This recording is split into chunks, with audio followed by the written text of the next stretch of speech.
Hello there, and you are very welcome to our live coverage of the eLOI finals, where players from each of the remaining 8 League of Ireland clubs are in action. We've had 4 match weeks and 80 match legs as we get set for the quarterfinals, semi-finals, and the all-important eLOI final between now and just after 8 p.m. The action will get underway at 5 p.m. with Bohemians against Sligo Rovers and Shamrock Rovers versus Finn Harps. Then it's Dundalk's match against UCD AFC, while Cork City take on Drogheda United. That'll bring us to the semi-finals and then the final, with the winner sealing their place at the FIFA E-Nation Series 2021 as one of Ireland's 2 players. Both of our finalists tonight will also go on to compete in the FIFA 21 official league qualifiers on the road to the FIFA E-World Cup. Our coverage is brought to you thanks to EA Sports, official gaming sponsor of the FAI, and Extra.ie, official media partners to the eLOI. Now it's time for us to preview the action before kick-off in around 15 minutes. We'll be joined from the semi-finals onwards and for the final by ex-Ireland international and FIFA star David Moyler. But first, it's a very big welcome back to our expert commentary team of Richie Sheridan and 3-time EMLS champion Cormac Dooley. Lads, good afternoon/evening. What are our overall thoughts on the night ahead, Cormac? Yeah, looking forward to it. I think now, you have the cream of the crop competing. All the lads finished top 2 in their groups, so we're really going to see, the best of the best compete. And I expect all the matches really to be close and a lot of goals being scored. So yeah, really looking forward to it and see who comes out on top. Richie? Yep, echo the sentiments of Cormac. Really looking forward to seeing which teams can punch their ticket towards that finals. Really looking forward to our first game as well. Eric Finn up against Big Kev as well. So it's going to be a tasty affair. Now, we'll talk in more detail about all the games tonight in a second, lads. But firstly, just to look back on last Tuesday, an unbelievable night in the last phase of group matches, of course, for some teams were already through by that stage. Others had to win or, ensure that they picked up their 3 points. And some of the games, goal difference and everything else beyond the Cormac. It was so exciting last week, wasn't it? Dramatic, nervous, just brilliant. Yeah, it was absolutely exciting. There was so many groups there going down to the wire where results were needed. I think the group that probably stuck out to me was Group D. You had Shelburne there going into the last round of matches on top, and unfortunately results went the other way and they actually ended up finishing third, even though that was the only game they lost all tournament. So just showed how close and tight and how dramatic everything was. So yeah, it was just a great round of group stage matches and looking forward to the knockouts again. It's going to be exciting times. Richie, what did you make of last week's drama? Yeah, some really great games. Cormac Fitzpatrick for UCD just managing to pip Evan Ryan of Waterford to that second place spot and solidify himself into these knockout stages. What an affair that was. Our live coverage of tonight's eLOI finals are live on the FAI's YouTube channel and also on Twitch. So if you're watching us, you're very welcome. Please feel free to spread the word to friends and family. Anybody interested in the League of Ireland or gaming or FIFA, we've got a great night ahead. We're going to chat to some of the players. We'll also hear from David Moyler, as I mentioned as well. And the hashtag across social media tonight is hashtag eLOI. So if you are putting up a comment on any of your social platforms, please feel free to use the hashtag eLOI and let's try and get that trending across Ireland and beyond tonight.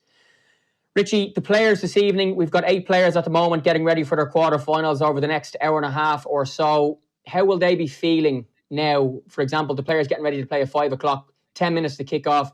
One of the biggest games they'll ever have played in?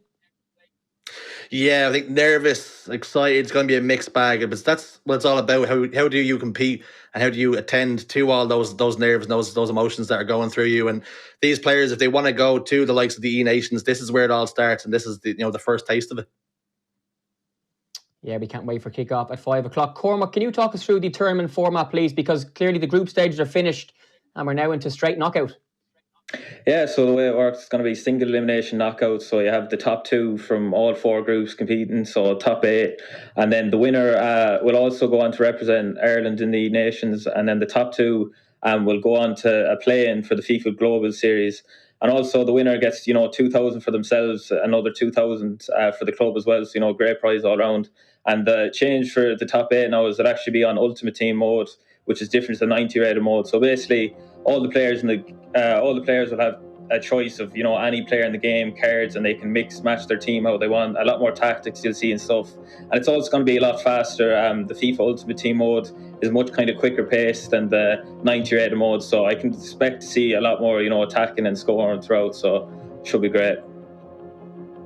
And for all the players involved, Cormac, will moving to FIFA Ultimate Team mode in comparison to the group stages, they've all played 4 matches now and they're straight into the quarterfinals. How much of a change will it be for them, and will all of them be able to adapt okay, do you think? Yeah, I think they all should adapt fine. FIFA Ultimate Team is the main game mode. These lads will all have been played throughout the year. Most of them probably have 1,000, 2,000 games played on the Ultimate Team game mode, so they'll be well used to it. And now they have a pool, using players that are very expensive, they probably don't have in their own teams. They have accounts now with every player, so they'll definitely be, having a good time using all these players they haven't been using before, and we'll just see all the best players in the game out on the pitch. It really should be great matches to watch. Yeah, should hopefully add to the drama as well. Richie is now going to talk us through how the games are going to work. Richie. Yeah, just like last week, it's going to be matches played over 2 legs, aggregate score across both legs, so no away goals. 6 minutes per half, and unlike last time, there's going to be no more golden goals, so Kev of Sligo Rovers doesn't have to worry about that. If he does match up against Ranners once more, it's going to be extra time and penalties if the scores are level after both legs. Now, I'm very, very upset over that, lads, because as we've learned across our coverage so far, I'm a big fan of the golden goal rules, but for the quarterfinals, semi-finals and finals, it's going to go to extra time and penalties. So, with one hand we lose, with one hand we win, because imagine we had a penalty shootout in the eLOI final or quarterfinals or semi-final tonight, Cormac. That could add to the drama, and the specialities of a penalty shootout in FIFA are something that I'm sure our players may have practiced this week, given that the games could go all the way. Yeah, definitely. Penalties, if it did come down, that would be, so exciting. And essentially, it's a game of luck, really, when you're in penalties. It's pure mind games, guessing, if you get your first one saved to the left, you're thinking, do I go there again or switch? Which way is he going to go? So it really is just as nervous as it can get and as stressful. And I hope it doesn't come down to that, because it would be cruel on the person who lose, to lose on penalties. But no, it definitely would add to the drama we've seen already in the E-League of Ireland so far.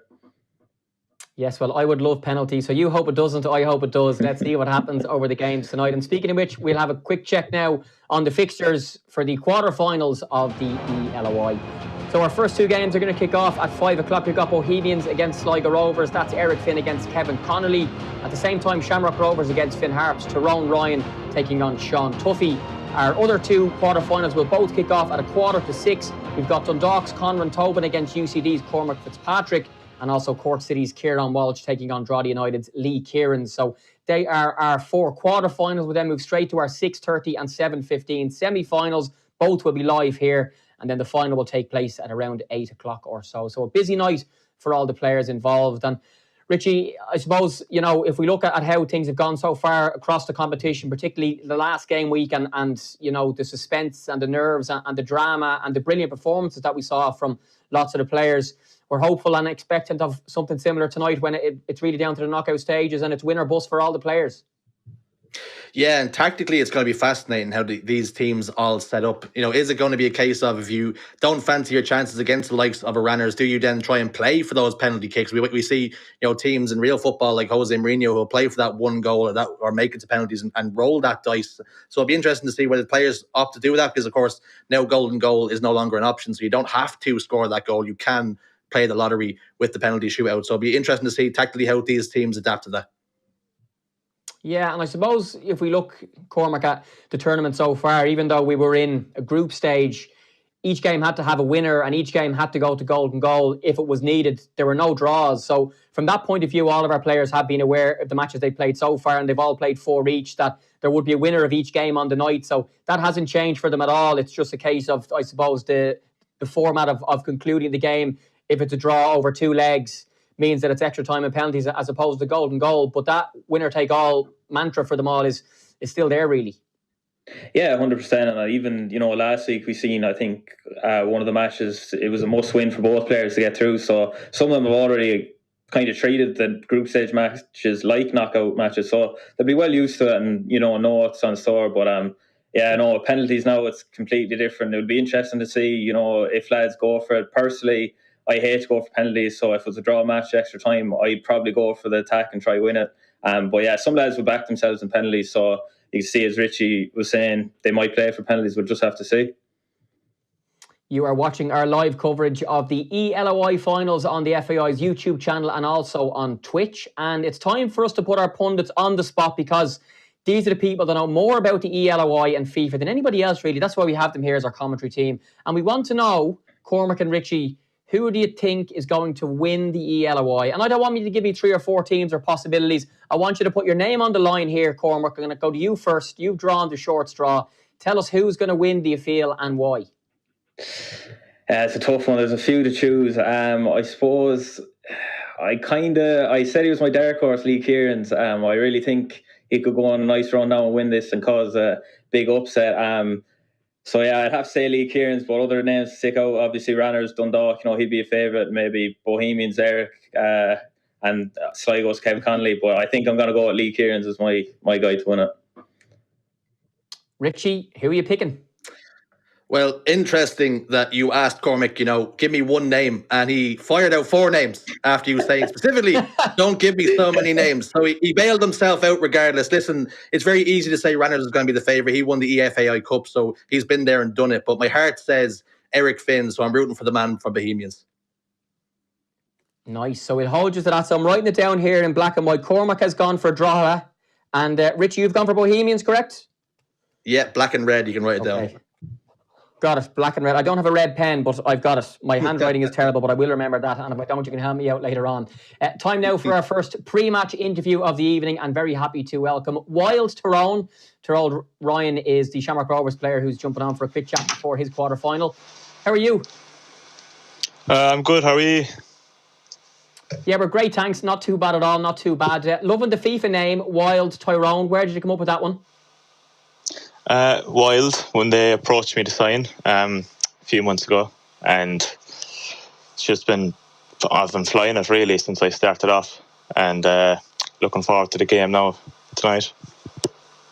Very nice. All the best names are simple ones. And speaking of your path to the quarterfinals, you've had 4 wins from 4 in the group. I think your goal difference was the best in the competition, plus 38 goals scored and just 8 conceded, Tyrone. So you might talk us through your path to the quarterfinals so far, and maybe how much you've enjoyed the competition. And obviously winning every match suggests you've enjoyed it quite a lot. The first game I was a bit nervous going into. I played Lad 786, and I think, was it 8-2 I think I won? I was nervous going into that match, and after that match I was just growing in confidence, and I was just scoring goals for fun. I scored a bicycle kick against Waterford in my second or third game it was, and yeah, the games have been tough, but looking forward to the game now tonight. Looking forward to get into it.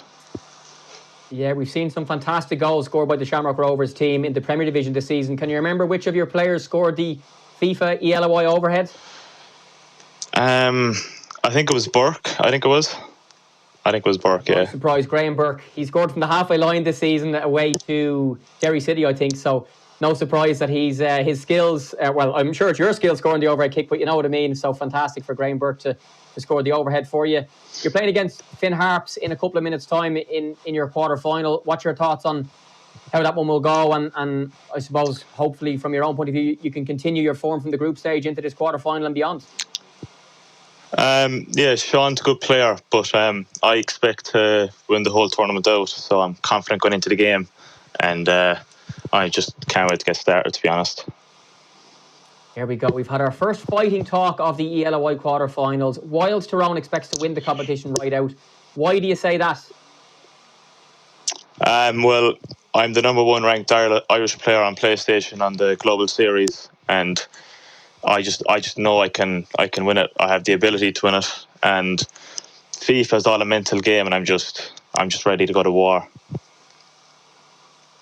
Great stuff. Well, Tyrone, thanks a million for jumping on. The best of luck in your game, and we might chat later on. Best of luck.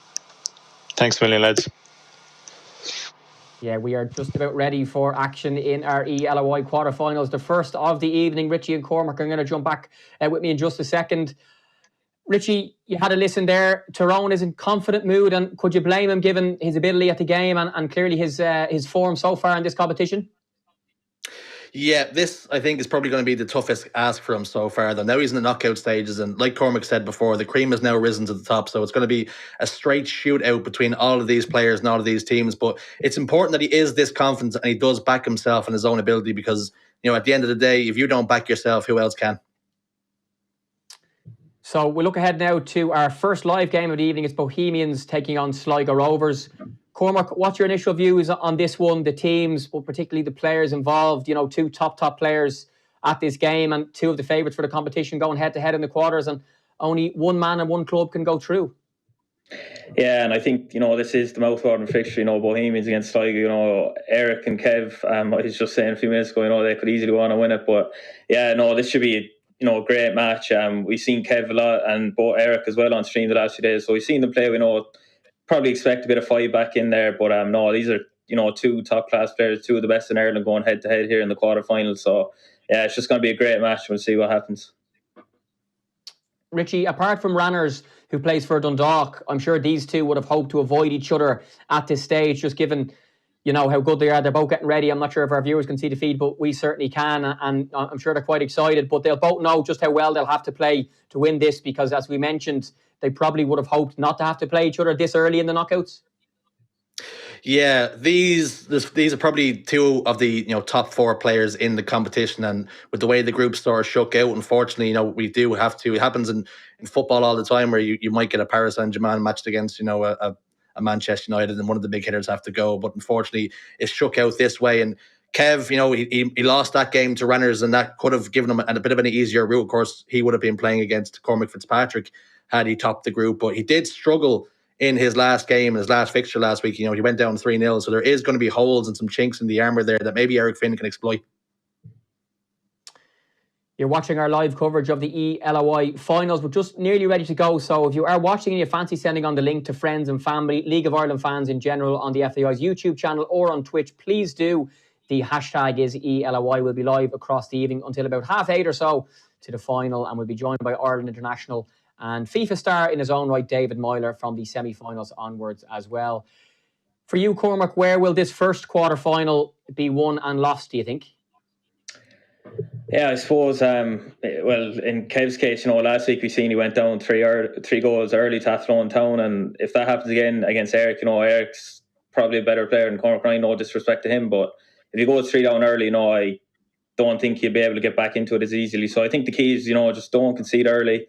Make sure you're in the game, give yourself a chance going into the second leg. So, yeah. What about yourself, Richie? Yeah, I think it's going to be nice and tight early doors. I think both these players will just feel one another out and see, where the chances might come. We've seen, something that example like to do was play the wings quite often and not then playing those wing backs, but getting the ball down there and, firing a through ball down, seeing what happens, sort of rolling that dice. So it'd be interesting to see. Kev has a bit more of a skill, has skill moves and stuff in his arsenal, so he might be able to break down that 5-back formation that we talk about. So it's going to be interesting either way. Now we are just about ready to go for our first of 2 eLOI quarterfinals. We'll keep you across Shamrock Rovers against Finn Harps, but our feature game here, Bohemians against Sligo Rovers. Richie and Cormac, it's all yours. Thanks so much. As we get underway, and something to talk about immediately, Cormac, is there's no restrictions on the cards you use. We've seen in other competitions, in other tournaments, you might be forced to only use 2 icons and 2 team of the seasons here, but it's completely free, all freedom for them here. And you can see Bruno Fernandes, no doubt that's his team of the year item as well. So there's so many top level cards here that it's going to be mouth watering. Yeah, no, as a player, I've seen the teams there just loading in, your eyes light up. You can choose any player you want in the game. Lads probably don't have, the ability to use these in their own team, so it's going to be new using players like this. But yeah, it's great to see all these, high 90 rated players, and we'd see a bit more skill, I think, maybe, and a lot of 5-star weakfoots we didn't see last week. Yeah, no doubt these players like kids in a candy shop and trying to craft their team. You can see that prime moment, R9 foot item up top, and something a little bit special that they've given him is the goal boots to go with the prime icon moments. And boy, oh boy, would I like to see him in my team. Yeah, and I think he's, probably most people's first choice in the team, maybe him or Ruud Hullet. Ronaldo has that 5-star skill, 5-star weak foot, so it's the ideal striker to have and best finishing in the game. Early goal in our other quarter-final. Shamrock Rovers, Tyrone Ryan has gone 1-0 up, so a quick, fast start out the blocks for the Shamrock Rovers man. He's not messing around, not playing games, Cormac. Yeah, and we seen his interview there a few minutes ago, he was full of confidence, and straight away, he backed up the talk. Great start for Shamrock Rovers and Tyrone Ryan. We're seeing ball now to Maldini. The Italian tries to play a pass through the middle, though. Unfortunately, cut out this time. Interesting to see players up to you as Patrick Vieira. I thought it might be one of those players that you see fall by the wayside with all these Team of the Season and Team of the Year foot items, but some people opting to use him as centre back here. Yeah, and I think, just with players like Bruno Fernandes, Team of the Year, you have Hullet obviously in the midfield. There isn't really room for Vieira, but he is that good. You kind of need to use him somewhere. So people realise, his size. He's 6'4". He has that centre back build. He's perfect for centre back. Really, I use him on my own team at centre back. So yeah, he's a great player. He has one of those traits that I like to call the long leg trait. When you're trying to pass around him, those big long legs just stretch out and cut out the passes. We now have a corner kick as Pele plays it short to R9. This is what we like to see. Cuts inside, could get it cancelled, fires towards goal, hits the post. It was almost first blood for Kev, but the post saves the blushes of Eric Finn. Yeah, we see that move so much last week as well from Kev. He loves to just, make you think he's going to take that shot, and then it's just a simple left stick dribble back into the other side and a shot. And unfortunately for him, he hit the post, but, dangerous signs for Eric Finn of Bohemians now. Eric Finn plays in the cross, tries to isolate Davies at the far post, CR7 ready to pounce, to leap like a salmon, but Davies stands strong this time. He's able to clear, but chances either side. Now just heading towards that 25-minute mark of the first leg, and first real chance goes to Kev. Yeah, and it was a bit, slow start. And I think maybe just, the players getting used to this, and the players as well, different players are using compared to the 90-rated mode. So I think, definitely going to take a few minutes to open this up. You see, Elastico comes out, Pele to Hullet, Bruno Fernandes now, ball roll. Now R9 goes for that direction. Nutmeg does find the space. Will he chip it? Yes, he does. Little Dinkaroo finds the back of the net.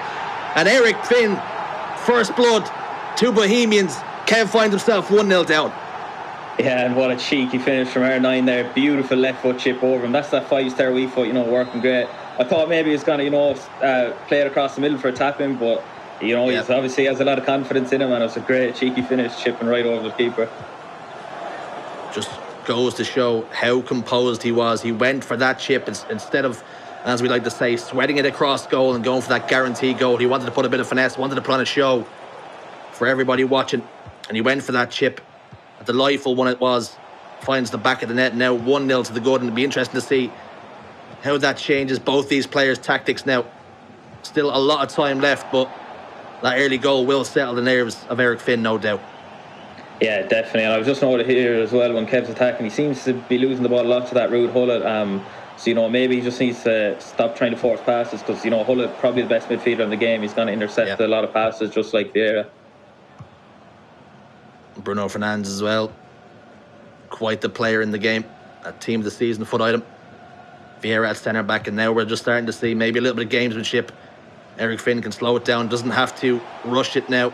He can almost invite the pressure on, and this suits into his play style almost perfectly. He likes to play that counter-attacking style. Yeah, and you see it here, he's spraying it from side to side, and interestingly enough, he has Mbappe there playing right wing back. A lot of players would do that, just sacrificing the defensibility for more of an attacking threat. So that's why Eric's gone with Mbappe there at right wing back, even though he isn't a defender, he's more of a striker. Here's Carlos Alberto, the centre back, goes inside to Kylian Mbappe, and we are level just like that. 1-1. Yeah, great finish there. You think maybe Example might be disappointed with his defenders not getting the block in there, but Kev responded brilliantly. Great near post finish, and match on. Kev's here to play, looking to shake off the slow start that he had last week and gets himself straight back into the game. No messing around as R9 fires that cross in, and I'm a little bit of a stickler for things like this. He has R9 in the number 10 shirt. What are your thoughts on that? Because I know that's driving me mad. Yeah, I know. People say the same, in CR7, Cristiano Ronaldo is at number 7. I personally just kind of leave it, but it is definitely frustrating to see sometimes. It's driving me mad. Get it changed. I am willing to hand out bans for this sort of thing, as Kylian Mbappe, like Cormac mentions, in that right wing back, does put the pressure on Alphonso Davies. And now at half time, it's honours even. Only one shot on target for both players, but both of them have found the net. Yeah, they both have, and even, just that one shot that didn't go on target hit the post for Kev, so, Yeah. they are pretty clinical right now in this first half, it must be said. On another day, that shot would definitely go in, just fortunately for Kev, it didn't go in now, but you just see the Ultimate Team players, the lads are obviously feeling very confident with them up front and taking their chances. Kev, of course, had got 2 golden goal heartbreaks at the hands of Ranners in the EFAI Cup, and of course in the group game as well. Fortunately now there will no longer be that golden goal, so that can only play into his hands. Yeah, and I think he'll definitely be happy to hear that, getting unlucky with Ranners twice. So yeah, Kev will definitely be excited to hear there's penalties instead of golden goal, but obviously, he want to wrap up the match in normal time, they all will.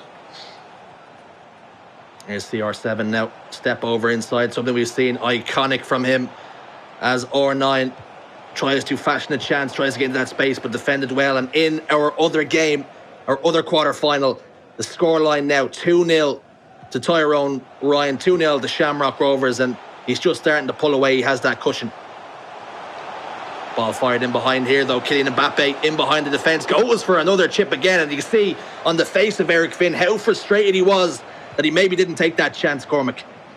Yeah, and he had 2 runners coming into the box there. Maybe should have crossed it this time. He said the angle looked a bit too tight, and Van der Sar really wasn't off his line as much as he was for the last goal. So yeah, definitely a missed opportunity there for Eric and Bowes. An interesting tactic or player that we're seeing. Kleiber, the Dutch international, the right back, he's playing at centre back. Someone so strong and so frustrating to get matched against in weekend league. He just seems to be able to do it all. Yeah, and he's been my centre back for so long now. You see this year especially, people are opting to play full backs and centre back just because the pace, trying to deal with those long through balls that we've seen so much in E-League of Ireland recently. But yeah, no, he's a phenomenal centre back. He has that build as well. He has 93 pace, I think. So he's quick, can cover ground, and yeah, he really is an ideal centre back to have. Mbappe now just in the midfield finds Hullet, and now over to Bruno Fernandes. At what point do you think they bring on the fresh legs? I like to do it normally around the 60-minute mark, and these players seem to like to do it around the same time as well. Ball in behind, though. Kylian Mbappe latches onto that. Can he strike again this time? He goes for the chip once more. Van der Sar equal to it. Yeah, and that's third time he's tried that now. If I'm Kev, I'm kind of thinking now I won't really be bringing out the keeper as much because Eric keeps trying that. I think Eric maybe next time should maybe try cross the ball and change things up a bit. Maybe sets a precedent now for Eric Finn that he's after giving out a few chips, and maybe that information will be downloaded well into Kev, and now maybe he can opt to mix it up now. We won't see so much goalkeeper movement. Eric Finn maybe in his head, he might get a clearer shot, a cross goal, as Hullet now takes the ball towards the box for Kev, but unfortunately cut out this time around. And a counter-attack is on. It's a foot race, straight foot race. R9 up against Kleiber. It's R9 who puts Eric Finn into the lead. That 5-star weak foot paying dividends. Yeah, and it was a great through ball again. Eric, he loves that over the 5 back. Just a long through ball up, and R9, he's not going to miss those. Although I do feel for Kev there because it looked like he did move his keeper, guessing he'd shoot fair posts, and unfortunately just went through his keeper's legs. But yeah, no, great finish from R9, 2-1 at both. You have an embarrassment of riches there. When you look at the bench, you see Ronaldinho, Cruyff, Matthias, so many of the big game players. And how I would love to see my favourite player, that prime icon moments foot item, Ronaldinho, brought into the fray at some point just to put a bit of razzle-dazzle into the game. Yeah, definitely. The thing is, though, when you have players like R9, Hullet, who do you take off when you have these players? It's such a hard choice because you don't really want to take the players you have off. They're so good. And in our other quarter-final, 65 minutes gone over there. 3-0 to Tyrone Ryan. Shamrock Rovers are cruising on a long road back now. But you have to say for Tyrone Ryan, he's doing it nice and early. Doesn't have to worry about the second leg, and the nerves don't have to get to him. But over here, still all to play for. Yeah, and it's just that confidence oozing out in his play, obviously. People probably heard him saying that, thinking he might be, a bit cocky or something. But no, that's the right attitude you want to have. There's no point in playing this if you don't think you'll win. And Tyrone clearly backs himself to go and win this. There was a half chance there for Zinedine Zidane as he opted to use that reverse elastico, but fires against the defender this time around. And counter-attack on CR7, a couple of ball rolls into the path of Pele. Vieira there Once again, that long leg trait gets a toe on it. And now to Virgil van Dijk, brought on off the bench, just those fresh legs. Not someone we see very often. He's a little bit slower than the likes of your Maldini. But it's interesting to see him in there nonetheless. And Bruno Fernandes, as we see him, Alphonso Davies on the left wing, making that run. Opts not to use him this time. And I'm not too upset with this, just running, playing it a little bit slower, inviting Kev onto him and maybe trying to create those spaces and those gaps.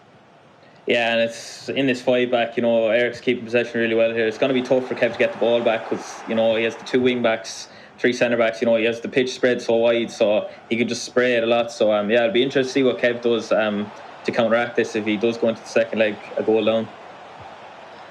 And the curse of the commentator when he said he's keeping the ball nice and well. Very next pass finds his way straight to Kev, and Kev just cannot find that space, cannot find that player in the attacking third. It's defended well once again by example. Bruno Fernandes with a ball roll, trying to evade the attentions of Patrick Vieira, which he does this time around. Here is R9. Plays it back to Bruno. Bit of gamesmanship, running the clock down, and only 9 in-game minutes left. Of course, he does have the second leg, but perhaps Eric Finn looking at the clock thinking, I'd like to go into this next game ahead.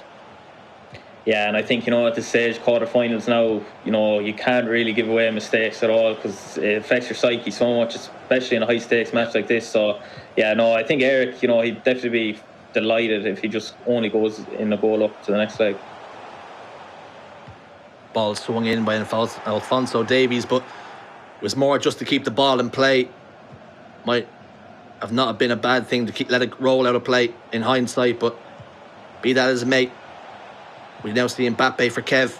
Finds Hullet so congested towards the mid of the pitch and towards that 18-yard box.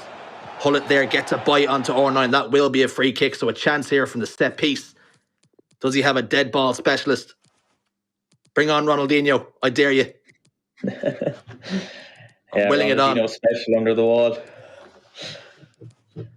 He brings on Sami Eto'o, the Cameroon international. What can he do in these last couple of minutes? Won't be long for him to get a chance, but we'll see who he puts on the dead ball. Maybe look to employ a short pass, which he does. Bruno Fernandes rolls it to Alexander-Arnold. Now R9 ball roll inside the box. Maybe trying to bait in a little bit of contact and get himself a penalty. Cristiano Ronaldo jinking his way. We've seen this time and time again in his career. He's stopped up, fired it across goal, and Pele equalises in the 90th minute. It must be one of the last kicks of the game. That's a dagger to the heart of Eric Finn. Yeah, and right at the 90th minute now, momentum going back to Kev for the second leg, but extremely unlucky there for Eric and Bose. Vieira fell over, just couldn't get up, and he just ran through, sweated across goal. And in our other leg, our other quarter-final, 4-0 the score at full time for Tyrone Ryan. So he'll be heading into that second leg with a 4-goal advantage. So playing really well on that side of things. And here, it's touch tight, 2-2. It's all square at the break. Yeah, they've both been going back and forth. It's honestly so hard to call. This could honestly go straight to pens that tight. Looking forward to see what's in store for this next match. Lads, things you thought you'd never hear in the eLOI from a commentator about a game. Last-minute equaliser scored by Pele. And I'm looking on my list of legends in action in this match. And we know it's FIFA Ultimate Team, right? But were we expecting R9 and Ronaldo 7, Pele, Maldini, Ruud Gullit, Patrick Vieira, and so on? Van Dijk comes on. Lads, the embarrassment of riches available to our eLOI players in this mode of the game is incredible. Pele has just scored for Sligo Rovers. Richie, incredible. Yeah, no doubt. If Pele sees that ball has gone in, he's probably going to try and claim that goal onto his Wikipedia page. He'll be claiming that as a goal that he has scored in real life. They are the memes that see all over the place on the internet. But like you say, an embarrassment of riches for these players, and it's just really good to see that prime icon moments. R9. It's not often you do get to see him in the weekend league.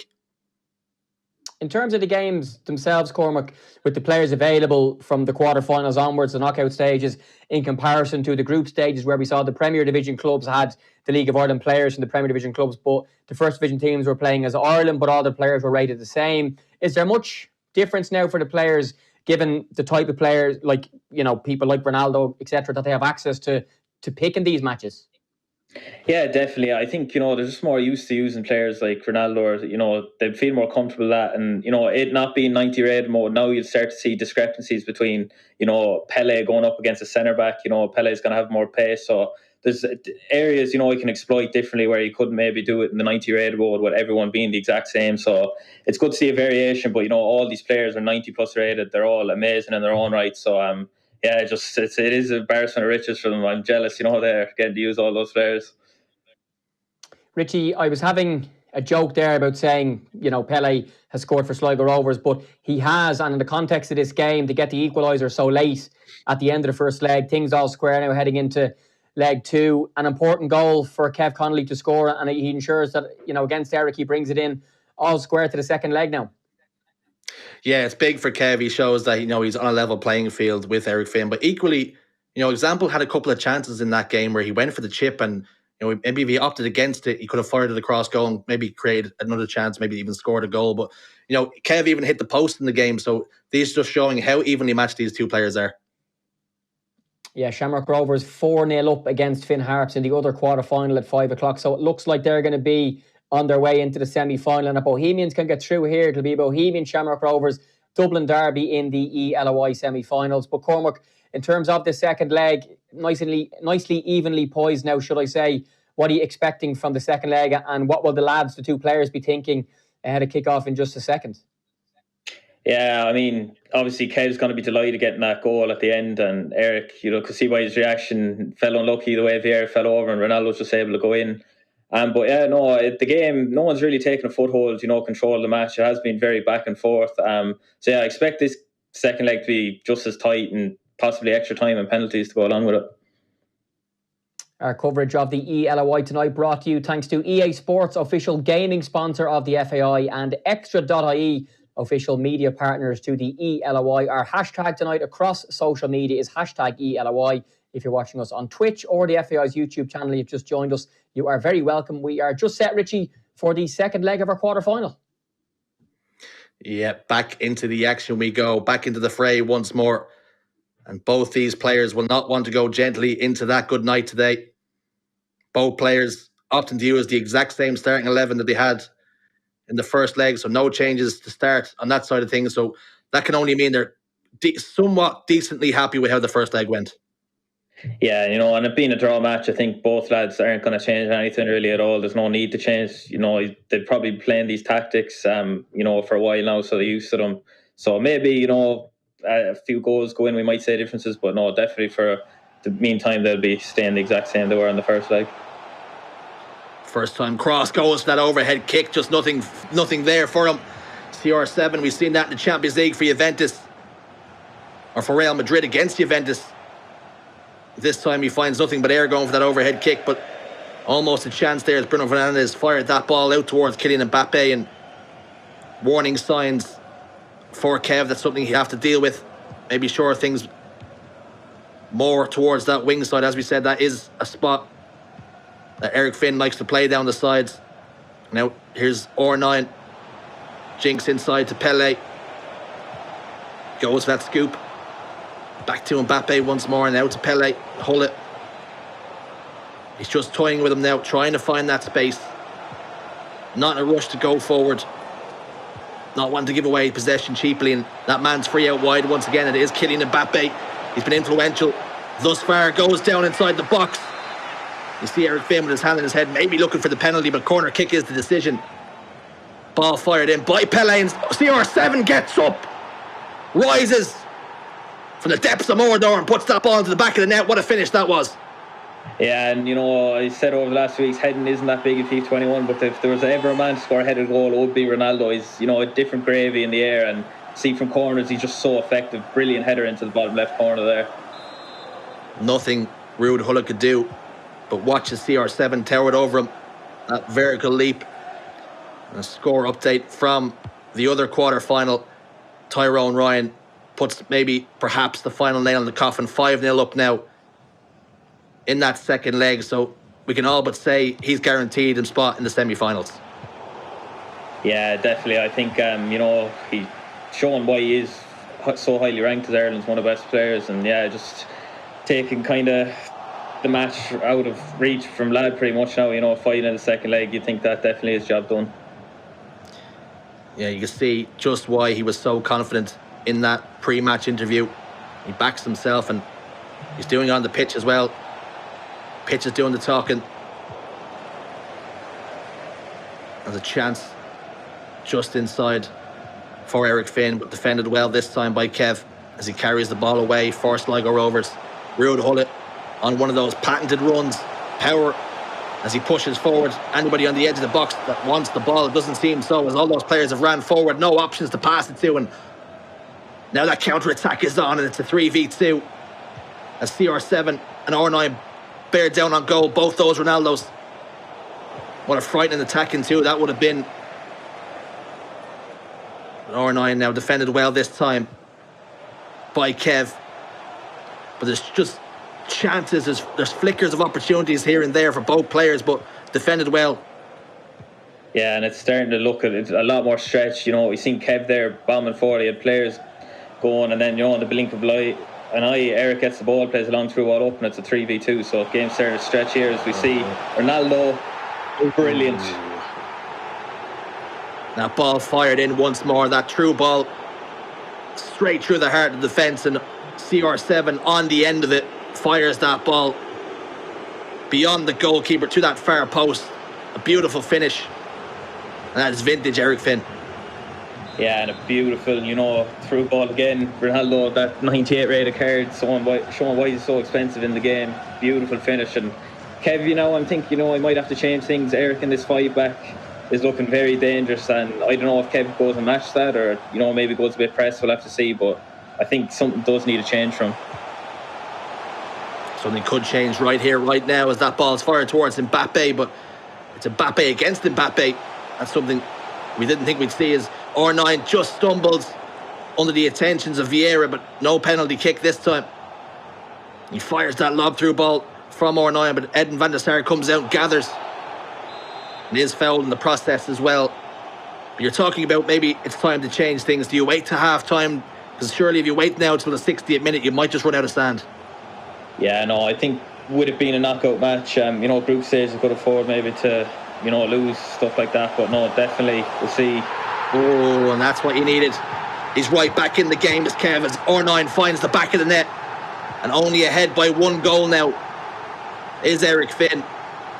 What a goal that was by R9, and he's right back in things. Yeah, and if I was saying things need to change, I don't think they need to change now. Only a goal behind. Commentators curse again. And as that ball went in, there was a goal in the other game. 5-1 now the score in our other quarter-finals. So Cormac Fitzpatrick has gotten a goal back. In the grand scheme of things, how much will it matter? Can he mount a comeback? We will keep you updated, of course, as the goals fly in. And that's exactly what they're doing. Here's Zambrota. And Vieira for Eric Finn, almost being cut out by CR7, but we might see examples start to play a little bit more cautious. Yeah, I think so. And with the 5-back, you know, I think chances really he's conceding to Kev just kind of counter-attacks where he's giving the ball away and doesn't have his men back. So, yeah, I think if Eric just doesn't lose the ball carelessly and get counter-attacked, he should be in position, you know, to see this off and defend well for it. So many men behind the ball for Kev. He knows another goal here could be a dagger to the heart of his chances. This game is on a knife edge as that ball is slack and is almost picked. He almost had his pocket picked at Eric Finn, but Vieira on hand to clean up shop and start another attack. And we're starting to see that pressure being applied by Kev. Not quite constant pressure, but there's enough there that he's putting the squeeze on. Yeah, definitely. We've seen the ball nearly just fall for Kev and Ronaldo. Unfortunately for Eric, though, Vieira had the pace to get that. But yeah, definitely dangerous sign. The press starting to work. R9 almost feeding his opposite namesake Ronaldo, but there is the half-time whistle, and 3/4 of this tie now in the books. It's advantage to Bohemians and Eric Finn. And again, just like half-time in the first leg, both players only having a shot on target to speak of, but Eric Finn finds himself a goal up. And tactically, do you see this changing? No, I think Kev, he got that goal. Maybe if he didn't, he would have changed things. But I think, maybe wait 60th minute, only goal down isn't too bad to change things. We'll just have to wait and see. Looks as though both players happy enough with how it's gone. Not making any changes thus far. Maybe we'll look to bring on some fresh legs. You see Eric Finn, as we look towards the cameras, almost having an in-game chat with himself. We talked about the importance of coaches last week, and I'm wondering if he's in a Discord call. One of his friends was rooting him on, saying, you're not out of the game, or you calm things down. And same goes for Kev on the other side. And is he listening to that music we spoke about last week about how Westlife won't do? As he got Drake or the Weekend in his ear, rooting him on. As R9 tries to cut inside, but defended well by Kev. And he mounts an attack of his own, building from the back. R9 makes that run, doesn't opt to play that through pass this time, but he's going to do it again once more. And that's how good these players are. When you get to these prime icon moments, foot items, their attacking awareness is just so good. They almost make the chances for you. Yeah, we've seen, the stats at half time, 2 shots for Eric, 2 goals, 1 shot for Kev, 1 goal. So they're that good. They just don't really miss that much chances. So clinical and, just unbelievable players to be using an Ultimate Team. Pele plays that through ball off the outside of the foot, tries to bend it around Davies, but the pace of the Bayern Munich man, he's just too quick. Ball goes out of play, and for the first time, we're going to see Kev of Sligo Rovers blink first. He's going to make a couple of changes. Will we see him go for that maybe patented 4-3-1-2, that more attacking option, because he does have to score a goal here? Yeah, and just see, I think he realised now, 55th minute, it is time to change something. Be interested to see what he changes from. But Eric, obviously, feeling confident. As we see there, switch to a 4-3-2-1. It looks like Eric just scouting out. Very interesting. You don't really see too much of that being used, really. Yeah, that's going to be that's a formation that takes me way, way back in Ultimate Team. You play the 4-3-1-2 and you look to interchange between those front three and create some chances. And with that 5-back formation, it's already so narrow in there, and you put 3 more players in there, it's going to be very congested as this corner ball is swung in, and CR7's there once again, and he finds an effort on target. Yeah, and it's Ronaldo again. You see, he's just looking for Ronaldo. So find Kev, move the keeper, try to read that as he done right there brilliantly. Van der Sar comes out and clears, and in our other quarter-final, Cormac Fitzpatrick is struck again. It's now 5-2, so perhaps a comeback on the cards. If you can find another couple of goals, it's going to be late on, though. But warning signs there for Ranners to maybe shut up shop and give him a little bit more respect. But now Bruno Fernandes for Eric Finn finds Davies, and he's got Carlos Alberto to deal with, and now Maldini back to Davies. Now prime moments, R9 out towards the touchline, but with the ball in this position, with Eric Finn in possession of it, now as long as he keeps the ball here, he can't be hurt. Yeah, and this is where frustration starts to set in for Kev. He needs a goal and he's not getting the ball back. You're chasing it for a while. It does become frustrating, and maybe then the game starts to open up when you force the press really to get that ball back. Bruno Fernandes options ahead of him as both those Ronaldos set off on their way, but defended well this time, and Pele puts the ball on a string. CR7 going to go for that 1-2, but Pele unable to find him this time around. Well defended by that Alphonso Davies card once more. Interesting to see both players opting for very similar cards across the board, but here is R9 now. Can he find an option inside? Goes for that. McGeady cancel. Tries to jink his way through, but unfortunately not able to do so. And the ball spins up and flicks into the gloves of Edwin van der Sar, who gathers that, thankfully. And now a counter-attack on as Mbappe has Ruud Gullit matching him stride for stride. And again, Eric Finn just starting to employ a little bit of gamesmanship. Keeps the ball with Alphonso Davies, goes back to Gullit. He knows he doesn't have to score here.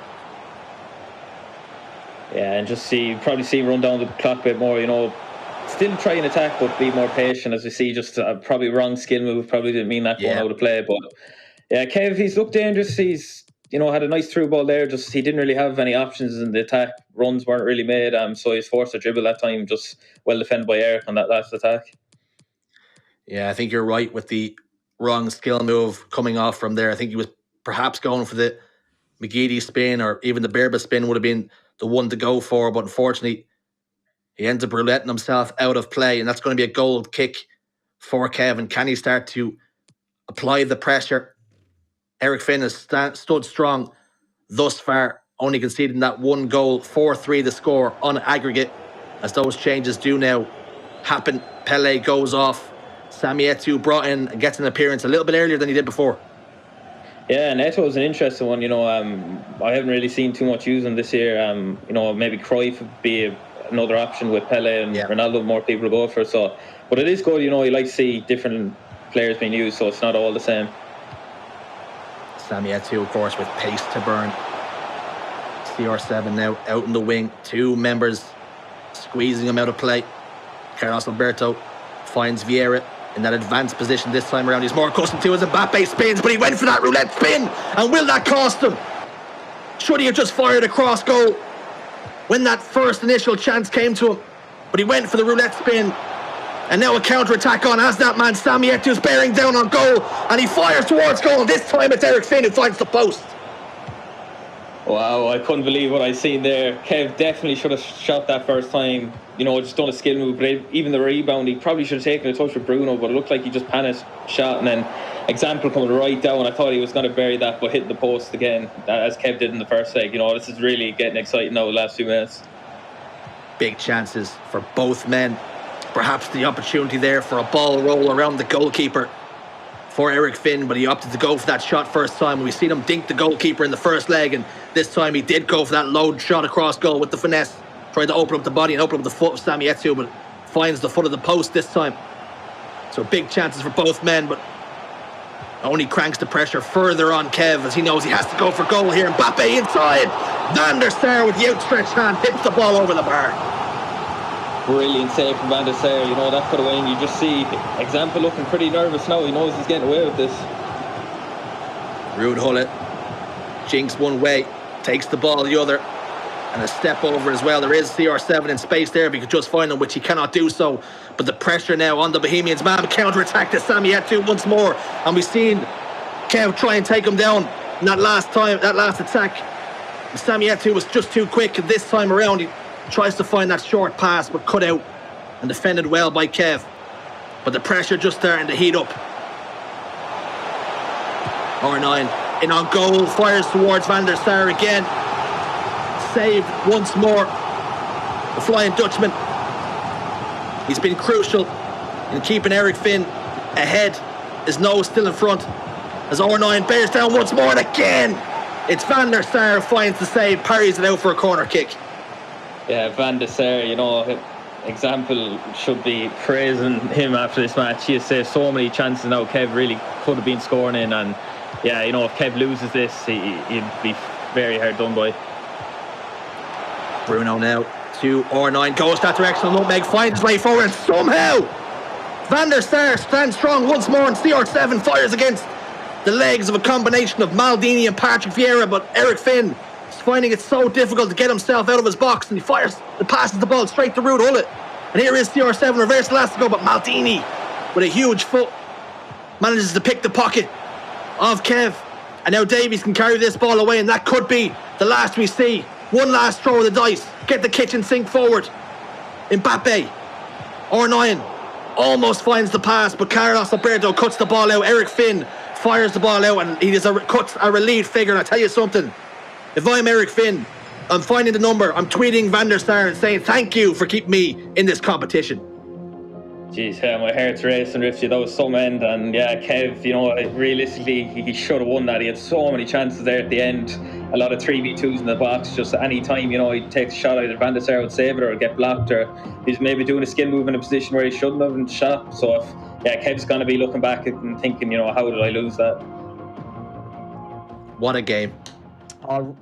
Yeah, what a game is right, Richie. Really exciting stuff. And you're just watching there, waiting for an equaliser. But Edwin van der Sar, and we'll hopefully speak to Example in just a second to chat to him about that, an unbelievable performance from the goalkeeper. And ultimately, he's the reason that Bohemians are through to the semi-final, Richie. Yeah, you talk about match winners, and more often than not, you see the way the teams were set up. You've R9, you've Pele, you've got Ruud Gullit, but Van der Sar is the man that made the difference. Yes, the other quarter-final that kicked off at 5 o'clock has finished on aggregate across the two legs. Shamrock Rovers 6, Finn Harps 2. So it means we have a dream eLOI semi-final coming up very shortly. The Dublin Derby, one of the Dublin Derbies, Bohemians against Shamrock Rovers. Both have been competing at the top level of the league for the last couple of years and have had some great clashes. And we're hopeful for one, which I think we'll get in the semi-final one coming up in a little while. Cormac, that game overall, we expected it to be tight, 4-3 in the end, 2-2 after the first leg, 2-1 to Bohemians on the second leg, so 4-3 overall. Apart from Edwin van der Sar, what do you feel was the difference in example coming out on top there? I think just Kev's composure maybe. It looked like maybe in the attack he wasn't playing like himself, panicking, maybe doing skill moves. He had a great chance there where if he essentially was shot near post, he would have scored. But I think he done a roulette and then the shot got blocked. So, I just think Kev really more lost that game for himself, I think, than Eric won it maybe. But Eric did for most part, bar that last 20 minutes. He was playing great in that 5-back, held the ball well, and yeah, you see why Richie picked him. He definitely feel like he can go on a run and win this now. Were you surprised, Richie, at just how close that game was in the final moments? I think at this level of the competition, we're expecting all the players to be really good, and probably some of the high-scoring games that we saw maybe in the group stages are unlikely to happen here, and the first quarter-final that we've seen is probably an example of that. No pun intended. Yeah, both these players just so evenly matched, and it was just a case of Eric Finn got his nose ahead and his goalkeeper kept him in the game. Otherwise, we would be seeing penalties now, and we would have rolled the dice immediately. You were saying you like golden goal, you like penalties, the drama of it all. We would have seen extra time and all the works. But fortunately for the Bohemians, man, he was able to keep himself out in front, and he punches his ticket to the semi-finals. Eric Finn, a.k.a. Example of Bohemians, you're welcome to our first live interview of the evening after match. Congratulations, you're into the semi-finals. How does that feel? It feels good, lads. First of all, shout out to everybody in the chat right now in the stream, because all I can see is people in the ex-army, and they asked me to give Edwin a kiss. Edwin is my cow. We named Edwin after Edwin van der Sar months ago, knowing that this would be the day that this would happen. So come here for a sec. What a hero. Oh my God. But in saying that, lads, all right, I may have got very lucky in the end there, but it kind of cancels out Vieira falling over, doing a spinneroonie like Booker T in the first leg, and then Eto'o hitting the post in the second. So look, yes, I did rig him in the end, but just because I rigged him in the end doesn't exactly mean it cancels out every other thing that happened in the past 180 minutes. You know what I mean?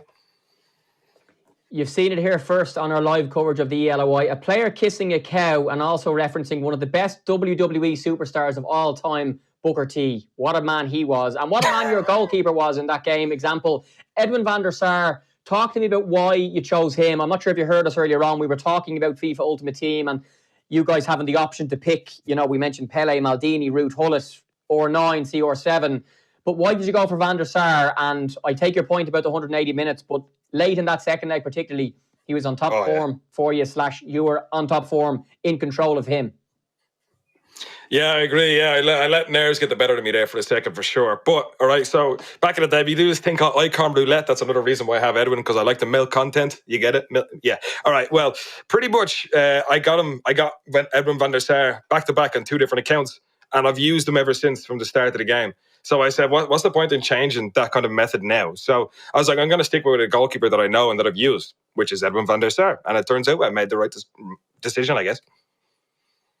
So is Edwin the cow your lucky charm for this competition? He's the mascot. Not even just a lucky charm. He's much more than that. I sleep at this the odd time as well, You'll have to get him. You'll have to get him a Bohemians jersey or something, a Bohemians hat or something for him at least. Yeah, that's not a bad shout. I'll be on to the CCO very soon. Thanks. Now, we're back to the serious stuff. Example, semi-final coming up shortly against Shamrock Rovers, a cracking Dublin derby. We spoke to Wild Tyrone earlier on. He said to us he's going to win the competition, feels he's the best player in the competition. What do you say to that? And what's your thoughts on facing him in the semi-final in a little while? Well, I said it weeks ago in an interview that I said what my 2 main objectives are for this tournament: beat Rovers and lift the trophy. So it looks like everything is kind of falling into the prophecy that I did foresee. Now, we'll see exactly how it goes. that game there, I don't even know. I don't even want to start thinking about it just yet. I want to chill out for a minute. But the way I see it going is probably very similar to this, and I'm going to rig him in the end. I'm not saying that I'm a better FIFA player than him, but I have a stronger mentality for the most part, and for sure know how to get my way into, better positions. So in that way, I just mean I know how to win, pretty much. Example, thanks a million. Congratulations on your first win of the evening, and we'll see you in a little bit for your mouth-watering semi-final against Shamrock Rovers. So off to Edwin now, a bit of a pep talk. Give him or her a little bit of milk or something, and we'll see you in a little while. Well done. Thanks, lads. Up the ex-army. Let's go. Now, we will just very briefly confirm the scores for the first two quarterfinals. And we've just watched a big win there for Bohemians. A 4-3 aggregate win over Sligo Rovers sees Bohemians into our first semi-final. They'll be joined by Shamrock Rovers, who beat Finn Harps by 6-2 in aggregate across their quarterfinal as well. So the first eLOI semi-final of 2021 has been confirmed. It's Bohemians against Shamrock Rovers. And I shall tell you now, if I scroll across my iPad here, our first semi-final is going to kick off in a little while. I think it'll be around 6:30 or so, maybe 6:15 once we get there. So we can't wait for that. And we're going to have more quarterfinals to come in a few moments' time on our live coverage of the eLOI. Our coverage being brought to you thanks to EA Sports, official gaming sponsor of the FAI, and Extra.ie, official media partners to the eLOI. We've got loads more still to come. We'll have the semi-finals a bit later. But up next, we'll continue with some more quarter-final action. It's Dundalk against UCD and Cork City versus the Drogs, Drogheda United, on the way next.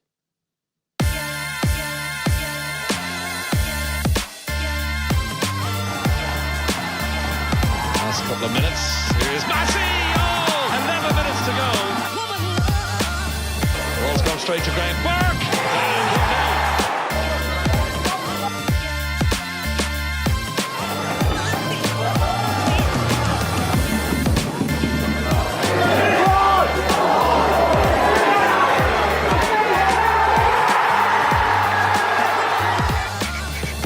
Oh yeah.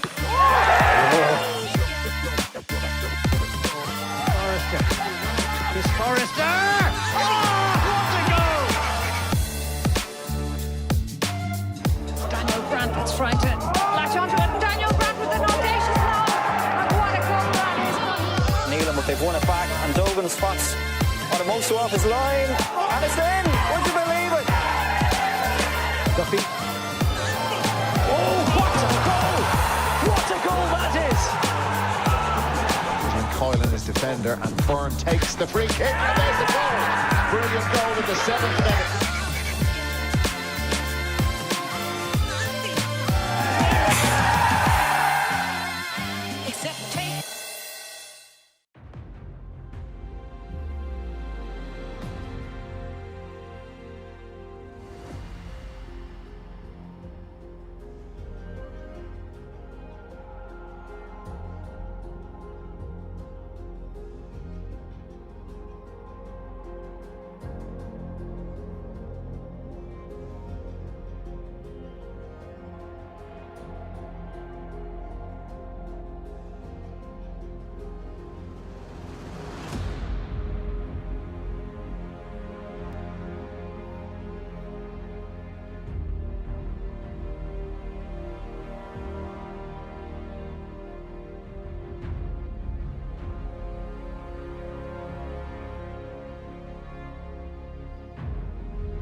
You are very welcome back to our live coverage of the eLOI finals here on the FAI's Twitch and YouTube channels. Thank you very much for joining us. And please feel free to spread the word to your mates, your friends, your family, your partner, whoever, that the finals of the eLOI are being live streamed tonight, with our final coming up around 8 o'clock or so. We're going to be joined by a FIFA legend and star himself and former Ireland international David Myler in a few moments' time as well. We've got 2 quarterfinals down. We've got 2 to go in a few moments' time as our coverage continues, thanks to EA Sports and Extra.ie. The hashtag across social media is hashtag eLOI. Aaron Howie, absolute cracker of a game there. Eyes emoji, hashtag eLOI. And Extra.ie Sport, of course, one of our partners and sponsors. What a game. Somehow, some way, it's Example who's through to the eLOI semi-finals. Congrats to the Bohemians, man. But I feel it was Kev96 who should have been hard done by after a stellar showing. Some showing there from Edwin van der Sar in Example's goal. And we did see how important Edwin van der Sar, the goalkeeper, and the cow is in Example's FIFA/eLOI career. Cormac and Richie are still with me, doing a fantastic job of commentary so far this evening. Richie, if that first quarter-final is anything to go by, we are in for a cracker of an evening and a fairly nervy one as well. I might have no nails left by the end. Yeah, I think it was a tasty, tasty affair. And one thing I did not expect to see was a man kissing a cardboard cutout of a cow. And as long as he doesn't start milking that live on stream, I think we're in good hands. What do you think, Cormac, of the excitement so far and just how tight that one was? We know Shamrock Rovers had a more comprehensive win over Finn Harp 6-2 in the other match in the quarters, which, you know, possibly wasn't a massive surprise. But that one just being so tight and with the games to go and then the semis and the final, of course, as well, it's been a really good start to the night for us. Yeah, you know, that was a real edge of your seat game. You know, that last 10 minutes was absolutely crazy. You know, there was so many chances, and yeah, it was just, my hair's kind of still racing from it. It was such a dramatic, exciting match, and yeah, credit to both lads. They really put on a show and shown, you know, Ireland has some great FIFA players. So if you're just joining us, folks, where have you been for the last hour? Because we're well underway on our finals night of the eLOI. And let's take a quick check now on the results so far, if you missed them. So 2 teams into the semi-finals so far are Bohemians and Shamrock Rovers. That's after Bohemians' 4-3 aggregate win over Sligo Rovers. But Shamrock Rovers were victors 6-2 over Finn Harps on aggregate in their quarter-final. So that semi-final is to come in a couple of minutes' time. We do, though, have 2 more quarter-finals to come, Dundalk and UCD, as well as Drogheda United and Cork City. Those players going through their final preparations at the moment. And I would say, lads, that they're all, you know, in the mind frame now of action, Richie, that you know, and they probably watched the previous quarterfinal that we've streamed. And, you know, for the 4 lads about to kick off, it's getting real for them now. Yeah, it's getting right there towards that nervy kickoff time. And Ranners, he can deal with it. I think he's been under the spotlight before. He's been across the pond and competing in tournaments there. But this is the first taste of it really for Cormac Fitzpatrick. I actually mentioned it was his name in the first leg, and I got that wrong. It was actually Cormac Fitzpatrick, who is actually in this quarterfinal, and it was the Finn Harps lad of Sean who actually tumbled out, unfortunately for him. So this is a chance now for Cormac Fitzpatrick to show what he's really made of and maybe cause an upset here. Mr. Welly of Cork City, good evening. How are you? Good, I'm good. How are you? Yes, we're very good, thank you. Kieran Walsh is your real name away from FIFA. Where does the name Mr. Welly come from? Because it's a fairly interesting one. Yeah. Well, it was my father's nickname, and it's just kind of passed on and stuck with me. So yeah, I just adopted it for the PlayStation name as well. Very nice, very nice. So talk us through your path to the quarterfinals and how you've enjoyed the first ever eLOI competition. Yeah, well, it was great. It was delighted to be picked up by Cork. Group was tough enough. Some good players in there. Obviously, Example, Finical, both great players. But I was happy to come out of the group, even in second place. Yeah, I suppose, you know, those couple of players that you've mentioned and Finical in the end didn't get through. So, you know, we've just seen Example and, you know, I suppose the level he's at. But from your point of view, to come second in that group and to get through to the quarterfinals has to give you some great confidence. Yeah, no, of course. It was one of the tougher groups. But I felt I got some good results. Obviously, unfortunate loss against Example, but maybe I'll meet him later on and we'll rectify that loss. Yes, of course. I don't sense a Cork accent. Are you a Cork lad? Are you a Cork fan, or are you just playing for them in this competition? No, I'm not actually from County Monaghan, so I'm a bit of a blow-in to the Cork, but yeah. Well, that's all right. You're wearing the Cork jersey and you're doing great so far. You'll be playing your quarterfinal very shortly against Lee Kieran's of Drogheda. What do you make of that task? And Lee had his own matches last week and, had to pull a hat out of the bag really to get through. And in that mad group where we weren't sure what was happening and what was going on. And he did really well to get through. And I think earlier on, talking to Richie and Cormac, one of them, I can't remember which one, predicted that Lee might actually win this competition. So, yeah, what's your thoughts on facing him? Yeah, obviously another tough group. Yeah, Lee is a good player. He done well to come out of that group. Obviously, there was a lot of drama there on the last day. I seen that, and yeah, he played quite well. But I think if I can play my game, we can definitely get through this one. Great stuff, Mr. Welly. Best of luck. We'll see you in action very shortly. Cheers. Thank you. Thanks very much. No problem. Thanks a million for jumping on. Cormac, it was yourself that backed Lee Kieran's to win this competition, or at least as your dark horse. So he's going to have to back you up now and get a victory over Cork City to stay on track. What's your thoughts on that one and his game against Mr. Welly? Yeah, I'm going to need what Eric done for Rich, backing him up. I'm going to need Lee to do that as well. But no, it should be a great match. I think I just chose Lee. I think I was just really impressed with his play last 2 weeks. We've seen him on stream both weeks. And yeah, just kind of a different player. Wasn't using a 5-back, I don't think. So yeah, that's why I went with him. Richie, just a word on that fixture. Of course, that's not going to be our feature game, certainly for the start of our stream, Drugs against Cork. But what's your thoughts on it before we focus on what we're going to show in a few minutes? Yeah, both players really on the cusp of the semi-finals. And look, all these teams are very, very evenly matched. I know it was the Finn lad who got beaten quite convincingly. But for the most part, these last remaining 6 teams and will end up being 4 teams, it's really going to be on a knife edge, and it just depends on who's on their game on the day. And taking a quick look over towards Lee, it almost reminds me of Tex. At first glance, if you take a quick look at him, he has the hood up and he has the whole attire going. It's almost the exact same cut of Tex. Yeah, certainly getting himself in the zone for that one. And we'll keep you up to date on that one across as well. But our feature game for our second live quarterfinal of the night is going to be Dundalk against UCD AFC. And of course, we've got Ranners against Cormac Fitzpatrick. And we know how good Ranners is. Cormac, is he the favourite coming into this one? Yeah, I think, Ranners having won the EFAI Cup already, getting onto the Irish E-national team. And then obviously Ranners has competed, for AS Roma as well. Lived in London for a bit, so he's been all around, play at the events. He has the experience. Cormac Fitzpatrick doesn't really have that experience, so I believe this is, his first kind of streamed event. So yeah, you'd have to go for Ranners definitely to take this. Just on that, actually, Richie, is there? I'm sure there is. What is the main difference for the players? Someone like Ranners who's been used to travelling around the world. I know Cormac, you've done the same, and you're playing on stages in front of thousands of people, and there's a big buzz to an event. Whereas because what's going on now, we're all in our own homes presenting the show. They're all in their own homes playing the matches. So that has to be a different experience for them, particularly for someone like Ranners who's maybe been used to the glitz and the glamour and the showbiz of the events previous and hopefully of the events to come when we're finally out of this COVID stuff. Yeah, no doubt. Ranners would be, if this is a live tournament setting where both players are in, they're both sitting opposite one another, I would give and tip the advantage to Ranners. Certainly in the mental game, he's used to having the bright light shining down on them and performing on the biggest stage. But this is Cormac Fitzpatrick's basically his first dip of a toe into the competitive side of things, and it's going to be a big learning experience for him. Whether he wins or loses, you don't lose, you learn. So he really has nothing to lose here. He's playing against one of the best players in the country and one of the best players in Europe.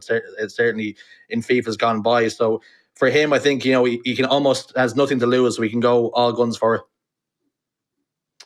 And certainly, I think if we're making that point about what's going on the stages, for someone like Cormac that hasn't necessarily been involved in that, and you might take this as your first point as the game is underway, lads, Cormac, that, this might be for him in terms of the crowd not on his back. He's in his own house, he's calm, he's collected, and he's hoping to win this one. Yeah, definitely. And, everyone has to start somewhere. A lad could win this and then go on, to become one of Ireland's best players. So, yeah, no, he has no pressure. He just go out and enjoy the game and, hopefully cause an upset. Richie, we're just underway. Take it away for our second quarter-final. Thank you so much. He'll be hoping that pressure is merely for tyres as a quick chance almost comes for Ranners early stages. But Cormac will carry that ball away, and we're seeing Alphonso Davies being utilised once again. But interesting to see him in the left full-back role as opposed to the centre-back position. We were maybe expecting a couple of more full-backs playing as centre-back. Of course, we did see Kleiber being used at centre-back, but for the most part, we're seeing Vieira being used at the back. Not so much here. I was expecting to see someone like Aaron Wan-Bissaka, Cormac.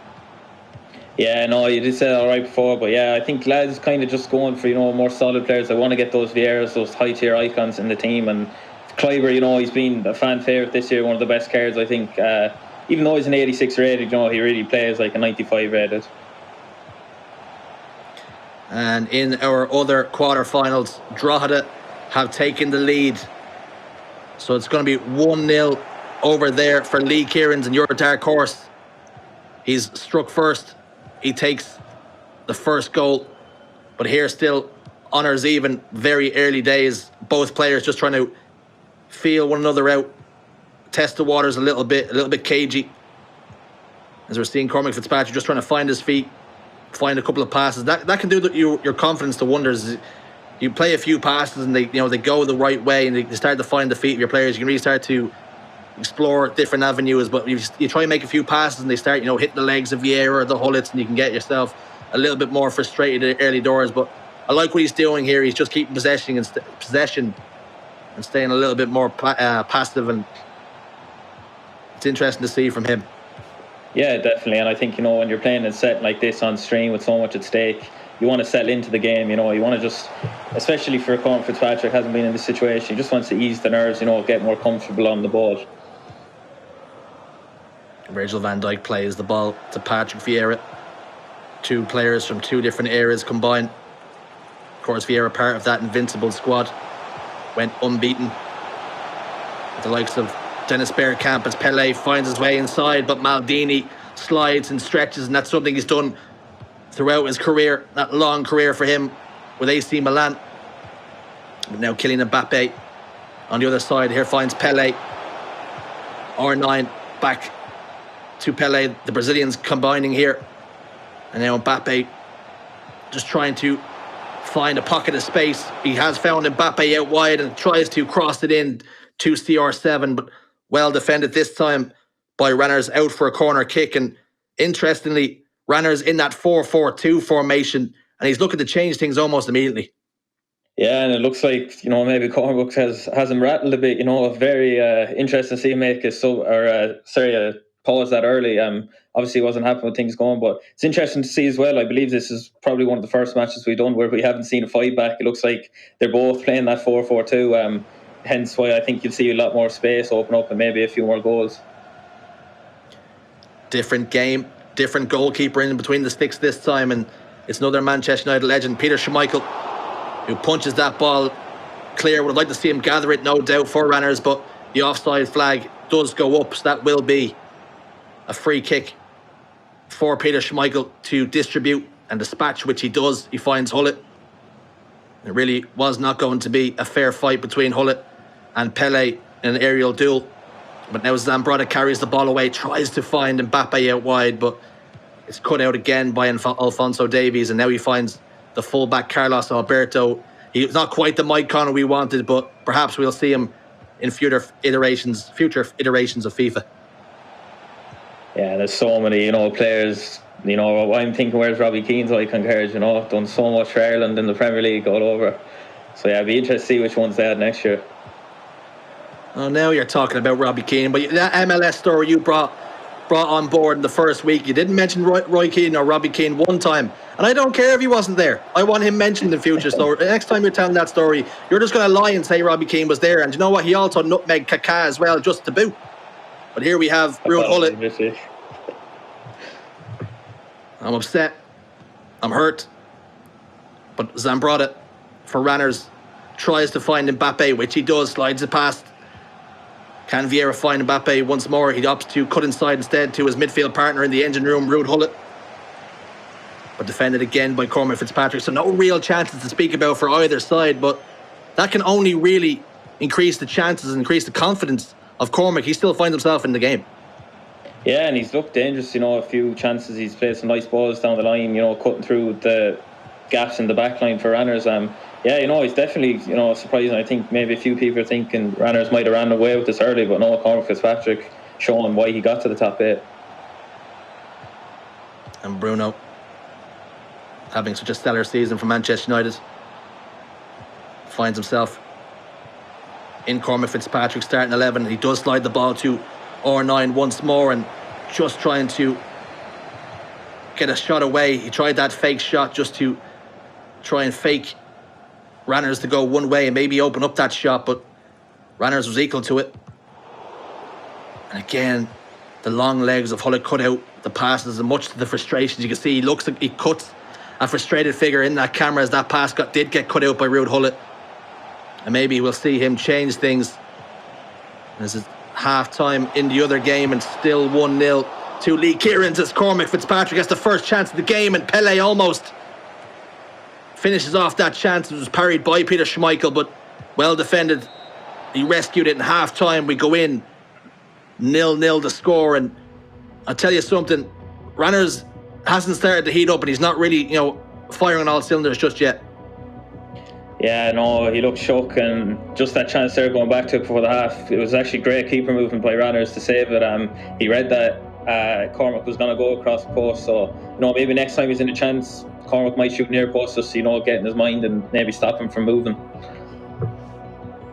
Yeah, the mind games will no doubt be a factor here. It's interesting to see both these players opting to play out the full time for the pause and really reset mentally. Whether Cormac might change things, of course, he's looking pretty decent right now. He's in the game, and the first real chance came to him. And we've seen this in a fixture with Ranners a couple of weeks ago, where in the first leg he had no shots on target whatsoever, and in the second leg he turned up. So perhaps with that on the mind of Cormac Fitzpatrick, he might want to find himself a couple of goals here, at least one goal, and really punish Ranners for starting out slow. Yeah, and I think, that would be in the back of Ranners' mind. He knows he's performed very well late on in the second leg. So, he's definitely not, even though he's not really playing well right now, I'm sure in the back of his mind he's thinking, I still have this in the second leg. I'm going to do what I've done the last 2 weeks. Yeah, it's got to be a good thing to think about when you're not playing well and you're not at the races just yet, and those cogs aren't starting to turn as they usually do. You still find yourself in a 0-0 draw, no goals conceded. So although things maybe not going your way in the attacking third, you're able to cover yourself in glory at the back. As he tries to evade the attentions, does Cormac Fitzpatrick with CR7, but unfortunately unable to do so. It's defended well, and Mbappe finds Hullet. In turn finds R9 now, just in that little pocket of space between the midfield and the defence. So difficult to mark, and here is CR7, goes for that finesse shot to the far post, and it's blocked this time, and still another chance there. It's not cleared by any stretch of the imagination. Goes for that directional nutmeg, defended this time by Bruno Fernandes, but his Portuguese compatriot still has a chance. Now finds Pele and bears down on goal, but defended well again this time. Cormac Fitzpatrick can start a counter-attack, but we're just seeing that for Ranners. He's starting to grow into the game, but just unable to find a shot on target. Yeah, no, and he came close just there, breaking through a few times. Maybe if he'd done, a few different skill moves. I know he did try the directional nutmeg there, just couldn't work out for him. But yeah, definitely starting to go into the game more on the attacking third. Here is R9, of course, has that 5-star weak foot, so you can't put him onto a weak foot. You can't send him one way and minimise your chance of conceding a goal, because he can strike it with venom on either foot. Long through ball sent over the top. Put him under pressure. As Jack Charlton once said, get the defenders running towards their own goal. Maybe cause a mistake, a slip, an error.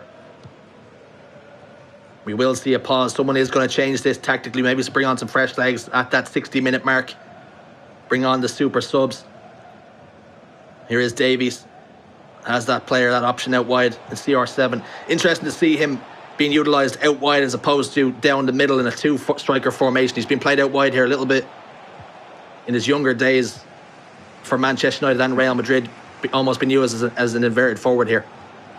Yeah, definitely interesting to see, Ronaldo compared to, like Mbappe, isn't as agile, even though the stats say, they're probably the same, but yeah, he's more kind of just that striker feeling. He's in the box. He's normally on the end of the cross. Headering it. Interested to see him. Crossing it. Different. Definitely. See that. Ranners unable to find a striker there to shoot at and test the gloves of Van der Sar, who has had very little to do so far in the game. That might change right now as R9 fires against the legs of Maldini. And how often do we see that? A defender positioned perfectly. Maldini gets the all-important block, and Cormac Fitzpatrick tries to build and attack himself, but this time the pressure just starting to build for Ranners as he starts to apply the crank. More and more now we're seeing Cormac Fitzpatrick starting to sit deep and unable to find his way out of his own half as Pele gets the ball on the edge of the box. There was a man out wide. He opts not to use him, goes for that reversal, has to go. But defended this time by Hullett. But there are danger signs, there are warning signs there for Cormac Fitzpatrick. As we say that, he does mount a counter-attack. Ball roll, scoop inside. Finds R9, finds the 1-2 to Pele. Can he fire across goal? He cannot do so. That's just like Maldini. Van Dijk is the one to get the block there, and it's end-to-end stuff now. Yeah, really starting to open up. Nearly every match is starting off slow and then just, starting to really open up, get stretched. But yeah, Cormac Fitzpatrick nearly scoring there.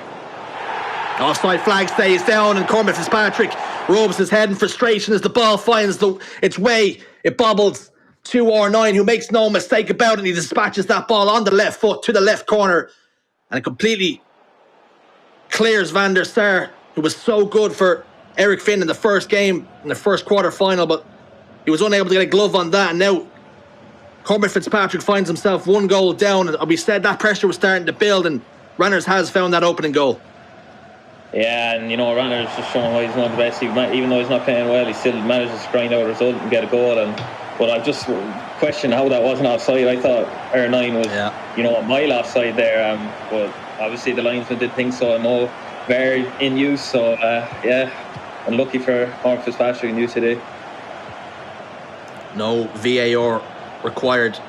Offside flag stayed down, and one goal the lead now for Ranners as Cormac almost rushes that pass just wasn't on, and maybe the inexperience pays there. Hullett now for Ranners. Will we see him do something similar?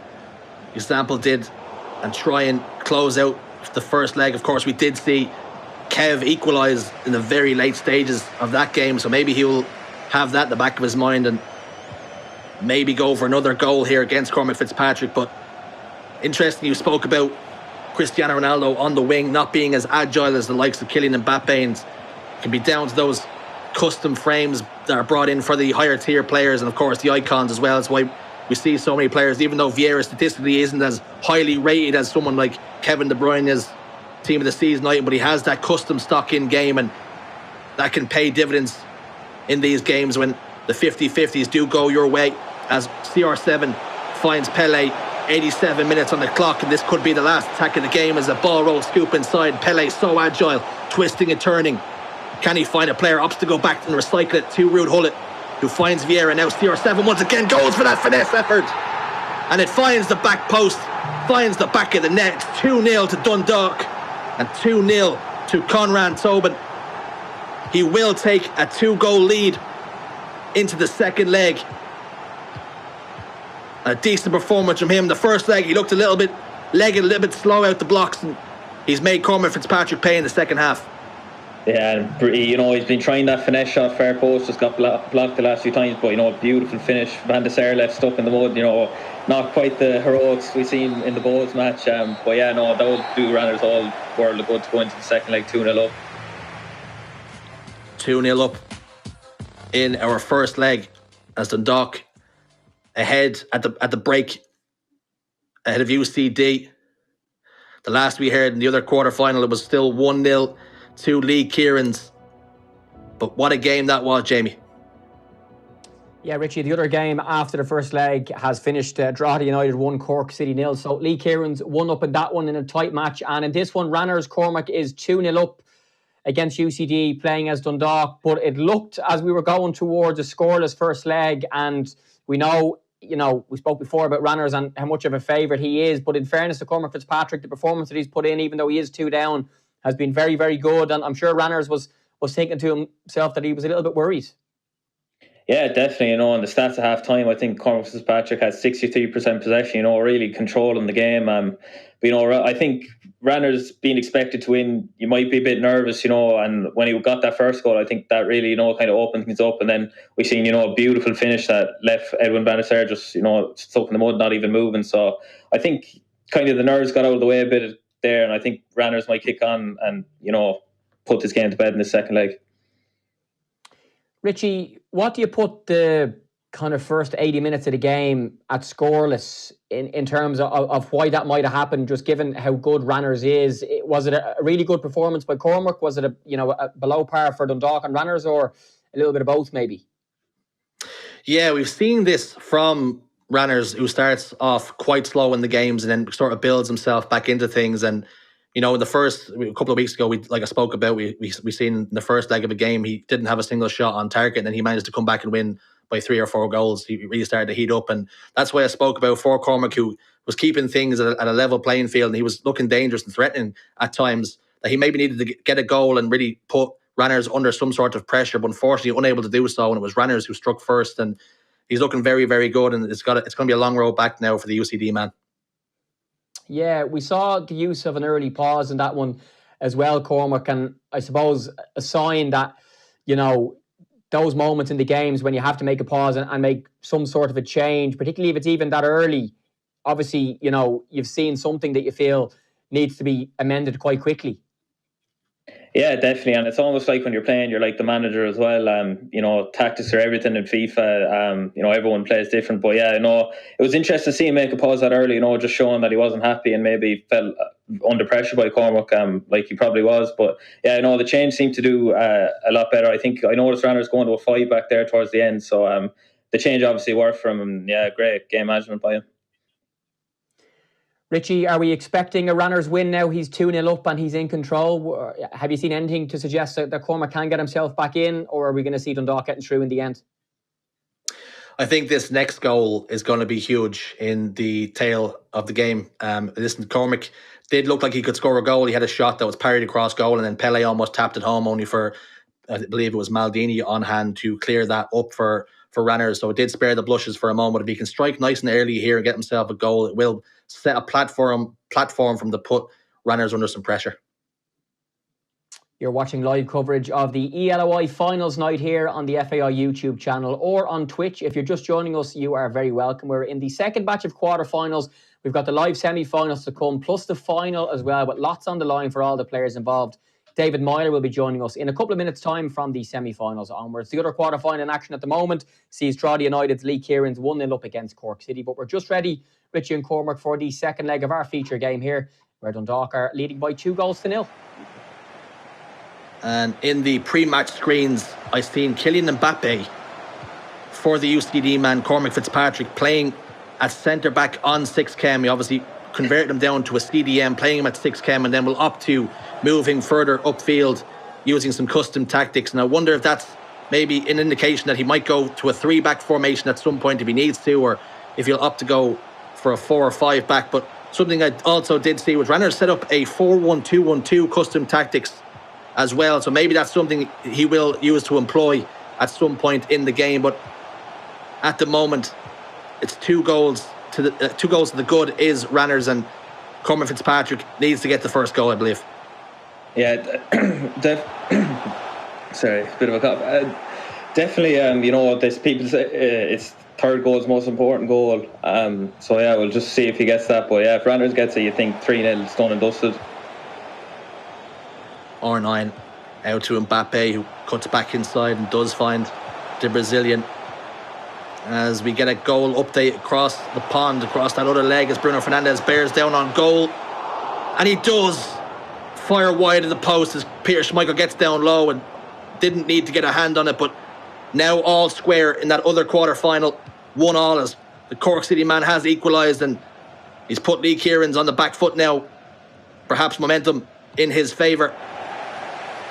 But over here, now a feature game, 0-0 in the second leg, 2-0 still to Ranners, and looking to get a chance here as he finds Hullet with that 5-star weak foot Fires the ball towards Kylian Mbappe.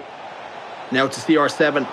Jinking this way and that, trying to break the ankles almost of Patrick Vieira, unable to do so. And you see he looks a frustrated figure that he couldn't get a shot away there. Perhaps if he had that chance back, he maybe plays a pass differently or he turns it another way. But if the score stays the same in the first half, it's going to be a tough ask for Cormac to score 2 goals against one of the better defenders in the league as he fires that ball across.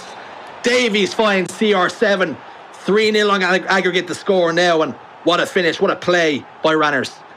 Yeah, and he was just watching Davies, making sure he wasn't going to go offside, timed the pass perfectly, and the defenders of Cormac Fitzpatrick just stood, and yeah, it was an easy cross for Davies into Ronaldo, beautiful volley finish, and yeah, 3-0. We said that goal would be key, and looks like now Ranners is going to push on and win this. And in our other game, Cork City's Kieran Walsh has scored another goal against Lee Kieran's to go ahead in the tie, 2-1 now, and that game is delicately poised to go the distance. On this side of things, though, 3-0 to score, and Ranners already with 1 foot in the semi-finals. You think to yourself, will he cast an eye on that? Will he look past him as Cormac goes round the goalkeeper, but there's a player back on the line to clear it. He almost got himself back in the game, but it is a long road back from now. But speaking about Ranners, we talked about he was a big favourite coming into this game, and he's starting to show why. Yeah, he definitely has, and he looks way more comfortable. As R9 fires that across at the gloves of Van der Sar, but what we will do is shoot over to that other game, which is a little tightly contested, as Van Dijk just puts the cherry on top, and he goes 4 goals to the lead, does Ranners. And here we have Cork City up against Drogheda, this one on a knife's edge, and what way will the pendulum swing? No doubt there will be a twist to the tail as Davies for Kieran Walsh finds R9. Ball tackled though, but one of your dark horses, Lee Kieran's, is in big trouble here. Yeah, he is. He had a 1-goal lead going in the second leg and now giving up 2. All the momentum in Cork City and Kieran Walsh. But yeah, hopefully Lee can go and save face here for me. Yeah, I stuck my neck on the line for him, so hopefully he can repay me here with a goal.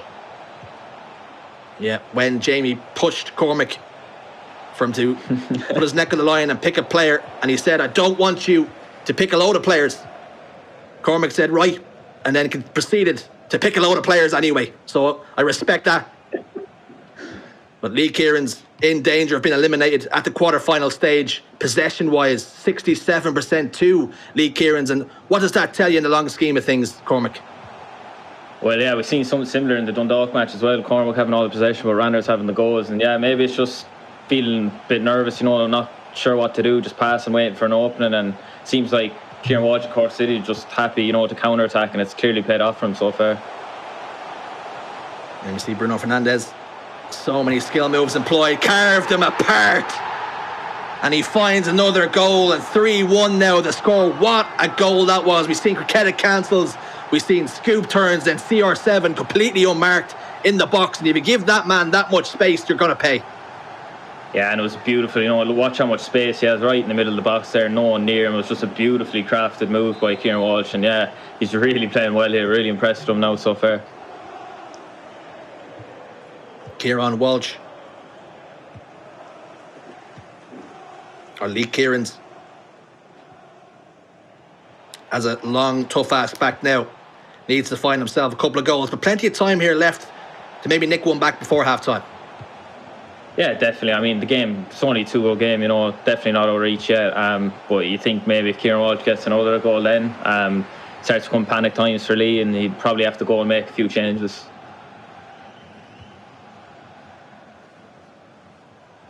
Davies. Tackled this time by all men. Pele at the back. Not a position, if anyone's old enough to be used to watching Pele play in the centre of midfield, making tackles is not his preferred position, but willing to do it for the team, it would seem, playing for the badge, as he tries to evade the attentions there of Bruno Fernandes. We're just seeing the game slow down a little bit. Maybe the Cork City man happy to get into half-time with the score as it stands.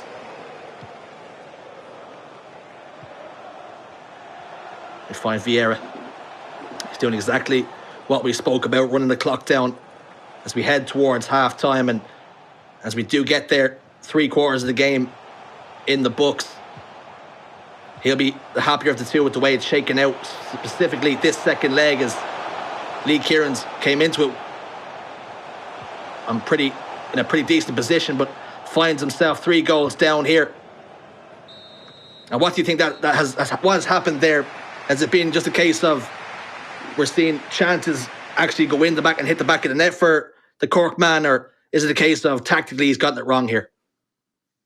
Well, I mean, we obviously haven't seen much of this match, but judging off the goal we did see there, it looks like his chances are well worked. Not in a million years you'd expect that third goal to be missed. So you think it's great play on Kieran Walsh's part.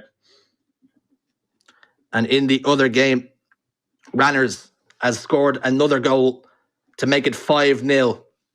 So a commanding lead, and the favourite is dispatching Cormac Fitzpatrick ruthless. But that just goes to show he's starting to find some play and starting to heat up a little bit. Yeah, and as I said, it's always when you're expected to win, and you're not really getting a goal, you start to become nervous. But once you do get that first goal, second goal, then you start to become much more comfortable and things really open for you. So Ranners, I spoke about how he had 1 foot in the semi-finals. Well, I think he's almost fully in the door now, barring a miracle for Cormac Fitzpatrick and a catastrophe for Ranners. But over here, delicately poised, a goal for Lee Kieran's could really set us up for a nervy finish. And with the way the first leg has gone, this leg here, 4 goals scored. I really feel like there's more goals in this game. Yeah, and right now it seems like it's all Kieran Walsh right now. Definitely on his part looking like goal. I'd like to see Lee just calm down a bit more, get a bit of possession, a bit of more of a foothold on the ball. And in the other game, Cormac has gotten a consolation goal, 5-1 the score for UCD. They have gotten a goal back, but Dundalk, the job is almost done, as they will also be around the 50, 60th minute mark as well. So just isn't enough time as the ball goes out of play, and that was not forced, that was an error. And maybe the pressure just starting to get to him. Yeah, I think so. And, getting near that 60th minute mark, thinking probably a change is going to have to come soon if, you are Lee. Because Kieran Walsh really doesn't look in any danger right now. Lee hasn't really created much at all since we joined this match. If you're in this position, you're in the same position as Lee, what is your go-to formation now to change things tactically to get yourself back in the game? What's the tried and tested way that can create you a couple of more chances that you so desperately need? Yeah, I mean, it does depend, on the formation the players playing, but I think, 4-1-2-1-2 or 4-3-1-2, as you point out, they're great. I think formations to, if you go just quick 1-2 touch pass and stuff, I think they're really nice attacking formation, especially if you bring the fullbacks up as well. That would be my go-to, probably to switch to. Kieran Walsh showing that he has all of the skill moves in his arsenal.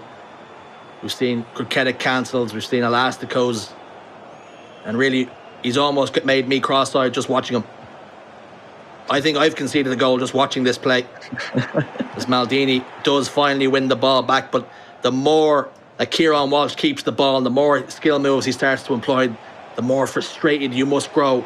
As Lee Kieran's nose desperate to get that goal as R9 tries to get into the box, but blocked this time by Vieira. CR7 fortunately finds Ruud Hullet, but not the Ruud Hullet he was aiming for. Patrick Vieira on the other opposite side picks the pocket of Ronaldo. And now we're starting to see Lee Kieran's mount some pressure of his own. Finds Ronaldo. Ruud Hullet does bear down on goal. Can he ball roll around Van der Sar? Yes, he can, and he finds the back of the net. And that is a huge goal for Drogheda and for Lee Kieran's. He's right back in the game. Yeah, and that was a brilliant goal. You know, he had faith in Ronaldo scoring from that tight angle. Beautiful ball roll, you know, sending the keeper down, and yeah, beautiful finish. And, you know, that's probably the first chance he's got this leg, and he put it away. So yeah, we're in for a real dramatic finish here again. Most certainly in for a nervy finish, and you've seen just how much it meant from us on the cameras. You can see Lee Kieran's raises his fist, and now will that give him the confidence he needs to push on the springboard now? He was, of course, Cormac's dark horse to go on and win the tournament, but Kieran Walsh has looked very, very good, as all players have at this stage of the tournament. There are very few average players left in the game. It's all the elite lads now, all the top quality players. You will not find an easy game, as Kylian Mbappe now finds R9. Will he get through on goal? Van der Sar this time doesn't go down and does make the save. And how important a save will that be as the pause does come through? And tactically, we are going to see some changes. That 5-back, will it change, or are we just going to see some fresh legs? But talk me through it. I see Ronaldinho on the bench not being used once more. Someone put him on the pitch. Yeah, Richie, I think you're kind of the only one now who would be bringing on Ronaldinho. Not really a favourite between most of the lads. But no, going back to that attack, it looked like Lee just activated that pressure. His players seemed to go forward a lot, and that didn't really leave much men back there. And it was an easy pass into Ronaldo. Fortunately, though, for Lee, Van der Sar was equal to the task and produced a fine save. 73 minutes on the clock, as you can see. 3-2, the aggregate score. All Lee Kieran's needs is one more goal to force extra time. We will then go to penalties if required, if no more goals are scored after that point. That was a huge chance, though, for Kieran Walsh to give himself a cushion, some breathing space. Here's Pele now to Maldini. He goes all the way back, recycles possession, and for every moment he has the ball, it's another moment he is closer to that semi-finals. He does lose the ball, but the referee does blow his whistle for what seemed a soft foul. But he'll take that all day long. Maybe look to play it short. He doesn't. He sends it into the box towards CR7. Unable to get on the end of that, though. And in our other quarterfinals, 5-2 the score between Dundalk and UCD. Cormac Fitzpatrick has found another goal, but it might be a little bit too little too late, as Lee Kieran tries to fashion a chance, squirm his way through the army of defenders, that wall of green, as he goes to the direction of nutmeg. But that particular animation in that direction of nutmeg, it never seems to work. And now a counter-attack on, and CR7 has all the acres of space that he needs, and Van der Sar in a 1v1 comes out on top somehow. That's a big chance. And I tell you something, if Lee Kieran's come back and scores a goal, we might look at that one chance there as being a huge part of the game. Yeah, and we just see that's the press, you know. Lee had so many players up, and it was just a 1-2 between Ronaldo, and he was in no one around him. And you're thinking now maybe he should have went for the chip instead of just trying to drill it, because Van der Sar closed that space really quickly. And yeah, another great save from Van der Sar, definitely being the keeper of the E-League of Ireland tournament so far. Yeah, Van der Sar already showing just how valuable he is in these big games. We've seen Ranners using Peter Schmeichel. Van der Sar has come up clutch on more than one occasion over the course of 3 or 4 games already. Johan Cruyff involved now. And this is heading towards kitchen sink time. In the other game, Ranners has punched his ticket. He is in now, the semi-finals.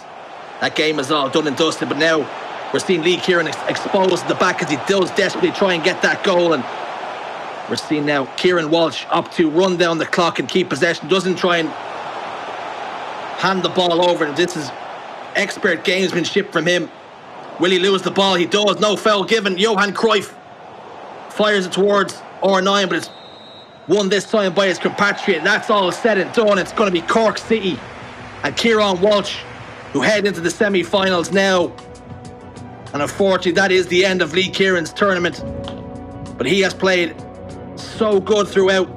Unfortunately, this time he comes up short, and a great performance from Kieran Walsh as he heads towards semi-finals.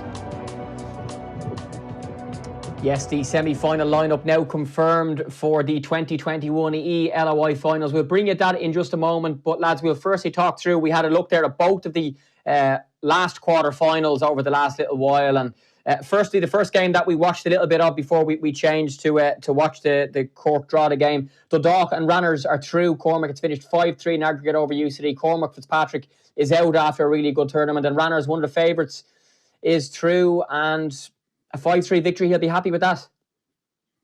Yeah, definitely. I mean, Ranners probably was expected to do that, but, Cormac Fitzpatrick, I think it ended up 5-3 there, so he can hold his head high, finishing top 8 in the inaugural season of eLOI of Ireland is some achievement.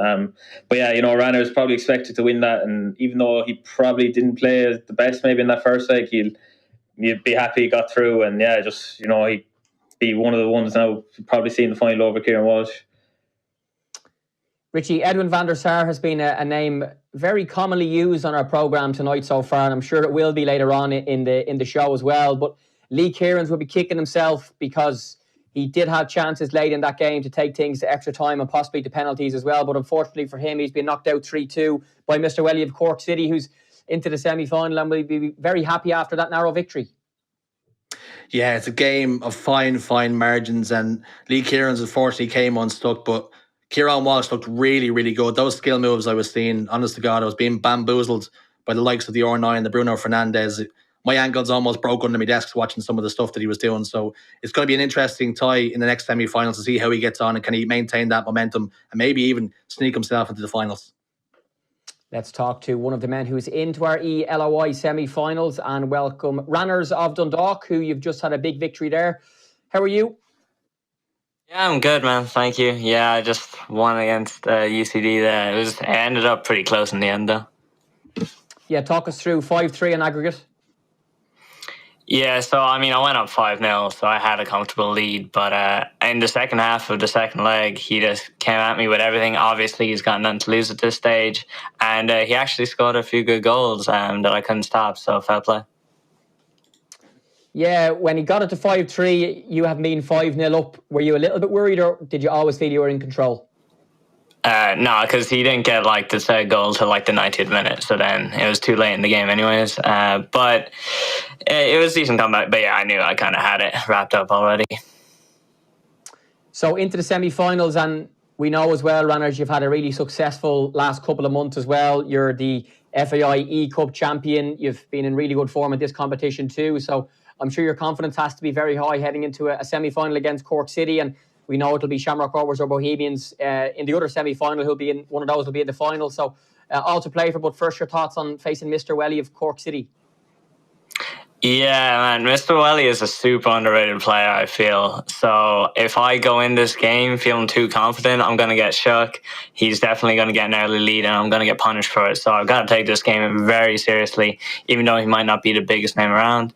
But still, I am confident that I will win. You mentioned there about, possibly giving away early leads. Can you put your finger on maybe why you're starting a little slowly, and how do you feel you need to correct that now for this semi-final? Yeah, I just couldn't get things going the first game. Maybe it was just I wasn't completely ready to go at the moment. But ultimately, I need to adjust faster. And in terms of the, we spoke earlier on to the lads about the change to it now being Ultimate Team and you being able to select players from across the world as opposed to selecting players from Dundalk and stuff like that. So how have you found that, I suppose, adaptation from the group stages into your first knockout game now in Ultimate Team, where you could pick literally the who's who of world football and of course some legends as well? Yeah, so Ultimate Team is the game mode that is primarily played anyway, so I'm very familiar with it. The only real difference being, here you're allowed to get any player, right? So a lot of these top cards I wouldn't have used before, so it's kind of a new experience adjusting to them. But once you get used to it, it's a great feeling, and it gives you a lot more options in attack, I feel.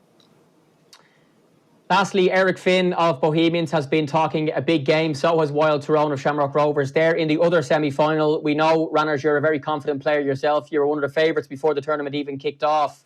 What's your assessment of the final four now? Mr. Welly's thrown in as well in terms of who's going to win this, because I know you're backing yourself. Yeah, I mean, it's all four good players, you know. It's literally going to be who turns up in that specific match, because I'm sure if we all played each other 100 times, you know, there'd be different results. So it's just who can perform under the pressure, really. And I definitely have the most experience, so I'm feeling confident, of course. And, you know, I know what to do in these situations. Ranners, we will see you for your semi-final in a little while. Well done. Thank you. Let's just confirm the semi-final lineup for the 2021 eLOI finals. Our 4 quarter-finals are now complete, and we can't wait for the semi-final action to come in just a few minutes' time. And we're looking forward to 2 big matches. And really, the first one is a Dublin derby. 2 teams who've been competing at the top of the SSE Electricity League for the last couple of seasons, in Bohemians and Shamrock Rovers. That'll be our first semi-final coming up very, very shortly, which will be Eric Finn example against Tyrone Ryan, who goes by the name of Wild Tyrone. And our second semi-final will take place a few minutes later. We just spoke about it in a little bit of detail there. Dundalk against Cork City. So it's Ranners Conran Tobin taking on Mr. Welly Kieran Walsh. So we cannot wait for that.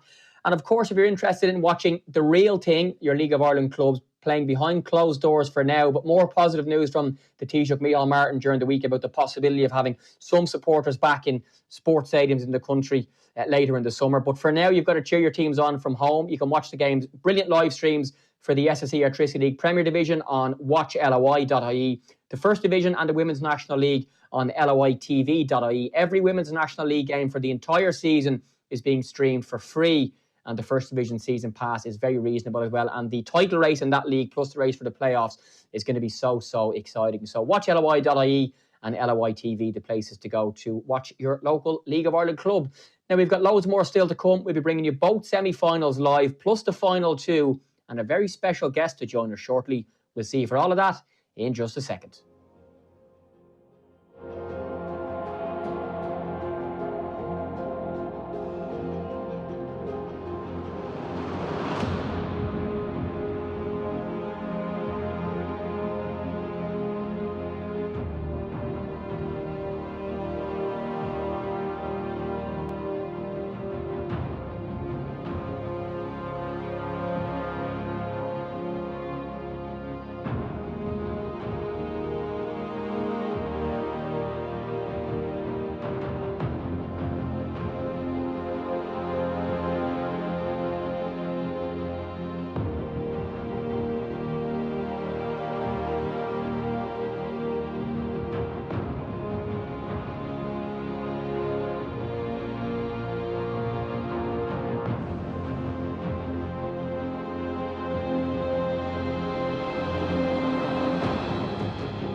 Welcome back to our live coverage of the eLOI finals here on the FAI's Twitch channel. You can also watch us on the FAI's YouTube. And please feel free to spread the word to friends and family, etc. We've got some great action, both semi-finals and the final to come. Our coverage brought to you thanks to EA Sports, official gaming sponsor of the FAI, and Extra.ie, who are the official media partners to the eLOI. Now, Richie and Cormac are still with me, but I'm very happy to welcome a very special guest who's going to be with us across the semi-finals and the final. He's a former Ireland star and FIFA star, and his name is David Myler, and he's here now. David, how are you?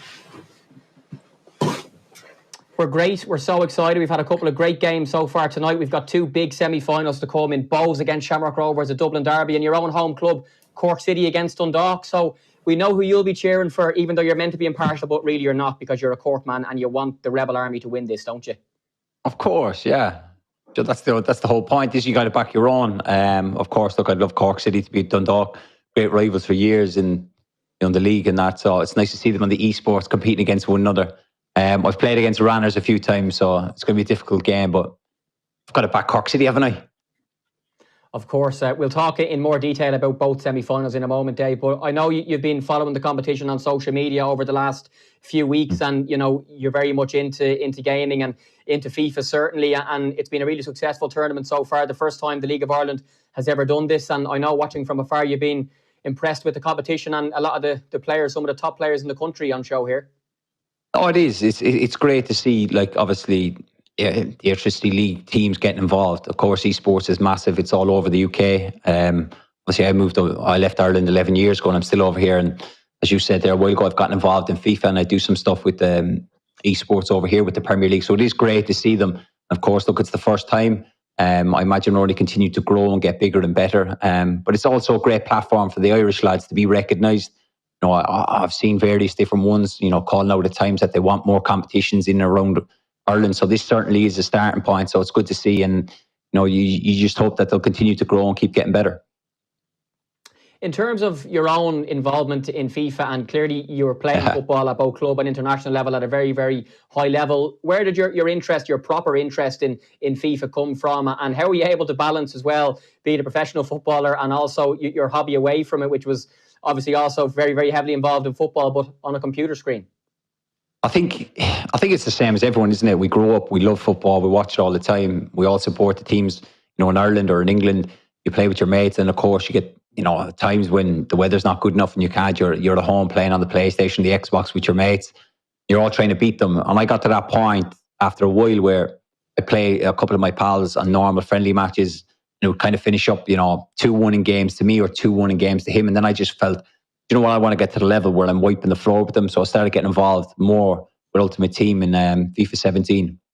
And you spoke there about how did I find the balance.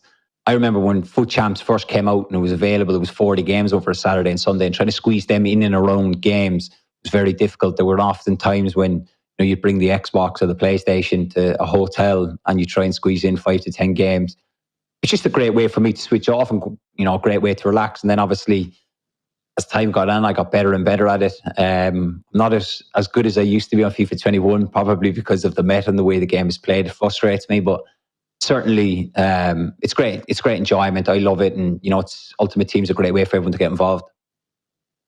Were you more competitive on a football pitch playing, or with your computer in your hand playing FIFA?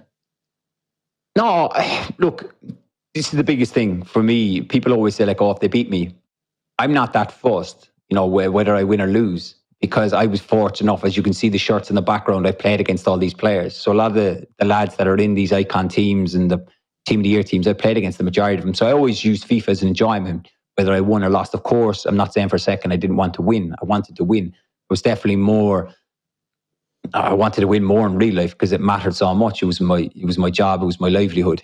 But like, there was a time when I was 39-0, going for 40-0, to be the first footballer to ever do it. And my daughter was actually crying. I actually got up in the middle of the game and walked out, gave her dummy and came back and won the game. I was streaming that live on Twitch in front of 16,500 people. So I enjoy it, but I don't take, like, these boys all take it very serious. They put a lot of time and effort in. I play it for fun, and I, like you said there, I do it as a hobby.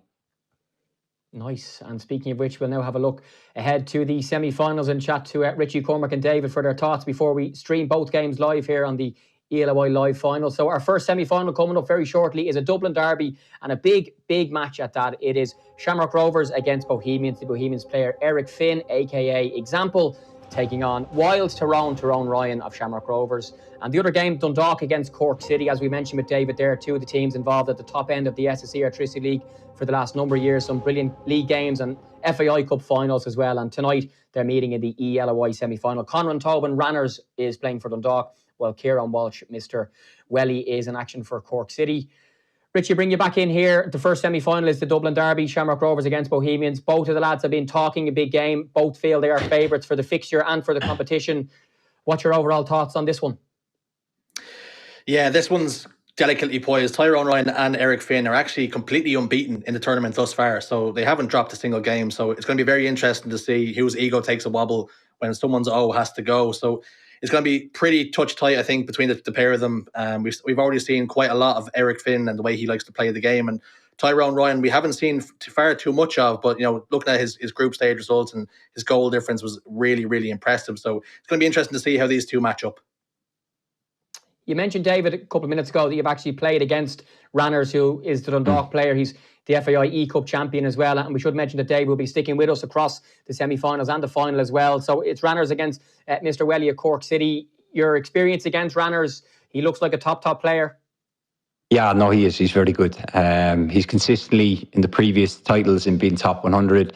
He even does a little bit of breaking down and coaching stuff that I've seen across social media. He's a very good player. Obviously, Mr. Welly, don't know where that nickname came from. I can't stop laughing at it. He's going to be in for a tough game. But at the same time, these boys are all very competitive. They'll have watched each other play. They'll know what the meta is, what's going to work for them, what to exploit, etc. Whether it be the five at the back, spamming them long through balls, etc. It's going to be interesting. And certainly, the two fascinating matches, as you said, the other two lads, going unbeaten, not dropping points, which is obviously good when you go into a semi-final. So I'm hoping for two good matchups. Mr. Welly's nickname, David, we asked him earlier on, I interviewed him. It comes from his dad. His dad had the nickname, so it was passed down to him, hence why his nickname is Mr. Welly. I thought there might be a better story to it. I'm afraid not, but every nickname has a story, of course. And we'll hear more from David between leg one and leg two of our semi-finals. We're just about ready to go. Cork against Dundalk is coming up very shortly, but we're going to pass back to Richie and Cormac for their final thoughts ahead of our first eLOI semi-final of the evening. It's the Dublin derby, Bohemians and Shamrock Rovers. Thank you, Jamie. It's interesting to hear that it was passed on to him from his dad. So that means at the kitchen table come dinner time, it's Big Welly and Little Welly at the kitchen table when the potatoes and stuff get passed around. So that's quite interesting. But tactically, this is going to be a fascinating affair. Cormac, we've seen so much of Eric Finn throughout the tournament. He likes to play that five at the back, and you heard David talking about the meta, the most effective tactic available, and that's going to be the five back with the threaded through balls, putting the R1 or the RB and the triangle or the Y respectively. But how do we think Tyrone Ryan is going to play against that? Do you think his style is very similar to that, or do you think it maybe clashes in comparison? Yeah, I mean, obviously, I haven't seen Tyrone Ryan play, and I'm really excited to see him play because he's a player I've heard of, over the last 2 years. So, but yeah, no, Eric probably being the five back, he's probably one of the best players I think who used the five back effectively. He's great at soaking up pressure and then hits you on those through balls. But yeah, Tyrone Ryan, I mean, most of the players we see the meta formation is five back, so my guess would be five back, but we'll have to wait and see. Now, an interesting thing we've seen at the start of the game is, maybe if it's just for chemistry reasons, but it was a 4-3-1-2 that Eric Finn had. But it looks as though he has immediately settled into that five back as Patrick Vieira sits deep and Zambrotta is in that centre back role. We're seeing a lot of players using the likes of the Pelés, the Alphonso Davies. Here is CR7 to R9. The two Ronaldos combining, something we've seen all tournament long here. As Hullet now for Tyrone. Just looking to bait his opposite number in. As Bruno Fernandes might get a chance here, but he opts to play it out wide, and maybe that chance has just slipped through his fingers. A couple of croqueted cancels. Trying to bait him in. Has he done enough? Mbappe just stumbles. A little bit of contact in the box, but not enough to warrant a penalty or even warrant Mbappe to go down. But a nervy start for Eric Finn as Tyrone Ryan immediately showing that he's a threat and maybe a different play style than he's used to playing against. Yeah, definitely, and he looked very dangerous straight away on the attack. It does look like he's matched him with the 5-back as well, which I think, if someone's playing a 5-back, I think... Ball swung in from the back post as we're speaking. Alphonso Davies finds that man once again. You can see him in the cameras almost mimicking the goal celebrations. We've seen him doing something similar when he scored a goal. He mimicked the Baffatimi's goal meet celebration, and he's done it again. Quite the character is Eric Finn, and that will do wonders to settle his nerves now. And disappointing start for Tyrone, going 1-0 down so early, but it's a long road. It's a long game still to play, and there's plenty of time to bounce back. Yeah, plenty of time, of course. I mean, as I was saying before, Eric, he just soaked up all that pressure. It looked like Tyrone Ryan was really starting the game the better off, but he just soaked up the pressure. One counter attack, beautiful ball back post, and it's 1-0 to Eric. He's just so effective in this 5-back. He really knows how to play it perfectly. Something interesting to discuss as well is that if Ranners in the other semi-finals does win his tie, he has already won the EFAI Cup and he is already representing Ireland. So if he does go on to win the tournament, that spot is still up for grabs. So the runner-up of this semi-final, essentially whoever wins this game, if Ranners wins the other semi-final tie, will get to go on and represent Ireland in the E-Nations in Denmark in August. So just to add, if there wasn't already enough pressure on you, add a little bit extra as that directional nutmeg comes through. Ronaldo almost trying to force his way past Vieira, but the strength of the Frenchman comes out on top, and he goes to try to employ that long through ball over the top towards Davies again, who does have that assist already in the bag. It's R9 now. This time for Eric Finn, almost plays that 1-2 with Bruno Fernandes, but Davies is back down this left-hand side, ball roll and a heel-to-heel flick as well. And he's just evaded the attentions now. R9 with a roulette spin. Back to Davies. He's not up in the cross at this time and might look to go back inside, which he does. Now to Hull, a little bit of space inside with Pele. Finds CR7. Direction nutmeg goes towards the goalkeeper, but Van der Sar. We've seen him be the saviour and the hero for Eric Finn in our quarter-finals, but this time he's the protagonist and he saves big with his hands down low. Yeah, and maybe just a little dink there could have done it, but no, a great play from Eric again. Absolutely phenomenal stuff from Eric now. He's really starting to take control of this game. Tyrone Ryan needs to, just get on the ball a bit more and start creating a bit more chances. And now R9 fires towards goal, and Tyrone Ryan's right back in this. 1-1, the scoreline.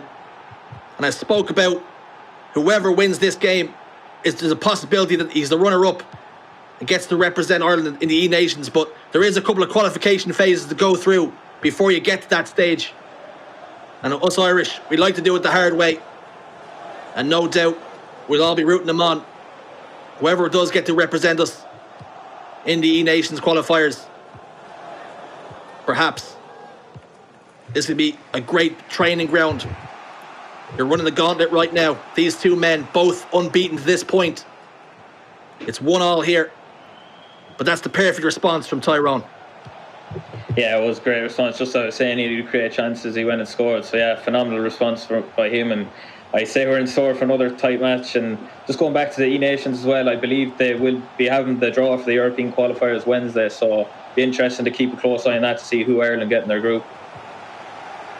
Our attentions will turn on Wednesday then to see who Ireland are paired against. As Pele now tries to find Ronaldo, but it's intercepted this time. And now it's Hullet for Shamrock Rovers. Something I never thought I would say.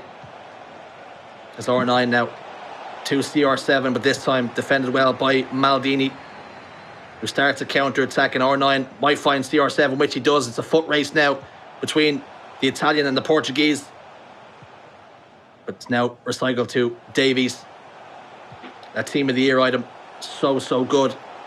Such a well-rounded card, and he's found him once more. Will he up the cross? Yes, he will. Finds R9 once again. Almost bundles past, but again, Van der Sar stands strong. Yeah, and this time, it's happened against Eric. It was his Van der Sar saving. Now it's against him. But yeah, that was a brilliant ball, I think, by Bruno Fernandes to Alphonso Davies. Inch perfect, and it made Maldini lunge for the ball, and Davies took down with his chest and put in the decent ball. But I'd say Eric was hoping Ronaldo CR7 would have been there instead of R9 Ronaldo.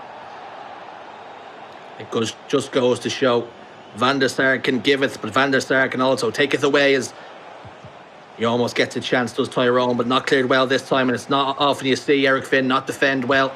Pele to Bruno Fernandes. Offside flag stays down. That's 2-1 to Tyrone Ryan of Shamrock Rovers. He gets his nose in front just before half time, and a long lofted through ball sent towards Ronaldo, but Van der Sar gathers with ease.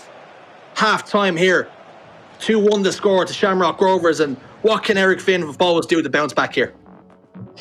Yeah, just taking a look there. I mean, obviously possession, probably he'd want that high, only 43%. Tyrone Ryan is getting, starting to get a lot more chance there towards the end of the first half. But, again, a huge goal there on the 45th minute mark going into half time. These lads are really choosing the right moments to get their goals. Both men opting to use that 5-3-2. Not messing around, not playing games, trying to give themselves the best chance to get to the finals. This is the first time we've really seen Eric Finn faced with adversity and staring down the barrel of elimination, and see how he bounces back to being a goal down. As Ronaldo of Tyrone Ryan finds the Brazilian this time. Eric Finn opting to stand back and just keep him at arm's length, not trying to give him the chance of passing through him. But loses the ball again. He's been slacking possession in this first leg. It's not like him. I've seen a much more calculated approach from Tyrone Ryan. R9 now with a drag back and brings the ball towards Vieira. Bruno Fernandes comes out there, but he does foul Ruud Gullit. Now it's going to be a set piece and a dead ball, as immediately you see Eric Finn moving Van der Sar a little bit over towards that other post, almost position him directly in the middle of the goal, something you don't see. As CR7 goes direct for goal, and Van der Sar down low to his right, parries it out for a corner kick, and the pressure's not over here, it's starting to mount. The worrying signs here is that the person who looks more likely to score is Tyrone Ryan of Shamrock Rovers, and perhaps that's something that Eric Finn needs to look at tactically. But for now, he's quite happy with the way it is. What do you make of this so far, Cormac? Yeah, I mean, Tyrone Ryan was looking really good there. This is what I kind of want to see Eric do a bit more, just hold the ball. It looked like when he was getting the ball, he had R9, back nearly defending, and there wasn't really many options, and he was just kind of giving the ball away. So definitely you want to see more of this from Eric, just slow the game down a bit. Don't be letting all the attack just come down your end from Tyrone Ryan. You want to be doing a lot of the attacking yourself. We're seeing any time that ball goes into the midfield, Gullit, Vieira, they almost have a gravitational pull. The ball is just attracted to them. I don't know whether they're wearing some of the finest cologne and the ball likes it, and it always seems to go to them. As Pele finds R9 once again. Bruno Fernandes almost had a little bit of space on the right hand side if he opted to take the shot, but he instead decided to turn inside once more, only into traffic. But again, we're seeing example lose the ball. Very slack as that player lock system comes out for Tyrone Ryan. We haven't seen it all too often. Finds CR7. There is a man over. It's Bruno Fernandes. He fires the cross goal, makes no mistake about it. It's 3-1 now to Shamrock Rovers. And Eric Finn has to change something now. Yeah, and that was honestly probably one of the best goals I've seen today from Tyrone Ryan. First time, I believe, as well, I've seen a cancel skill move implemented there. Just brilliant, pulling him side to side, and he had Bruno in space there, just passed it to him, quick turn and goal. And yeah, Tyrone Ryan really impressed with his attack right now. From Eric, he does love that through ball and going quick, but I think it just isn't working. And yeah, something needs to change. We haven't seen him change out with 5 back at all, but maybe he's going to have to do that. Eric, Ronaldinho's on the bench. If ever you need a goal match winner, he's right there at your fingertips. Just put him in, coach. Just give him a chance. He brings on Johan Cruyff, though. The Dutchman, Barcelona legend. Five-star skill moves and weak foot to boot. So he is very capable of winning a game. That foot item alone will give you headaches as he goes for goal from distance this time, but very easy for Van der Sar. That big tall frame gathers the ball into the midst. Just under 70 minutes gone now. Long kick distributed and dispatched to CR7, and a little reverse pass to R9, but it did look offside, and the linesman agrees. He puts his flag up, and almost a slack pass from Eric Finn. Do you think the pressure may be getting to him here? Yeah, and he's just looking a bit frustrated, judging by his body language and facial expressions right now. Yeah, obviously not used to this, hasn't lost the game at all. He won earlier against Kev, a great player as well. So coming into it, he definitely would have thought he'd be doing a bit better than right now. It's not something we're used to seeing from him as well. Normally when we look towards his camera, he's smiling, he's bopping away to music, or he's being a little bit cheeky towards the camera when he scores goals, but now he finds himself down by a couple, and by no means is he out of this. So maybe he needs what we talked about before, just needs someone in his ear to tell him you're not out of this just yet. Get a goal back and you're right back in the mix there. So maybe you should jump in a Discord call with him now and take that 10% if he goes to the finals. Maybe, all right, Rich. Yeah, as we just see, he's going to switch, it looks like, to a 4-3-1-2. Cruyff at that centre attacking mid position. So he obviously realised now, 5 back just isn't cutting against Tyrone. Tyrone's been playing phenomenal, shutting down everything really after that first goal he scored. It's also worth saying, as he almost put on Ronaldinho, I seen you. It's almost worth saying as well, he's now changed formation, so that might leave him a little bit more susceptible to those through balls. So maybe he's going for, I wouldn't say going for broke just yet, because there is, of course, a second leg to play for as well, as we are on the road to the E-World Cup. And Hullet finds Bruno Fernandes now again. But the next goal is going to be so important here. If it goes the way of Shamrock Rovers, that might be the nail in Bohemian's coffin. But Cruyff, he gathers the ball and he's got bad intentions. Looking to create a chance. He has found a pocket of space. It has found Johan Cruyff. He passed it this time and he's found the back of the net. But that is excellent composure from Eric Finn. He could have gone for the shot directly off of Johan Cruyff, but instead opts to play it to his right. Calmness, patience personified, and he finds the back of the net and he's right back in this game using that 4-3-1-2. Yeah, and absolute beautiful goal there. I didn't even see Mbappe coming in from the right top of the picture myself, but yeah, the vision to see that and just the composure do that.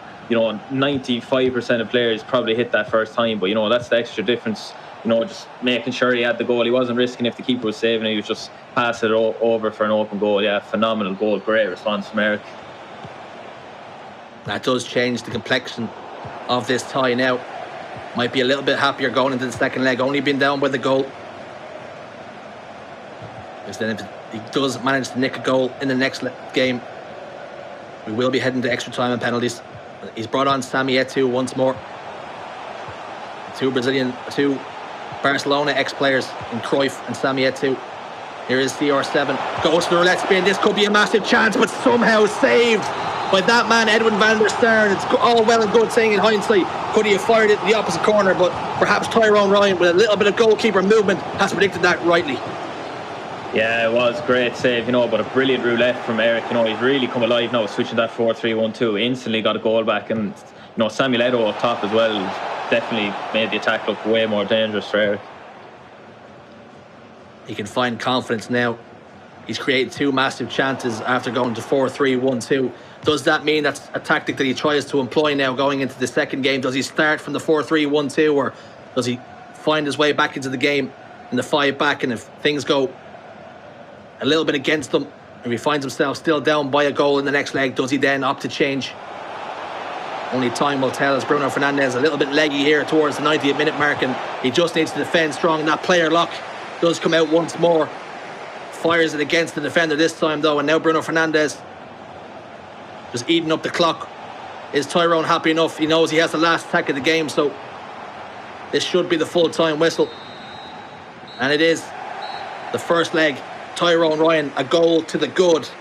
But Eric Finn looked good in patches. If he can start to create those chances that he did towards the latter stages of that match, we're in for an absolute belter of a second leg. Yeah, what a cracking Dublin derby to start off our eLOI semi-finals, and how Bows and Shamrock Rovers fans would love to see Cristiano Ronaldo in their colours, of course, as well. We saw Bruno Fernandes too. And it's fair to say, Richie, you do want Ronaldinho to feature at some stage in this competition, because you've mentioned him as much as I've mentioned my love of golden goal FIFA. So you do want Ronaldinho on, but I know Cormac doesn't agree with you. I'm going to check what Dave thinks in a second. Yeah, he's one of those players. Look, I have him right here, watching over me. Always pray to Ronaldinho. He's the man that'll get you a goal when you need it most. And I'll tell you something, if he was in my FIFA Ultimate Team, he'd be starting. He'd be in the starting 11. I wouldn't be taking him on off the bench. It's actually damn right disrespectful, is what it is.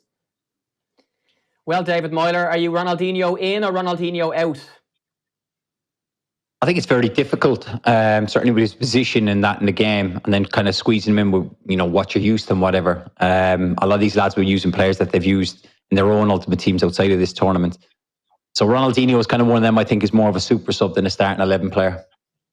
Cancel David Myler. Do it now. I've had enough. After the first leg, Bohemians 2, Shamrock Rovers 3. What did you make of the first leg, and what's your thoughts, I suppose, of where it sits now, looking ahead to the second leg, David? I think Tyrone can be very pleased with how he played. Obviously, he played with the 5 at the back. Controlled possession very well. Was very patient in his attacking play. Now, Eric did, obviously switch late on, which made a massive difference to him, because he was able to get men forward quicker. I think if you looked at the way he was defending, any time that, Tyrone was keeping possession, he was bringing the strikers back. So then when he was winning the ball back, he was trying to counter. He was almost rushing it. So certainly when he switched, he was able to get that more, players up the pitch and be able to control and create stuff. So it'd be quite interesting to see if Eric will change and start with a 4-3-1-2 off the start in the next game.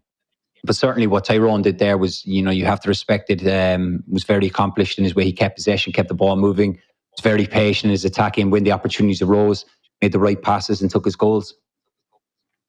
Yeah, you spoke on commentary, Cormac and Richie, about Eric being a little bit under par, certainly for the majority of that game. But the fact that he's only a goal down, he scored late to make it 3-2, Cormac. So he's given himself a real chance, and I'm sure we'd expect him probably to improve a little in the second leg. Yeah, definitely. And, even though he lost that first leg there, I think Eric can be happy just to be a goal down. He definitely didn't play as good as he can play. And yeah, I would be interested to see now, does he stay in that 4-3-1-2? Personally, I would stay in it. He looked definitely more of a threat going forward and kind of had Tyrone Ryan on the ropes there. So if I'm Eric, I would stay in that 4-3-1-2. But yeah, we'll just have to see what he does. What's your second leg predictions, David, please? I still think it's going to be very tight. I think there'll be a goal either way. Again, if Tyrone can maintain to keep that possession, kind of keep that control of the ball in the first half, he had 60% possession. It was only late on, kind of Eric got more of the ball, got back into it. It'll be certainly interesting, like I said there, how they line up with their formations. I'm gonna say it's going to be 2-2. So that will mean Tyrone will go through from obviously his earlier win. Lastly, David, from the point of view of the lads now, we're at the semi-final stage, place in the final, money on the line, their chance to go through, towards the World Cup, etc., to represent their country. Are they feeling nervous now? Are they still excited? But the fact that they're in game now, is it just they're just, in that focus mode as we're getting ready for the second leg? And for one of them, they're into the final. For the other, it's their competition over very shortly. No, look, they're going to be feeling the nerves. That's only normal, isn't it? Obviously, Tyrone will have that little bit of excitement after winning the game. Eric will probably, the pressure will be off, because he knows now he needs to go and attack and kind of get back into the game because he's a goal behind.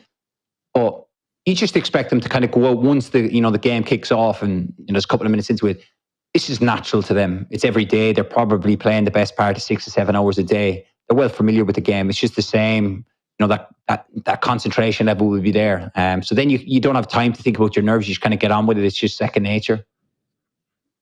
The voice there of David Myler. Things are getting tense in the eLOI semi-finals. Richie and Cormac, second leg of the Dublin Derby is just underway. Yes, lads. Back into the second leg of the game. Shamrock Rovers up against Bows, and we already seen Eric Finn give the cow a kiss when he won his quarter-final affair. And will it be a tale of the milkman bottling it come the end of this leg? There is plenty of time to get a goal as Pele sends it all the way back to Van der Sar.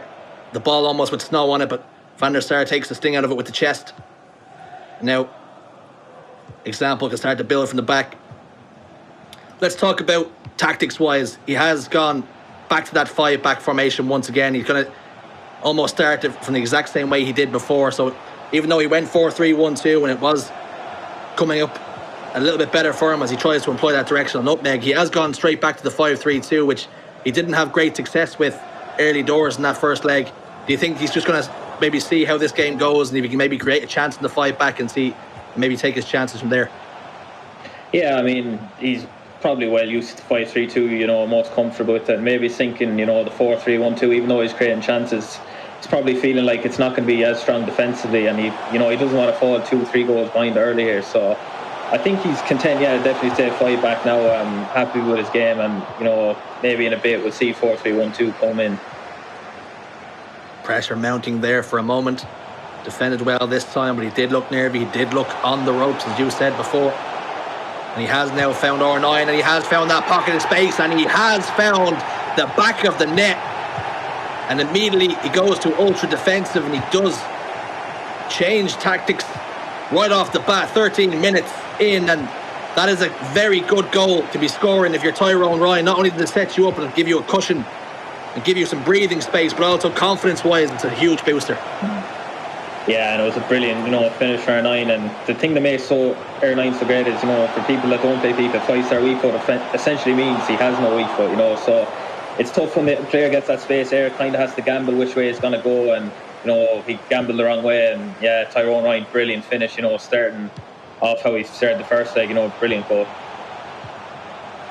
And now again, we did see a half chance for Eric Finn, but ultimately not taken. But R9 is making that dart and run. Carlos Alberto comes over to cover. R9 fires towards goal, and it cannons off the crossbar to Maldini. CR7 duel in the air. CR7 comes out on top, and the pressure not dealt with just yet. Here is CR7. Will the directional nutmeg come in? Well defended by Patrick Vieira, but there's the chance. But unfortunately, it has found the woodwork, and that's heartbreaking for example, and heartbreaking for Bose. Yeah, and it was a beautiful finesse shot, a long shot. He does look like the American, just maybe a little bit less power that was flying in top corner, really unlucky. But yeah, no, great chance worked, and we see him here again kind of doing better in the 5-back this leg for sure. R9 wins that header. Maldini, a vital touch to pick the pocket of CR7 before he could get himself through the gears and really put it into a foot race. And the opposite end, CR7 tries to find Pele, but defended again by that man, Patrick Vieira, who's been a centurion at the back, an absolute warrior. And now Pele for Shamrock Rovers. Looks like we have seen a tactics change. Looks like a 4-back now, with Vieira slotting in at centre back. So we may be pushing to that 4-3-1-2. We've seen Pele now in that number 10 position. Goes back towards CR7. Referee waves advantage for that foul on Pele. We'll have to wait a moment before he can get himself back in that attacking position. Does go for goal, almost in a very similar position as the one that hit the bar, but this time Tyrone Ryan knew it was coming. He stepped out. As we head towards the 30-minute mark now, Bruno Fernandes finds R9. A little pocket of space now for Pele. Goes to the ball around the goalkeeper, but Patrick Vieira on the goal line. The goal-saving clearance. But warning signs there now for Eric Finn as he's on the ropes and he's starting to wobble. Yeah, and he's just Tyrone Ryan starting to get runners, in behind the fullbacks and stuff. Really creating beautiful space. And fortunately for Eric, though, there, he had the man he'd won on the line, big 6'4" Patrick Vieira covering the goal. So, yeah, he saved face for Eric there, but near brilliant goal there from Tyrone Ryan again. Maldini picks out Pele with a lofted pass. Ball roll dragged into a scoop, and Pele's onside here, and he's gone for goal, and Van der Sar saves down low to his left-hand side. Danger not averted though. Pele, at the second time of asking, has found the back of the net. And unfortunately, Eric Finn staring down the barrel of elimination now as it's 5-2 the scoreline. David Myler did predict a 2-2 scoreline, so perhaps the second half could go the way of the Bows man, but he needs to change something. Yeah, what an impressive goal from Tyrone. He had a beautiful left stick dribble, I think, in there with Pele. I thought he was going to shoot, but then he went for the finesse, and it was a good save by Van der Sar. But Tyrone didn't read into that chance being missed. He just got the ball, beautiful heel to heel, and seen Pele back post, beautiful double X pass to him, and good finish again from Tyrone. Been really impressed by Tyrone's defending against a really accomplished player here. Cannot go without being said again, both these men up until this point unbeaten in the tournament, and perhaps the fact that Eric knows he has to score has left him a little bit more susceptible at the back. He's taking some more risks, he's rolling that dice, he's gambling on himself. You see, he has had a couple of shots. He is in that 4-3-1-2 formation. It won't be long before we do see some sort of pressure employed, as he's now opting to go for the 3-back instead, and going to try and stretch the pitch using those wingers with Mbappe out wide, which is now moved to Davies. We might see a couple of substitutions at half-time, but he has to change something here, Cormac. Yeah, and it's 3-back, it's high risk, high reward. He's going to have a lot of players bombing forward here, but it's essentially going to be a 2v3 up in the attack then, and we've seen Tyrone Ryan maybe doing a few 1-2s in the first leg. So yeah, the game's 100% going to open up here more, Richie, and I expect to see goals flying in here now. Well, goals galore. That's what we're looking for. As Maldini gathers the ball, finds and brought it straight down the line. Classic Eric Finn, but dribbles the ball out of play, and you can see the frustrations in him now. His body language completely changed, clapping his hands in anger. Probably looking for a ball roll there, but it didn't come out for him.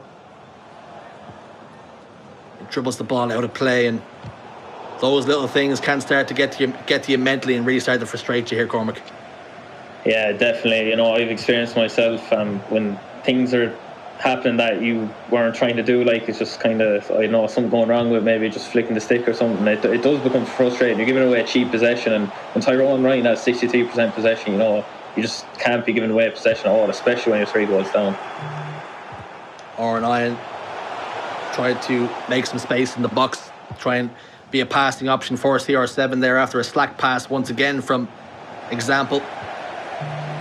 That goal kick won this time.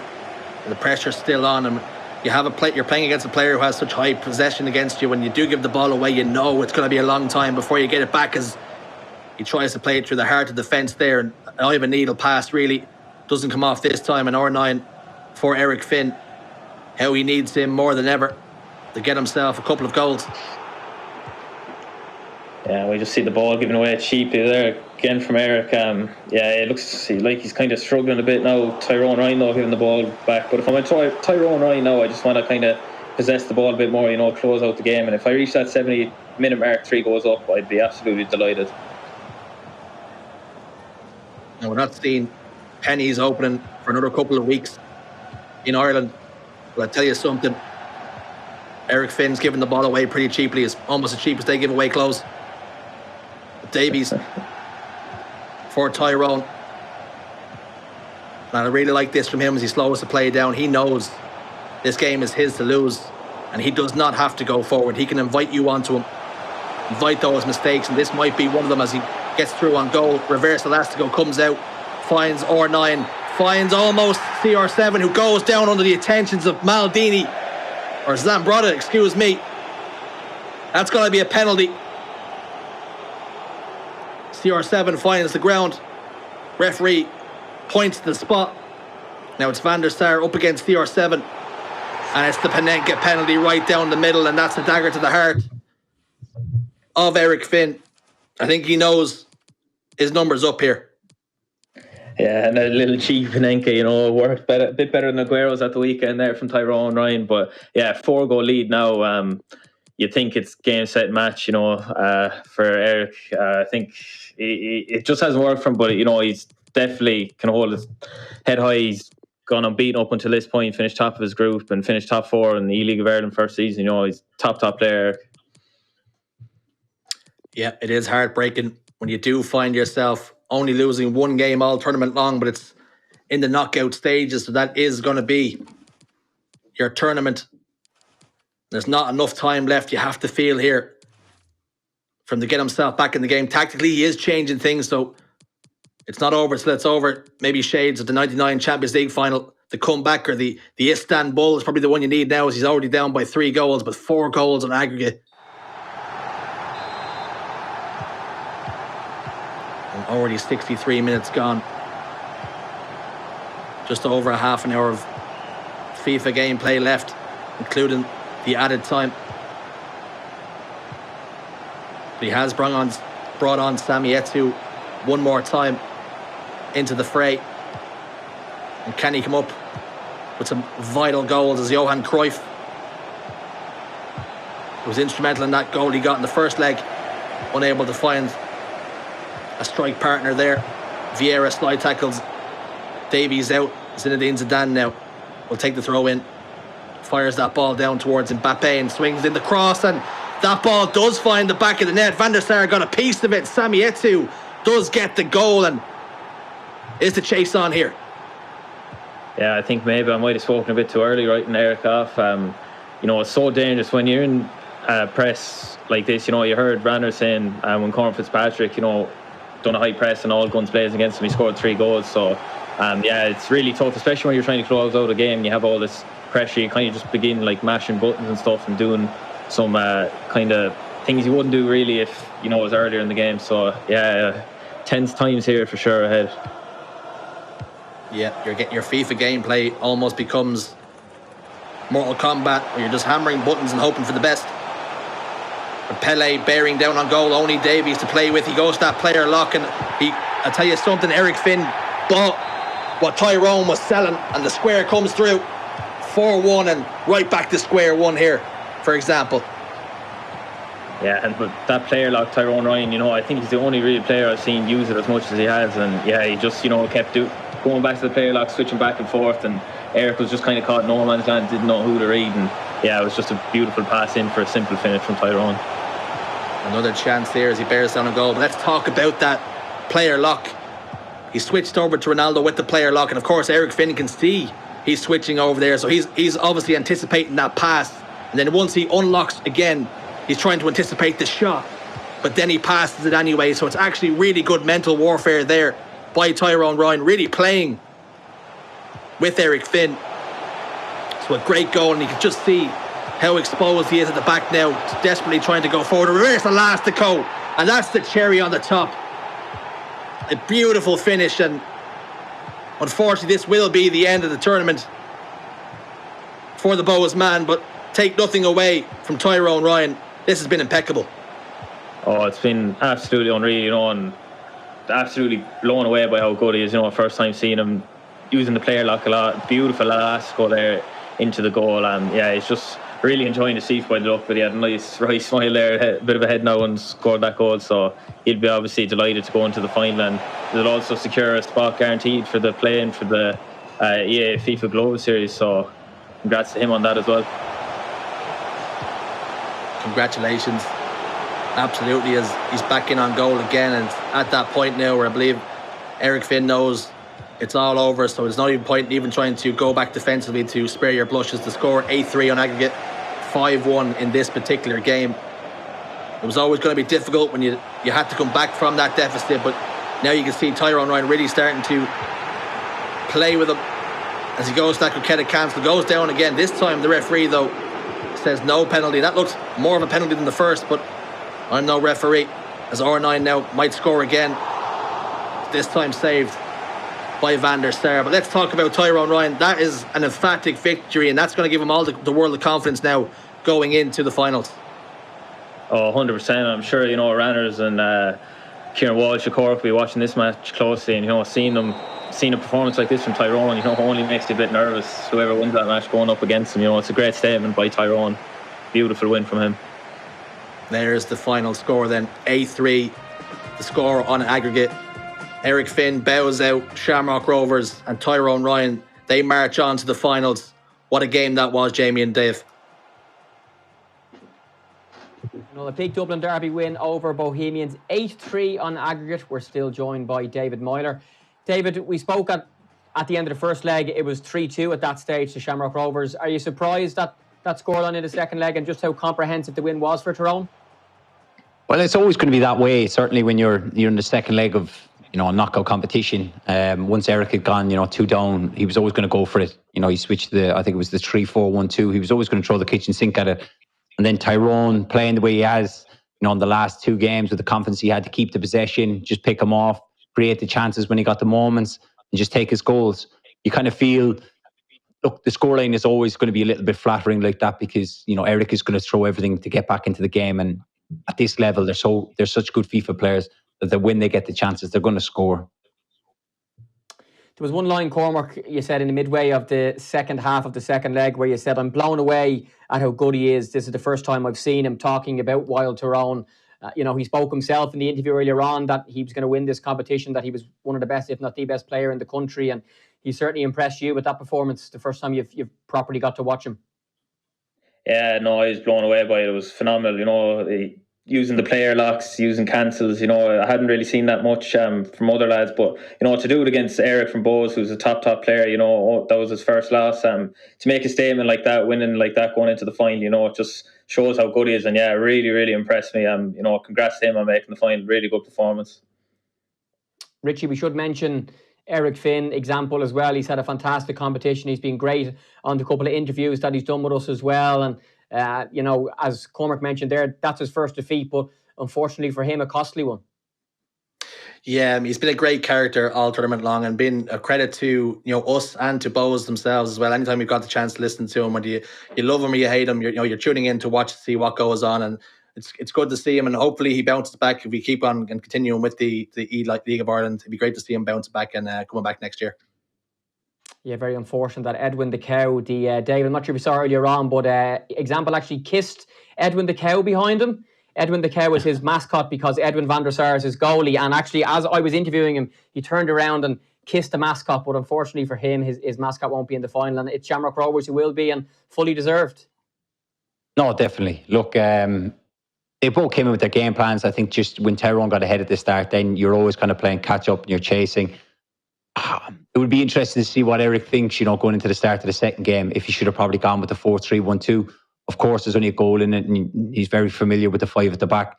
But just maybe to create that bit more pressure higher up the pitch to stop Tyrone having a lot of possession.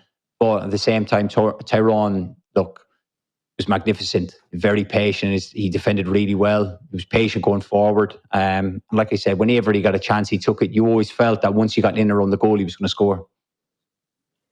Dave, across your career as a footballer, you would have, as things moved on, video analysis would have become huge. In FIFA, is it big? And what I mean by that is the fact that we know that Tyrone of Shamrock Rovers is now in the final. He has the chance to watch the other semi-final, and the same thing, the 2 lads in the other semi-final have watched his game there. So will there be much to be taken from these semi-finals opposition-wise for, the 2 finalists in the end? Well, I don't want to say too much because obviously I've watched Tyrone closely. I imagine the other lads, Kieran and Ranners, will be, preparing for their own match. Like you could see that example, he got the goals from the wings, the one with Etu, whatever. Like, that's the big thing. Can you then, change your formation slightly to pack the middle? Tyrone likes to keep a lot of possession in the middle of the pitch. Maybe do you go switch to a narrow diamond or whatever to, compact it? So imagine these lads will be looking at everything. You talk about analysis, of course. Look, everybody knows in professional football, it's everywhere, all the time. Certainly in FIFA, to this level, I think when there's, big rewards up with money, etc., lads will be watching their own games back, watching their opponents back. What did I do right? What can I improve on, etc.? And look, there's no doubting that they could switch between 3-4 different formations. So I imagine, look, the Ranners or Kieran get through, you'll be looking at Tyrone there playing a lot of, through the middle, trying to keep on to possession. How can I change that? We know Shamrock Rovers will be competing in the first ever eLOI Grand Final. We'll find out who'll be joining them in just a couple of minutes, and we'll see you then.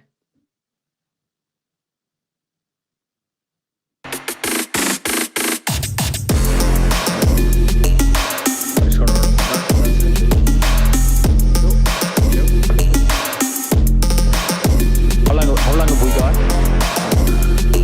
About 2 minutes, 2.5 maybe. I'll wait for it.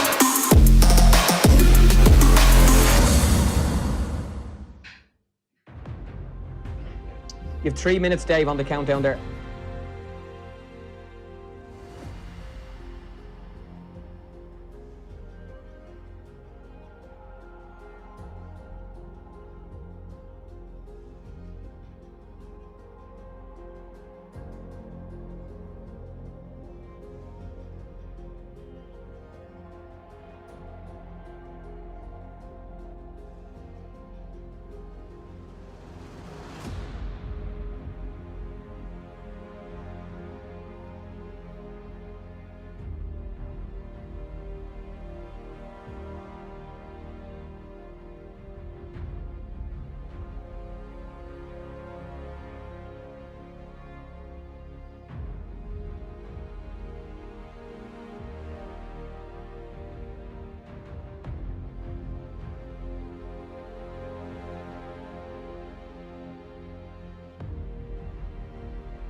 We are well on the way to the eLOI final. You're very welcome back to our live coverage here on the FAI's YouTube channel and Twitch. Our coverage brought to you thanks to EA Sports, official gaming sponsor of the FAI, and Extra.ie, who are the official media partners to the eLOI. And we still have Richie Sheridan, Cormac Dooley and David Myler with us. And lads, before our second semi-final between Cork City and Dundalk, and of course the winners of that will face Shamrock Rovers, we've spoken a bit tonight about icons and you know, some of the teams have used various different players, and just a couple that I've picked out: Pele, Maldini, Ruud Gullit, Vieira, the two Ronaldos, Edwin van der Sar, Peter Schmeichel, to name just a few. Firstly, and we'll start with you, David. When you're playing, who was your number one go-to icon that if you were involved in this tournament or any tournament would be the first on your team sheet, and why? I'm torn between Gullit and obviously the real Ronaldo, R9, the Brazilian. He just has everything, Ronaldo. But then Gullit is just this 6'3" powerhouse who plays midfield. You could play him right back, you could play him at striker. Those are the two that I'd be torn between. Always the first two I try to get into my team. Unbelievable. But at the same time, the list of players you've named there's so many exceptional players. Quite interested to see some of the lads playing Vieira at centre back. Obviously he's so big, quick. So, there's some interesting matchups, but definitely Hullet or R9 would be the main two. Yeah, I love the idea just of someone like Pele, who is such a legend and such an older player, that he's in the modern era in FIFA. I think is just brilliant. So for yourself, David, you've gone for Ruud Hullet or the real Ronaldo or 9. Cormac, will come to you next. What icons are your go-to guys? Well, I mean, R9 and Hullet's the easy answer. Every FIFA player would probably say that. But I mean, Pele, I think this year has been really good over the last few years. On par, you see all the lads use him on par with Ronaldo. So yeah, but I mean, probably if I had to choose one, I'd pick R9. I think he's by far the best striker in the game. Richie? I think it goes without saying Ronaldinho, but on the other side of things, someone that I always try to get my I shouldn't have even asked. I don't even know why you did. This is a waste of time. This whole segment for me is a waste of time. Everyone knows the answer. But on the other side of things, I do always try to get my hands on George Best, who's he's always quite tidy. He has that low centre of gravity and he can turn quite well. So Georgie Best be my second pick. Yeah, Johan Cruyff was on earlier on as well, another top player. Here's a question. Again, David, we'll go to you first. An icon that doesn't exist, who you would love to exist, who would it be and why? Dennis Irwin. I don't think there's enough Irish icons in the game. It's a tear up right between Robbie and Dennis. One's a former teammate, my former captain. The other's a local Cork man that I'm good friends with. I just think with a lot of the fullbacks, it'd be great to have Dennis in there. I think Dennis Irwin. I think if we go to you, Cormac, your pick you mentioned earlier on might be another well-known Cork man who might have played with David in midfield. Well, but my picks, I said earlier, Robbie Keane probably. I thought you said Roy Keane. Apologies, Robbie Keane. No, Roy Keane's already in the game. But no, Robbie Keane, I'd say, just because obviously growing up, I'm only 20. I would have seen Robbie scoring so many goals, and even when I lived in America last year, it's like when everyone I say from Ireland, people are like, oh, Robbie Keane and all that. But yeah, I suppose Robbie Keane. If I wasn't being biased picking someone non-Irish, I'd probably say Franz Beckenbauer. I believe he was in the game a few years ago, but I think he invented that sweeper role, a real icon of the game. So yeah, that'd be my choices. Richie, who's your choice or choices? Interestingly enough, I was actually going to say Dennis Irwin as well, because for the same reason, there's not a lot of Irish icons in the game, but also fullbacks as well. But if I had to pick someone outside of Ireland, I would say probably Adriano. He's a player that playing football video games back in the day. That left peg was a wand, and it would almost smash the crossbar. So that'd be my second pick. Nice. If you're watching us on Twitch or YouTube, you can reply in the comments or use the hashtag eLOI across your social media platforms if you'd like to tell us about your icons, the ones you like playing with and the ones you'd like to see in the game as well. And we're now going to take a check on the latest standings here in the eLOI. We have one semi-final completed and we have one more to go on the road to the first ever eLOI final. And we know it was a big win for Shamrock Rovers. They're into the final after that victory over Bohemians. And the second semi-final coming up very shortly is Dundalk against Cork City for the right to play Shamrock Rovers in the final, which will be coming up very shortly. Lads, let's preview this second semi-final now. It's Cork City against Dundalk. And Richie, if we come to you first on this one. We've spoken earlier on about Dundalk and how good Ranners is and his history, of course, recently winning the FAIE Cup as well. He is the favourite coming into this one, isn't he? Yeah, definitely, 100%. Ranners is going to be the clear favourite coming into this, but that might actually play into the hands of Cork and Kieran Walsh, knowing that the pressure's off. Everyone's expecting Ranners to win, so I can go out there and express myself. And if push comes to shove, I end up nicking a goal here or there. I'm in with a real chance of punching my ticket into the finals. And what a story that would be if he can somehow manage to get the better of the Dundalk man. Yeah, interesting. All right, and that game coming up very, very shortly. Mr. Myler, you've been on Twitter a lot recently supporting your local club, Cork City, and I know you're hopeful for Mr. Welly to win this one. And you've been watching I know you're living in the UK, but you've seen how well he's done in the competition. And if he does win this one, it will be an upset, but I'm sure he'll be quietly confident coming into it, given how he's done so far. Look, at the end of the day, it's a game of FIFA. As people say, there's no scripting. Who knows, right? Momentum, whatever. It's a great opportunity for him to go and show how good he is. Of course, look, Ranners is a very good player. I think everyone who's involved in the FIFA scene in Ireland knows that. But, it's a great opportunity for him. If he goes and beats him, he gets himself into a final, a chance to win some money. So good luck to him. I hope he does it. Will he feel that he has nothing to lose, even though clearly if he loses, he's knocked out. But, given the fact that Ranners is so good, if Mr. Welly wins it, it's a great bonus and he's got a final. But if he doesn't, he's had a really good tournament. Yeah, I think obviously, look, with the start of this competition and this tournament, it's a great platform for these young lads to showcase their abilities. Of course, Ranners has been on the scene a few years. So for Kieran, it's just a great opportunity. I don't think he has any pressure on him. He just needs to go and play the game he's played all this time. He's in the semi-final for a reason. Don't forget that. Don't be overthinking it. Just go and play the FIFA you know how to play, and you might cause an upset and you might get the job done. Having heard Richie and David, Cormac, what's your thoughts on it? Yeah, I mean, on paper, Ranners would be the favourite, but Ranners said himself, Kieran Walsh, a really super underrated player. So, we're at a point now, top four, where all these lads are top class and anyone can take it. Shamrock Rovers are already into the final, and it's now time to find out who they'll be playing. It's Cork City against Dundalk in the eLOI. And Richie, we're just underway. Underway is right. And Maldini gets a touch of the ball. Finds Davies, who's almost has the ball on a string there. A team of the year item. So good. Everybody's been using him, it feels. Pull it now to Bruno Fernandes. And what a start it would be if Mr. Welly can get himself a goal. Can just put himself ahead. Goes that directional nutmeg, but unfortunately straight into the path of Kylian Mbappe. Vieira now straight down the other end. No messing around. No intricate passes. It's a through ball to CR7, and more often than not we do see the play trickle out towards that corner flag. We need to try and recycle possession once again, and here is Ronaldo to the real Ronaldo, as David Myler called him. Controversial, it must be said, but Van der Sar coming out for this corner kick, gets a fist to it, sends the ball out, and Mr. Welly opting just to clear the danger completely. But not a nervy start for both teams. They're both looking dangerous. Yeah, and just that chance with Ranners, beautiful roulette, and probably a chance he's thinking should have been going in. Maybe should have shot far post instead of near post. But just worrying signs as we do see a goal there from Ranners. Great start from him. Beautiful finesse from Ronaldo, and perfect start now from Ranners. Kieran Walsh is really going to have to fight now to get back into this game.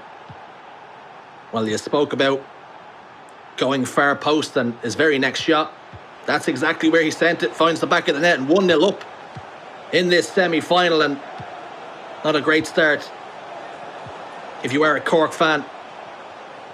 No doubt David Myler is almost in tears already. This emotional roller coaster has only just begun. His CR7 goes to that reverse. Lasco fires at goal with some venom, but Van der Sar equal to it this time. Gets that frame across, gets that left hand, touches it out for a corner kick sent in.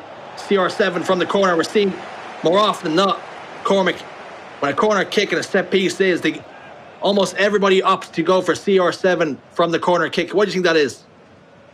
Yeah, well, you see everyone player locks onto him. Simply the fact that CR7, he, best header in the game, and his jumping 99 rated. We've seen that header, I forget he scored in real life for Juventus where, he jumped, so I forget how high it was, but yeah, he's just phenomenal in the air, and nearly every header he'll take will probably go in. That's why everyone just wants to, try isolate him in a 1v1 in the box and just whip it in, and hopefully he'll get that goal. Corner kick for Ranners. This time it was Van Dijk on the end of it. No jump required, but goes across goal once again. It's that man, CR7, and he doesn't need to be on a pogo stick to find a head. This time it's on the right foot, and he very rarely makes the mistake of missing the goal. And both chances the CR7 has had, 4 Ranners have found the back of the net, both with finesse efforts. What a finish that is, and that's just going to settle the nerves now for the Dundalk man. And Mr. Welly, he has it all to do. Yeah, definitely. And, looking at Ranners, he just looks so locked in. He just straight ball rolled fake shot, and then just beautiful finish top corner. No reaction from him. He's looking really switched in here, and yeah, he's playing some great FIFA early on here. He looks lasered, locked in. It's business as usual here. Hullett throws his leg over the ball, as does Pele. R9 plays it short to Pele, jinks inside, almost gets the better of it, almost bundles its way in. But Van der Sar gathers. And for Mr. Welly, You need not concede now. The advantage already firmly in the Dundalk court. Next goal going to be crucial, you always say. The third goal is massively important in the game.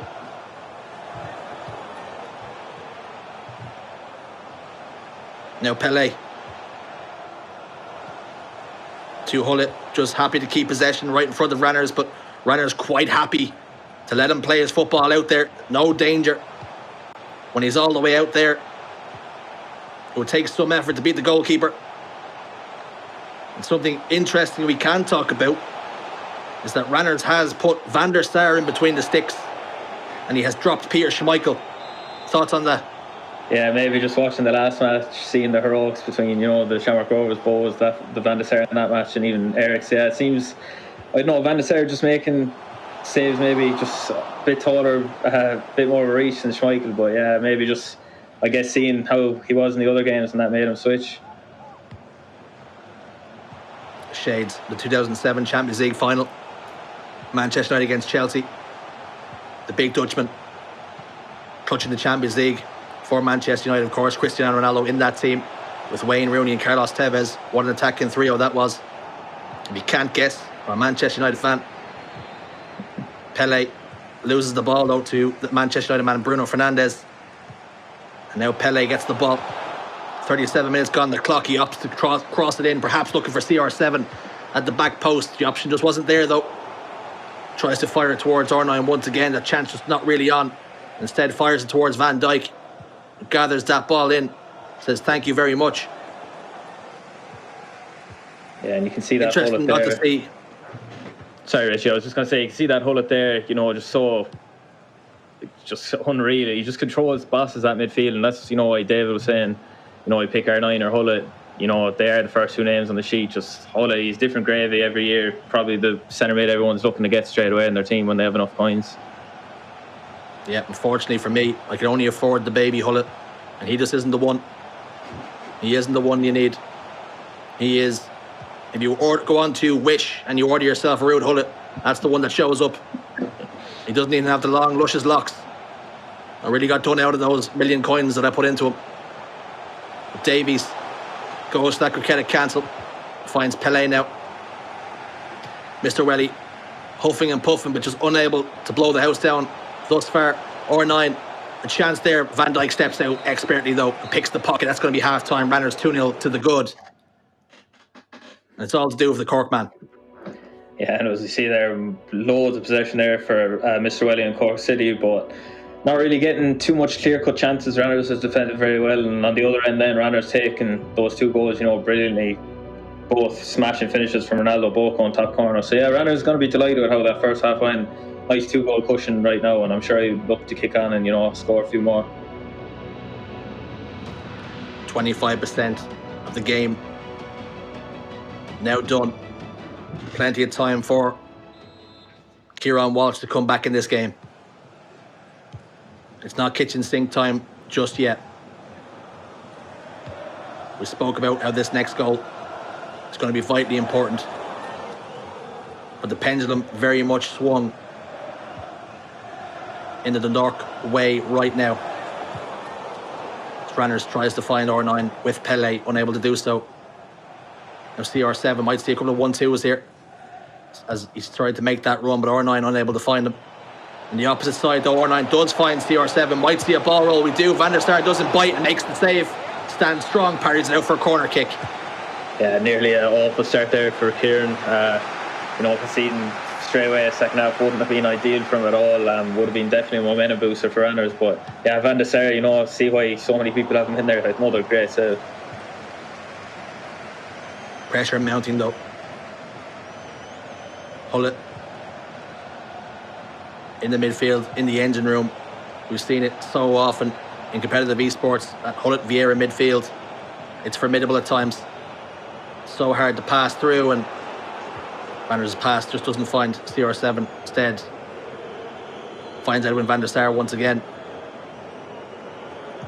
Van der Sar has almost had as many touches as some of the outfield players in this tournament. He's been so good. Offside trap stays down. The flag stays down, rather. As Mbappe goes back to the midfield. And something we're seeing from Mr. Welly as he gets a chance here. Can he roulette? Yes, he can. Pele finds the back of the net. What a beautiful goal that was. And I was just about to say, it's been all sizzle with no steak. He's had so much possession. But he shuts me up before I can even make the point. What a fantastic goal. Yeah, that was absolutely phenomenal. Pure liquid football there, you know. Beautiful through ball to Mbappe down the side, back inside, then a roulette into Pele, first touch shot. And yeah, that just shows, you know, why he's top four, Kieran Walsh, what he can do. So yeah, definitely worrying signs there. That third goal is huge now, and game back on again. Game on is right. Possession in this second half has picked up a little bit more towards Ranners. He has picked up a little bit more of the ball, if not a lot. It is something. Will he opt now to go for another goal, or is he quite happy to take this into the second leg the way it is? R9 fires towards goal, and somehow, with the animation, the way the goalkeeper went, I don't know how the ball ended up going left. But Van der Sar does it again. He's like a wizard in between the sticks. Yeah, I don't think I've ever seen that kind of save happen in FIFA ever. Yeah, it's such a weird one. The ball flew off his hand as well out to the corner, but again, Van der Sar, you know, saving again. Van der Sar bailing people out of a jam. Left, right and centre. We have seen goalkeepers in FIFA in the past being a little bit like the monk. This time, Van der Sar playing exceptionally well. Maldini cuts out that loose pass from Ranners. Pause is cued. We will see some changes now a little bit later than we're used to. Towards this 70-minute mark, and Hullet goes back now towards Vieira. And it looks as though Kieran Walsh isn't really in much of a hurry to go forward here, which is interesting considering he's down by a goal. Yeah, no, playing similar to how he played in the first half, but obviously he got the goal to start this, and yeah, I think he'll be content even if he goes into the second leg, goal down. Yeah, just he seems happy just to hold possession, not let Ranners, you know, keep coming at him with attacks. Ranners in the last 73 minutes of competitive FIFA here, I think he's blinked twice. The man is focused. I spoke before how he won a golden goal and he had ice in his veins, and how he needs all that ice in this semi-final, and if needs be, come the final, if he does get the better of this Cork City man. Vieira, though, out to Van Dijk, playing football out from the back now. Just over 12 minutes, some change of FIFA time left for a goal to swing either way. And that could set us up for a juicy second leg if we go in all square at 2-2. But similarly, if Ranners gets that goal, but it's fired towards R9, it's fired towards goal, finds the top corner. And I was just talking about an equaliser, and I've almost willed it into existence. The universe has come good. It's 2-2 now. Kieran Walsh equalises. Yeah, and another great goal, you know, straight into Ronaldo. He so quick, just had that face shot ready, loaded up, done it, and then just that left foot, that 5-star weak foot again, near post from Ronaldo.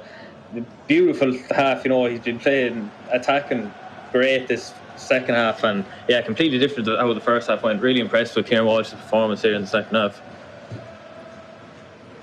We're seeing Samuel Eto'o being brought into the fray once more, this time by Kieran Walsh, opting to bring on the Cameroon international, puts him on balanced instructions. Will he tinker with his defensive line engagement? It doesn't look likely now. Probably quite happy with the way the game started, that he's got himself back into the game. Chances pretty even across the board for both men. Possession heavily skewed towards Kieran Walsh. That's just his game, trying to frustrate his opponents. Ranners possibly frustrated by that. He sees his head's nodding no. But there's still plenty of FIFA left to play. Just needs to mentally reset. He had such a great start. Doesn't need all that good work to be undone now, as Johan Cruyff has also been brought on. Here is CR7 though. Will we see another goal, another twist in the first leg? As CR7 does just that. He twists and he turns. And he gets away. Here is Johan Cruyff with that 5-star weak foot. Here is Kylian Mbappe. And he rifles in. and restores the lead, restores the sanity of Ranners. 1-0 to the good once more, 5 minutes left. Yeah, and Ranners shown, why he won that EFAI Cup final. He just gave up 2 goals, but instant response from him, and yeah, showing him why he had that lead in the first place. Yeah, great goal. Now, it can be a heartbreaker. Kieran Walsh just got himself back on level terms. Ranners showing his class, goes right back up the other end. Shows it doesn't faze him, and the offside flag does go up there. It's great composure from Ranners to bounce back from that setback, but also equally, Kieran Walsh found himself down by 2 goals and managed to claw his way back into the game. So these 2 players so evenly matched, this tie so delicately poised now as we head ever closer towards that second leg. And how a goal now will be exactly what the doctor ordered for Kieran Walsh. Ranners trying to stand and resist, and he does. Ranners, almost like Gandalf says, you shall not pass. And the first leg does go the way of Dundalk, if only so slightly. I have no idea how to make sense of that, lads. Cork City 2, Dundalk 3, the first leg of our second eLOI semi-final. So I'm going to pass to a man who knows a lot more about FIFA than I do. David Myler, what a cracking first leg. Oh, very good. Very entertaining in the sense of, whenever Ranners kind of went forward, he just looked like he was going to score. Cultured FIFA player, waited for his proper opportunities, and then when they rose, he took them. If you remember back to the first semi-final, Eric was probably rushing a little bit more, where Ranners was taking that bit more time. But an impressive performance from Kieran at the same time. Dominated possession, very patient in his attack. He tried to frustrate Ranners. At times when he did get in, obviously being 2-0 down to get back into the game, he was just kind of waiting for Ranners to make mistakes with his player switching, picking the wrong player, pulling a player out of position, leaving a gap. But certainly it was a fantastic game, and I'm looking forward to the next one. Yeah, in fairness to Mr. Welly, having been 2-0 down at half-time, David, he was probably fearing the worst. So to get it back to 2-2 and then concede late to be 3-2 down after the first leg, he's not going to be happy to be behind, but certainly at half-time he would have been worried, and his second half performance has given him a chance. No, but maybe it was a sleep of the nerves from Kieran, coming into the game thinking, okay, big opportunity here. And then once Ranner kind of got his goals, he probably just relaxed and played, the FIFA he knows he can play. Got into the groove. Obviously, he'll be disappointed, of course, to concede the 3rd goal, but definitely a lot of positive to take from that game. And he'll be confident going into the next one. There's only one goal swing in this, so it should be an interesting matchup. Yeah, fantastic goal as well by Cork City's Pele to bring it back to 2-1, which Cormac described as liquid football. And you were also chatting, lads, about the goalkeepers and about Ranners making the decision to drop Peter Schmeichel, Cormac, and play Edwin van der Sar. We saw van der Sar for Bohemians earlier on as well. And we spoke about, the ultimate players, and you guys mentioned outfielders like Ronaldo and Ruud Gullit, etc. But the selection of the goalkeepers is so big here, and Edwin van der Sar seems to be a top keeper in this game. Yeah, no, everyone seemed to be using maybe just Schmeichel in a few cases. But yeah, Van der Sar, seen that game pulling off top saves again. And kind of is a thing, maybe, I think, where he switched just because, you kind of get in your head if your keeper does something bad, you kind of blame him, then you just want to bring someone in. Even though, all the keepers are similarly rated. Schmeichel, I think, 93 rated. Van der Sar, I think, 91, 92 rated. So, yeah, it kind of just comes down to player preference. But as we've seen, Van der Sar has been a great choice for so many players. He's come up with top saves. Richie, how do you assess what we might see in this second leg? Of course, it's Dundalk leading by a goal 3-2. Yeah, I think very much the same. I don't think, certainly early doors in this second leg, will we see either one of them change their styles or formations all too much. And it's going to be all to do for Kieran Walsh, but he's already proven he could get himself back into the game. He went 2 goals down and he came back right into it. So he's only down by 1 goal now. So evidence will point to the fact that he can get himself back out and maybe even get himself in front. Our coverage tonight brought to you thanks to EA Sports, official gaming sponsor of the FAI, and Extra.ie, official media partners to the eLOI. Our live eLOI finals tonight on YouTube and Twitch via the FAI. And the hashtag on social media is hashtag eLOI. We're joined by David Myler, who, of course, is a FIFA star and former Ireland international as well. If we come back to you, David, you mentioned about your ultimate player and talking about Ruud Gullit being one of the number one names on the team sheet and the real Ronaldo or9 as well. Both of your men have been performing well in this one so far. But look, year in, year out in FIFA, they're game changers. You see all the lads. Gullit seems to be one joining the attacks, then he's at the back. You see a lot of players, they don't usually manually defend or select, one of their defenders. They kind of tend to drag Gullit back to kind of do that defensive work. Especially with his stamina, he can go the distance. And then, of course, look, Ronaldo, get around the box, get an opportunity. You saw that there in the game. Ronaldo, whether it be his right foot, his left foot, if he gets anywhere near the goal, he'll score. Yeah, it's been a really, really interesting one.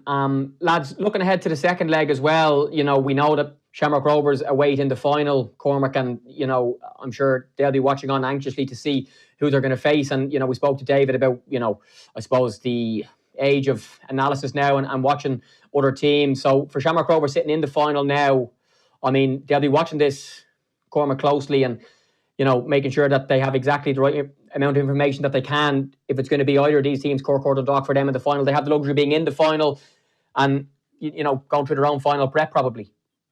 Yeah, definitely. I'm sure Tyrone's definitely watching this, and yeah, he'll be picking up a few things. If I look at Kieran, I notice he keeps a lot of possession, so maybe I make a tactic with a bit of press I could turn on for a few moments, and then if I look at Ranners, he's kind of slow build up. He like those finesse shots, fair corner, so I just kind of have that in the back of my mind when he's attacking. You just kind of, it's like studying almost for a test. You just look at what's in front of you and keep it in the back of your mind and put it to use when you're at the occasion. David, in between the legs now, the players involved in this one have a chance to change their tactics, some players as well. What will they be thinking? And if you were either of them, particularly, playing for Cork, your hometown team, what would you be looking to do in this second leg to ensure that you get through to the final? I don't think either player will change anything. I think both will be fairly content with how they've played. Obviously, Ranners has the lead going into the next match. I think Kieran took a lot out of that. He created a lot of chances, kept the ball well. Obviously, I know he'll be disappointed with the third goal, but certainly he created chances. I think the only probably slight thing that Ranners will want to do is probably keep more possession. He won't want Kieran to dominate the ball for large amounts like he did. But other than that, I think the two players will play the exact same way going into the next match. Richie, to talk about Dundalk and Ranners, he came into the match as the favourite to win it. He's a goal up at the halfway stage of it. So he's still the favourite, and we think if he plays to the levels that he has done in this competition so far, he should just make it through to the final.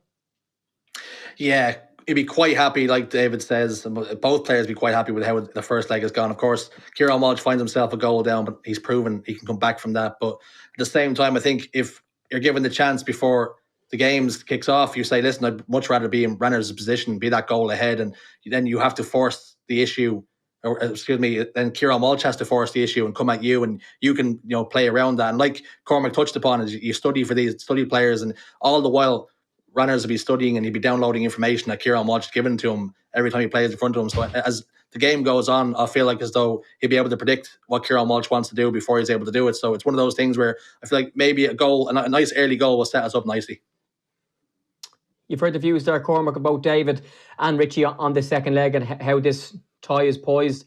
What's your own thoughts on what the lads have said and what you think yourself ahead of the second leg coming up quite shortly? Yeah, I mean, I was thinking Ranners kind of going to run away with it when he's 2-0 up, but no, Kieran Walsh showed he's able to score goals, and I think it's too close to call. Like, I don't really want to say either. I think, if anything, might see extra time. Obviously, Ranners has that goal lead, he might try to close it out, but I think Kieran Walsh definitely has a goal or two in him. We're getting ready for the second leg of Cork City against Dundalk, but we have a chance just to talk to David Myler a little bit more, which we spoke a little bit at the start, David, about your own involvement in FIFA and, the lads were talking about, weekend league and stuff like that as well. Your involvement in the game and just, I suppose in this country, it's something that will continue to grow. In other countries like the UK, like America, Cormac has won the MLS 3 times, but the scene over here is starting to grow, and competitions like this will only help it get publicised, and we've seen the quality of some of the players involved, and hopefully things can continue to grow over the next while. No, definitely. That's what it's all about, isn't it? Look, it's taken this long, say, for the League of Ireland to get involved, but they're now here, so you can only see the competition growing and getting bigger. You're hoping then that there might be another 2 or 3 competitions pop up.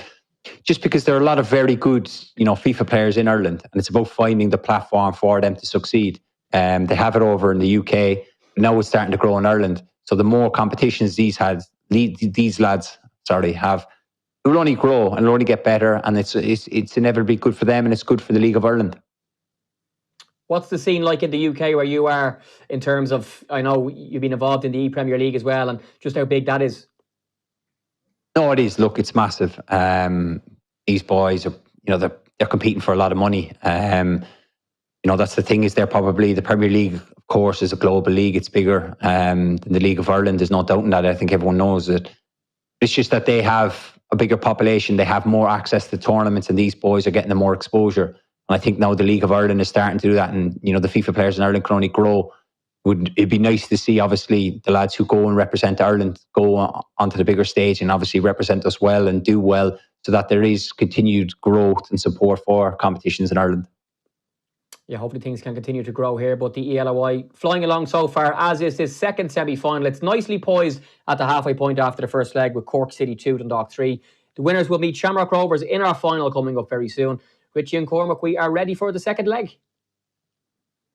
Thanks so much. So tactically, Cormac, we talked about how both these players are more than likely to keep things very much as is, and maybe perhaps look to change things at half time here. But who do you think this now favours? Of course, it's easy to say Ranners has that goal lead, but at the same time, we spoke about how Kieran Walsh had nothing to lose. He was the underdog, and he's shown he's got some bite.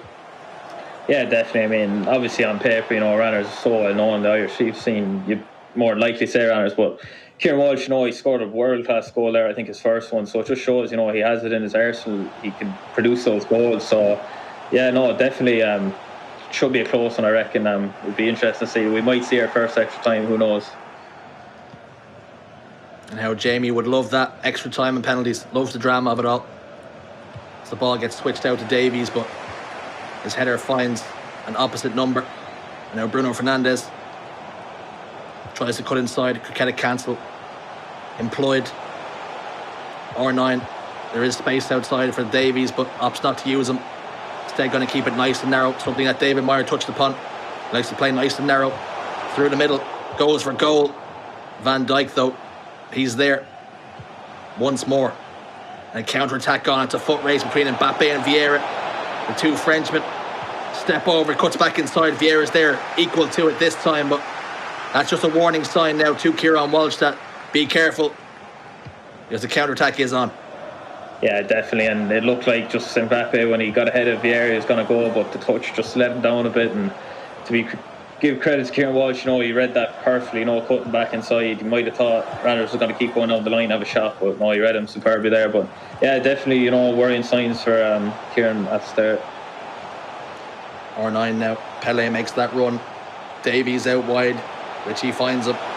When we see a cross similar to what Eric Finn did, or CR7 in the box. R9 though, still in possession of the ball, trying to juke Virgil van Dijk to go one way, maybe offer up a chance. Not this time though. The ball now recycled back to Hullet. It might have broke for R9 with a little bit more luck, but now Ranners does gain possession. This is something we're seeing.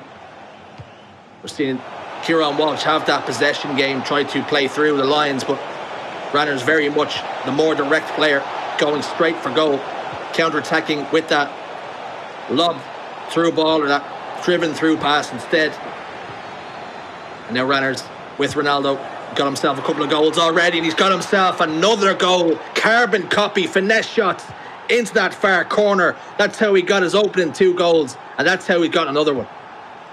Yeah, and that's when I was asked about the study, things to look at. I did point out Ranners, he does love that finesse, to the far post with Ronaldo. Just done it again there, and yeah, the great finish from Ranners, another great start, and Kieran Walsh is going to have to get 2 goals again somehow. And for Kieran Walsh, like Cormac says, you've been here before, you've been down by 2. You managed to score 2 without reply. You just need to do it again, and plenty of time left. You are finding some joy as you now find Pele, and you fire towards that far post, but Van der Sar gets down well. It's a bit of a snapshot, didn't get it under control. maybe try and guide it into the far corner using a finesse. Instead opted to shoot first time and sacrificed the accuracy that time around. Went more for the power. And here's Hullet. So strong. Gathers the ball. Kieran Walsh screaming Mayday. Panic stations as he nutmegs him there, but Carlos Alberto manages to win that ball back. Vieira fires that ball back out towards Mbappe and just gets there ahead of Davies. But again, Ranner is showing just why he's one of the best around and put Kieran Walsh under serious pressure. Yeah, and it's these through balls from Ranner's causing Kieran a lot of problems. We've seen, I think, the last 3 times, the previous one just to hull it, and then Ranner's looking to turn back and find a chance. And, eventually, if he keeps doing that next 1, 2, 3 times, one of them more than likely is going to work out for him. He's going to get a shot off. We're seeing Kieran Walsh employ the offside trap a couple of times. The pass almost through the heart of defence for Ranner's. Offside trap employed once again by Mr. Welly. Just trying to keep the line of engagement nice and high so the ball does get played in behind. The defender will have a chance to get back at the oncoming attacker. More possession, some triangles in full effect, and R9 ball lofted towards him. He wins that header. Bruno Fernandes has a bit of space, but Davies gets across and covers well. And now a counter attack as R9 goes back to Pele. Players start to get back into position. That wall gets itself set. And that cement starts to solidify.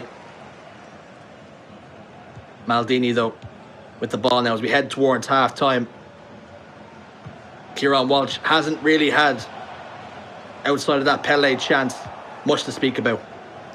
Yeah, no, and it was much the same the first half and then second half. He came out and scored 2 beautiful goals. So, but yeah, you're wondering now, things maybe need to change. I'd expect him just to stay the same at the start of the second half, and then probably more than likely going to have to switch to something. We head towards half time now. Not much to speak of in front of goalmouth action outside of Ranner's beautiful finish. That one shot we spoke about Kieran Walsh having, that was fired against Van der Sar as he parried it around the corner. Pause cued, it would seem, before the half-time whistle was blown. Interesting to use a pause there, maybe a mistake on his part, maybe frustrations, but he's used one of his pauses up now before the half-time whistle. Do you think that's maybe just something for him to reset mentally? He can go into half-time now and come back out in the second half all guns blazing. Yeah, I think so. Yeah, it was a bit interesting, just to waste the pause because the match probably going to go to half-time. Yeah, he just kicks it out anyway. I don't know, maybe press on accident or something, but no, yeah, definitely clinical for Ranner's. 1 shot, 1 goal, and he has a 2-goal lead now. So see now what Kieran does, how he comes out with the second half. As you can see, Kieran in that 5 back, looking at raising the players in the box, maybe looking to take some more chances now, as he's employing that 4-3-1-2 that we've seen Eric Finn use in the other semi-finals. Got him a couple of goals, but he opted in the second leg to keep the 5 at the back. And did that pay in the end? Was that something that hurt him in the long run? 1 shot on target for Ranners, but it has found the back of the net. And that's something that David Moyer spoke about, how clinical he is in front of the goal. He waits until that chance is not a chance, it's a guaranteed goal, and he found the back of the net. Yeah, and you see, some FIFA players, they'll have 12 shots, but they're taking shots, where it's not a guaranteed chance. For a lot of these top lads, they're working to make sure they have that chance where it's effectively 100%, a chance they're going to score, and that's what Ranner's doing. He's making sure he gets those opportunities where he knows the ball is going to go on the back of the net. Here's R9 now to Hullet, and then to Ronaldo. Just eating into that clock now. Start the second half. Every moment that goes by, every moment that Ranners holds the ball, is one less moment, one less chance you can create. You might slowly see this game slip away from you. It'll be almost time to start applying those pressure tactics. And perhaps that might just play into the hands of Ranners as he goes for that finesse shot, but this time on the 4-star weak foot of CR7, but it didn't matter, it didn't find its way towards goal as it was blocked by the defender. CR7 goes again for that finesse shot on the left peg over the bar this time, and It took a nick on its way, so it's a corner kick fired in, and CR7 gets on the end of it, hits the underside of the bar, spits up, spins out again. But this time it's a goal kick, but Ranners almost adding insult to injury and almost adding another goal. Yeah, and that CR7 again and from corners, they're so effective. Even when he headed the ball off the crossbar, he ran across the other side of the box then and still got a head on it. So yeah, he's just an absolute aerial threat. He's so hard to defend from corners. And we see Kieran bearing down on goal and how he needs those chances to start finding the back of the net. He moves his goalkeeper out, does Ranners, try and cut off that front post. Kieran Walsh aims for the back post, but CR7 unable to leap like we've seen him do before. And Mbappe runs the ball out of play, much to the frustrations of Ranners. A little improvised pass back to the throw-in. Pele to Hullet. A little bit of space now as CR7 goes in that run. Instead, he goes direct for goal, perhaps. The passing option to CR7, a small through ball, was the one to get yourself in on goal. There's now Bruno. Ball roll, dragged back. Ranners goes to cut off the passing lane. He's back to goal now as R9 stumbles. No penalty though. Perhaps a directional nutmeg. Reversal last to go. Fires towards goal, but at this time, it's the Cork City's man to find the post. Frustrations start to mount now. If you're Kieran Walsh, lob through ball over the top. Carlos Alberto's pace. He's on hand, but goalkeeper misses it. That's a rare mistake. Calamity from Van der Sar as the ball goes out of play. But when those sorts of things start to go against you, like your goalkeeper just completely missing the ball, you can see him slouch back in his chair. Frustration starting to mount. Yeah, definitely. And it was initially a beautiful last go into a left foot shot. And the ball kind of set up nicely for kind of a volley. And you seen Van der Sar had no chance getting that. Unluckily for Kieran, that hit the bar. But Ranners will be thinking that's justice after the chance, he had with Ronaldo hitting the crossbar. And then, yeah, a disaster at the back from Van der Sar. Not sure what happened, but fortunately for Mr. Wiley, Kieran Walsh, that went on the left side of the post, not to the right side of it. And we're seeing a change of formation now to a 4-4-2. Is that one of your formations you would opt to go for when you're down by a similar margin, now down by a couple of goals? And is the 4-4-2 that formation for you? It definitely is one I have in my game plans for sure. I'd switch to it, see how it goes, and then if that wasn't working, maybe I'd be more inclined to go for the 4-3-1-2 if I needed goals. But yeah, 4-4-2 is, you see a lot of people use that, another meta formation. 4-1-2-1-2, always a favourite of mine. Outside of the 4-2-3-1, 4-4-2 has been used most effectively by Tex. He employs that formation, employs heavy pressure. He tries to win the ball back nice and high and start his attacks almost from the midfield. As R9 makes that darting run, Zambrota though opts to choose Cristiano this time, and now does find its way to the Brazilian, but Vieira nicks that ball ahead of Ronaldo, and now Eusebio. This is his first appearance on stream. The Portuguese Benfica legend. Someone we're not used to seeing. Normally Johan Cruyff. Still no Ronaldinho. Today's count.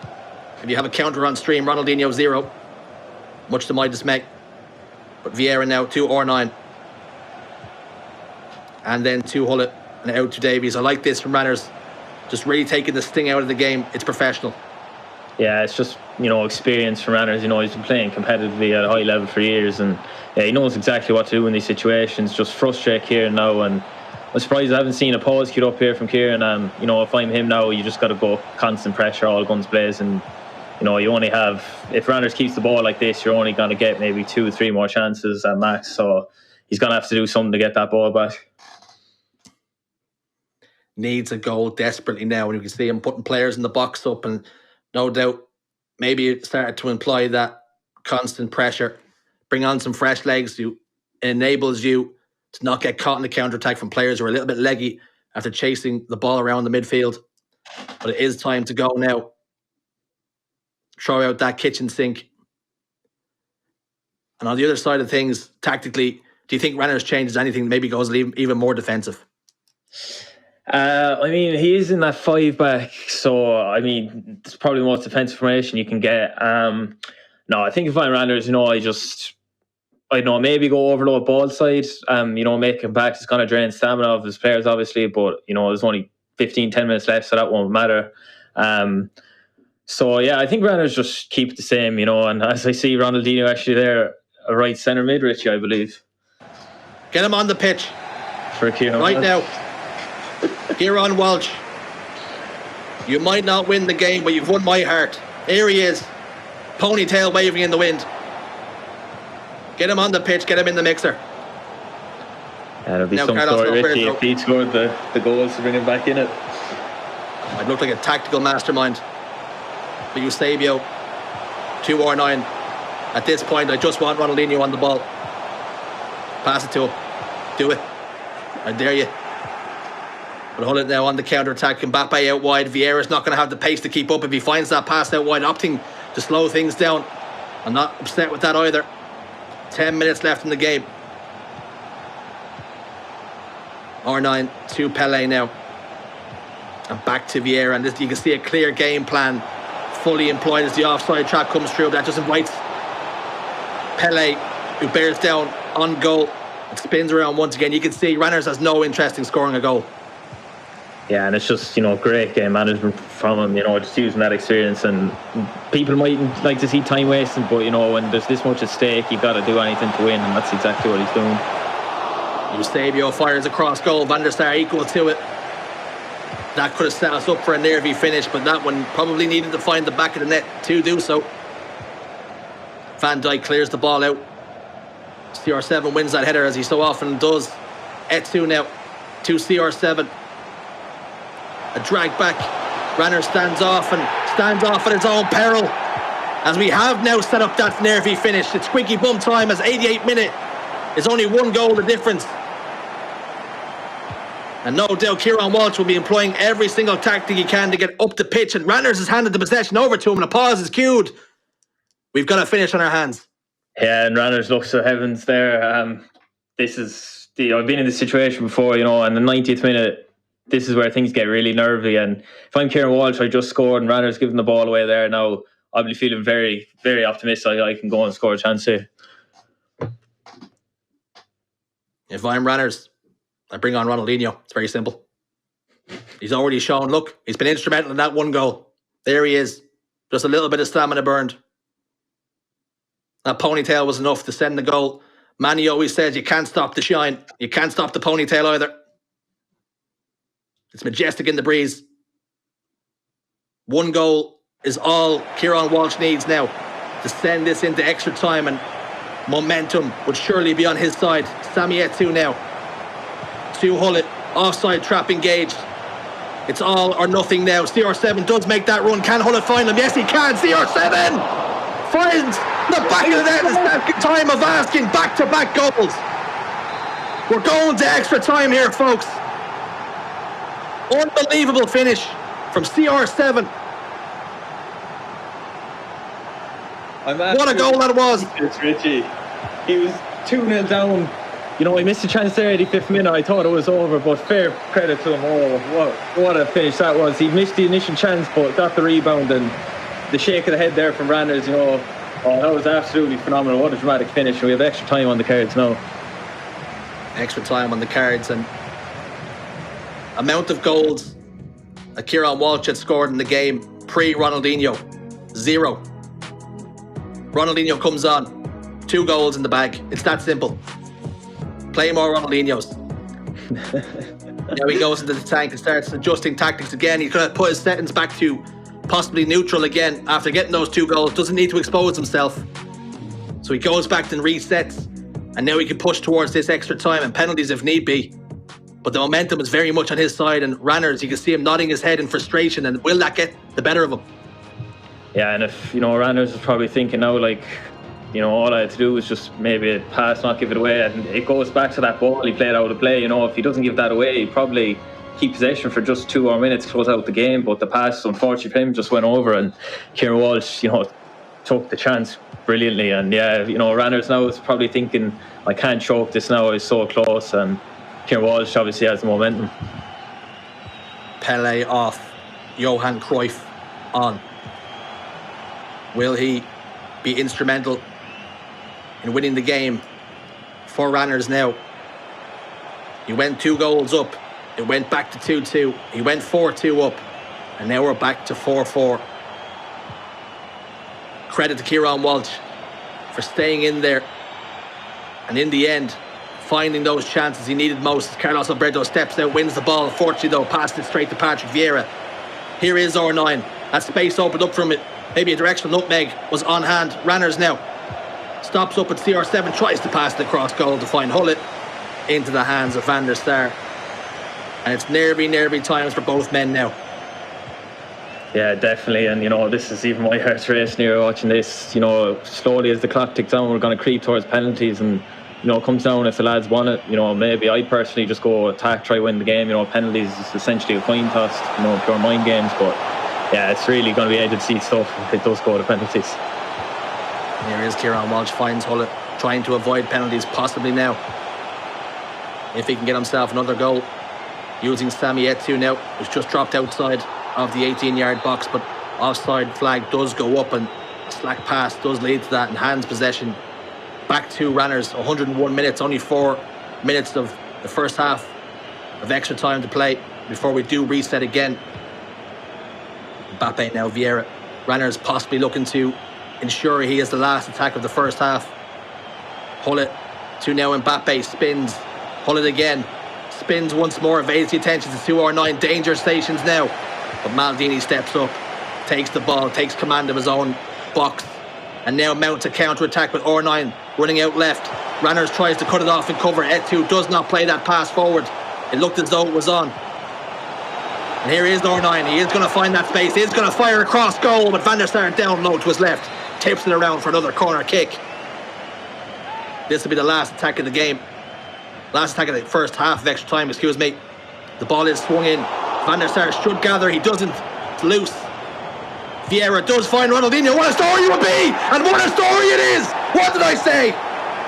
Bring him on. He gets you the goal. Finds the back of the net. Absolutely unreal stuff, Richie. Your man Ronaldinho coming up with it. What a comeback from Kieran Walsh in Cork City. He was dead and buried with 5 minutes to go, and now he's leading extra time, and he's only 15 in-game minutes away from making a final and keeping his season alive, making it to that global series, the European qualifiers. And on the flip side of that, Ranners on the cusp of heading out. 1 foot in the exit door now. Kieran Walsh has played perfect FIFA at times. Has been unlucky, has Ranners though, to find himself down in the game after being 2 goals ahead. Then it was equalised, went 2 goals ahead again, and now he finds himself down by a goal. But now he'll find what he's made of. He has to go forward, he has to attack, he has to find a goal. Yeah, we're going to see the opposite, near that 90th minute. It's going to be Kieran Walsh now trying to kill the game off, and Ranners is going to have to go constant pressure. As we see there, the stamina is going to be drained of these players, so which more than likely will go constant pressure, his players aren't going to have that much stamina, so Kieran Walsh might get a lucky counter-attack goal and finish it off, you'd think. Here is R9, and interestingly, importantly, it's the Cork man who has possession first. So he gets to run this clock down, much like Ranners was doing before. Those tactics have been employed against them now. If you had the option, I'd be telling my players to go down with cramp, anything to get the edge. Get the magic sponge out. He has lost the ball though. There's a man advantage here. If he can find CR7, which he does, Johan Cruyff is square. If he opts for the go for it, he doesn't. Steps inside. Kruketa goes for the scoop instead. Fires against the legs, and when things like that happen, you start to wonder, is it just not my day? You didn't make the right decision. Could not find that player. And now Ronaldo for Kieran Walsh. Slack pass though. Straight back to Mr. Welly though from Ranners' counter-attack. He's won the ball high up the pitch again though. Ronaldo almost to Johan Cruyff, but Vieira with that gravitational pull brings that ball in, takes control, and here's that counter-attack you were worried about for Ranners. As Ruud Hullet Goes up through the gears. Goes back this time though. All the way back to Van der Sar. Aims it towards CR7, but unfortunately it's a little bit too short. Instead it finds Zambrotta. Here is Ronaldo. Is there one last twist to the tail? Ruud Gullit. Or 9! Finds the gloves of Van der Sar. It's safe as houses in those hands. Yeah, and unfortunately just not enough to the corner. You think Kieran Walsh just boots this up the pitch, which he does, waste a bit more time. But yeah, you think Randers now is only going to get one more chance. He's probably going to look for Ronaldo CR7 quick turn like he did there with that Ronaldo shot. That was very unfortunate not to go in. Another good save from Van der Sar. If it stays the same, one of these men, Randers has already booked his ticket to represent Ireland. So it'll be down to Tyrone or Kieran Walsh to take that other spot. As Ronaldo bears down on goal, fires it into the back of the net. He looks towards the camera, as cheeky as you like, as Ronaldo continues the celebrations. And he's starting to feel himself. And now he's punching his ticket to the finals to play against Tyrone Ryan. What a performance from Kieran Walsh, but ultimately commiserations. There it is, Ronaldinho. I see what he's doing. He respects it. He respects the ponytail.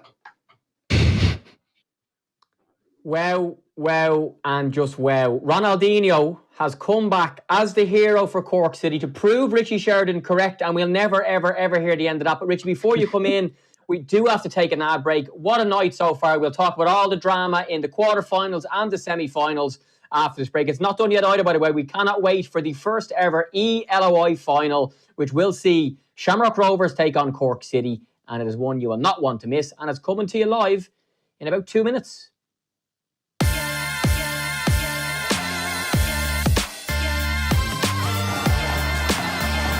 Last couple of minutes. Here is Massey. 11 minutes to go. Ball's gone straight to Graham Burke.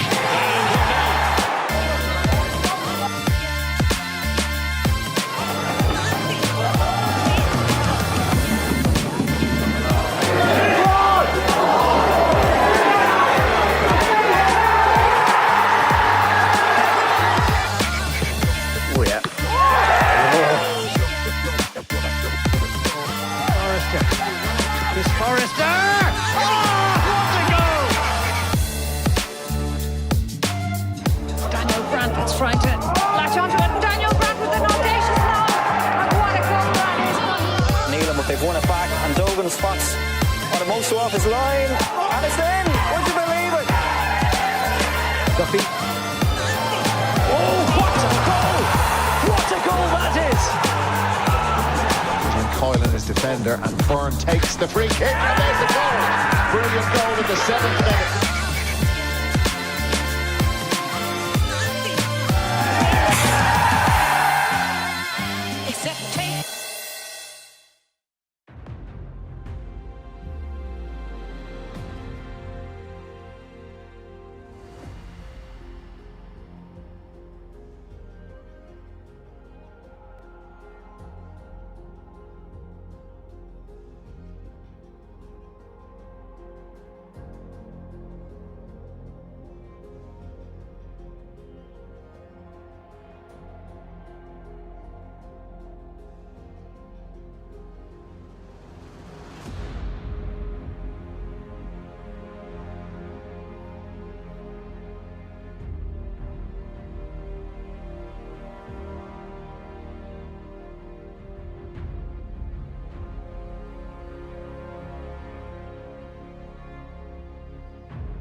Welcome back to our live coverage of the eLOI finals. Unbelievable scenes. Someone's trying to finals. Are they serious? I do apologise. My goodness, do they not know what's going on? David Myler, you're a Cork man and you're a Cork City fan. I was screaming in my little kitchen here or my little front room when Cork City scored from Ronaldinho. If we had a video of you, not on camera, but when that was going on, were you screaming, and how was your heart, sir? Because your hometown club, Mr. Welly, has done it and he's in the final. I wasn't screaming, but obviously I was delighted for Kieran.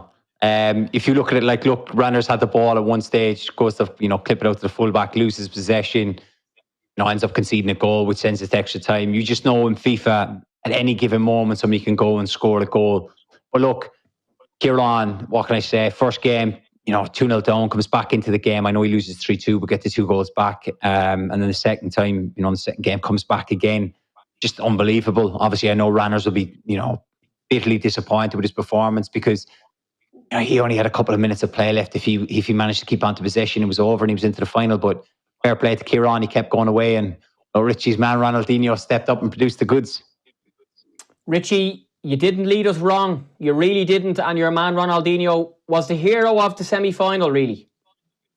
Yeah, this is it. Just always trust in your Richie. I've got you covered. Ronaldinho, Dave said he wasn't screaming celebration. What I done was I stood above my chair, done a knee slide. That's how excited I was. Not for Cork, but for Ronaldinho himself. The disrespect that was put on his name today. And he came up with the goods.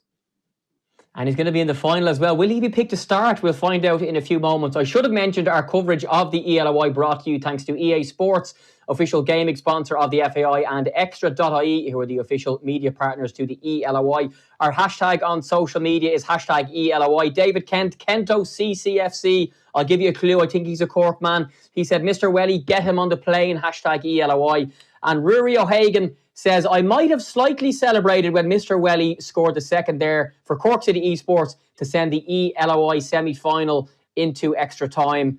So many tweets. The hashtag is eLOI. So much excitement and so much drama. But very quickly, Cormac, the focus for Mr. Welly after that high will have to quickly move to the final. And for Wild Tyrone of Shamrock Rovers, he was probably planning to face Ranners. He's now not facing Ranners. So what's your initial thoughts on the first ever eLOI final between Shamrock Rovers and Cork City? Yeah, I mean, that was just a great match there. But yeah, Kieran Walsh, she's going to have to, just settle down a bit after that. I'm sure his heart's still racing, and just, settle down, focus on the task at hand. And yeah, it should be a great final. Tyrone Ryan, we've seen him against Eric Finn, he's done some amazing things out there. I didn't really see other lads do. And then you have Kieran Walsh here, who coming into it, I don't think anyone really had him to get into the final yet. Everyone kind of had Ranners or, other big names, but credit to him, he showed up and he fought back so brilliantly there. So I don't know who I go for. It's going to be tight again. You just never know at FIFA, and that's the great thing about it. It's been a great tournament so far, and really looking to the pinnacle of this grand final. Let's confirm how we've got to the eLOI final. Of course, we started with 8 teams for the quarterfinals, moved to 4 in the semi-finals, and now we are just ready for the first ever eLOI final. We saw Bohemians beat Sligo Rovers and Shamrock Rovers beat Finn Harps to set up their semi-final, which was a big win for Shamrock Rovers in that Dublin derby. In the other half of the draw, we saw Dundalk beat UCD AFC and Cork City beat Drogheda to set up their semi-final, which we've just seen go all the way to extra time, and unbelievable stuff. So we'll get predictions now from the lads. David Myler, I'm sure your heart will be saying Cork City. What is your head saying? No, my head's saying Cork City. I think Kieran's got the momentum going into the final. To lose the first game 3-2 and then come back and to be nearly out in the last 8 minutes and then go into extra time and win a game. I think momentum's in his favour. So I'm expecting him really to win. And a reminder as well that our winner will represent Ireland at the E-Nations Cup. Both finalists as well qualify for the play-in stage of the Global Series with a pathway to the E-World Cup. €2,000 on the line for the winner, and also another €2,000 for their club sub for either Dundalk or Cork City as well. So lots to play for. Richie, what is your prediction? It's the heart will always obviously say Kieran Walsh. That was a monumentous comeback, and the underdog story is another thing in itself. But Tyrone Ryan looked really good. Some of the skill moves I've seen him apply, and he was really able to conquer the meta of the game. So this is going to be one of those really tough ties for both men. But maybe the edge, like David says, the momentum is on the side of Kieran Walsh. For anyone whose eyes might have been tricking them, our graphic there might have said that Dundalk were in the final, but they're actually not. It's Cork City. So a small error on that one, but you do know that Cork City are in the final against Shamrock Rovers because you've just seen their dramatic extra time win. Cormac, what's your thoughts on the big one, the first ever eLOI final? Yeah, I mean, I'd love to see, a bit of underdog story come true. It would be great if Kieran Walsh win it, but I think Tyrone Ryan should win it. I think he just showed his class, beating, a great player like Eric the way he did. I think Tyrone Ryan will go and win this. We've seen so much over the whole competition, David, particularly the games tonight, some unbelievable football, some unbelievable play. And if this final can be anything like some of the games that we've seen so far tonight, we should be in for a cracker. No, we should be, but I'm just hoping you haven't jinxed it now. Two players who love, to dominate possession. I expect it to be kind of a bit of a cagey match. Tyrone obviously had a very impressive second leg against Eric. But Kieran's got the momentum. He's going into this now after that, and imagine his adrenaline be going through the roof. I imagine his family are watching. I imagine all of Cork are watching. So let's go, Kieran. Time to do it. Yes, and if you are watching us, you're on YouTube or Twitch, please send the link on to any friends or family or anyone who is interested in the League of Ireland or FIFA or football or sport, because this is going to be brilliant. It is the first ever eLOI final coming up very shortly here between Shamrock Rovers and Cork City. The hashtag is eLOI if you're on social media. Lads, last thoughts for you first, Cormac. You've seen the lads in action tonight in their quarter-final and their semi-final.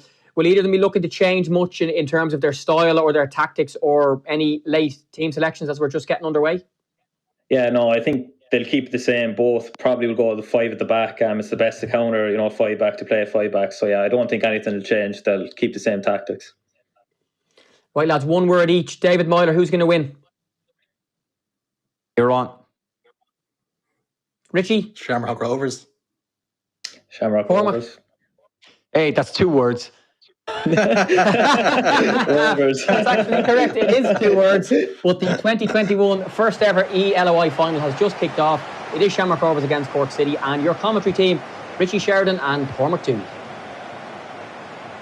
As we bring the inaugural E-League of Ireland to a close, what a tournament it's been. It's down to just these 2 men now to duke it out for that place, as tweets were coming in on the plane as Ronaldo tries to go this way and that. But the calibre of players on show all tournament long, it's been elite. As R9 now might get the first chance, he does not do so. Tactically, this is fascinating. Both men, like David said, like to keep possession of the ball. Is it going to be a case here, Cormac, that we're going to see fireworks, they're both going to stylistically go for goals?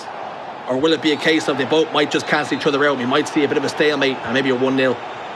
Yeah, I'm leaning towards more of a stalemate. I just think the occasion with so much on the line, the money involved for yourself, the club, the European playoff spot, and then potentially, being a part of the Ireland team as well, Free Nations, there's so much on the line. So I think, probably take a bit, to get into the game. But no, yeah, both are possessive players, so that would also, help not many chances to be created to start, we'll see. Of course, we do speak about the big prize being the chance going to represent your country, but there is some prize money on hand as well.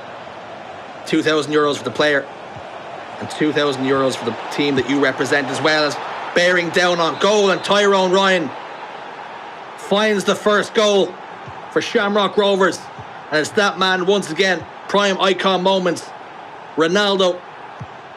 We didn't get to see the famous finger wag celebration as he headed towards the corner flag, but first blood now to Shamrock Rovers. Yeah, and it was a brilliant, work goal, and just seen there in the player cams, just a big deep breath taken from Tyrone after, and then, Kieran Walsh looks like he has a hand towel, maybe his hand's getting a bit sweaty or something, so they both seem a bit nervous, but credit to Tyrone Ryan, he started off brilliantly here for Rovers. Hands are sweaty, knees weak.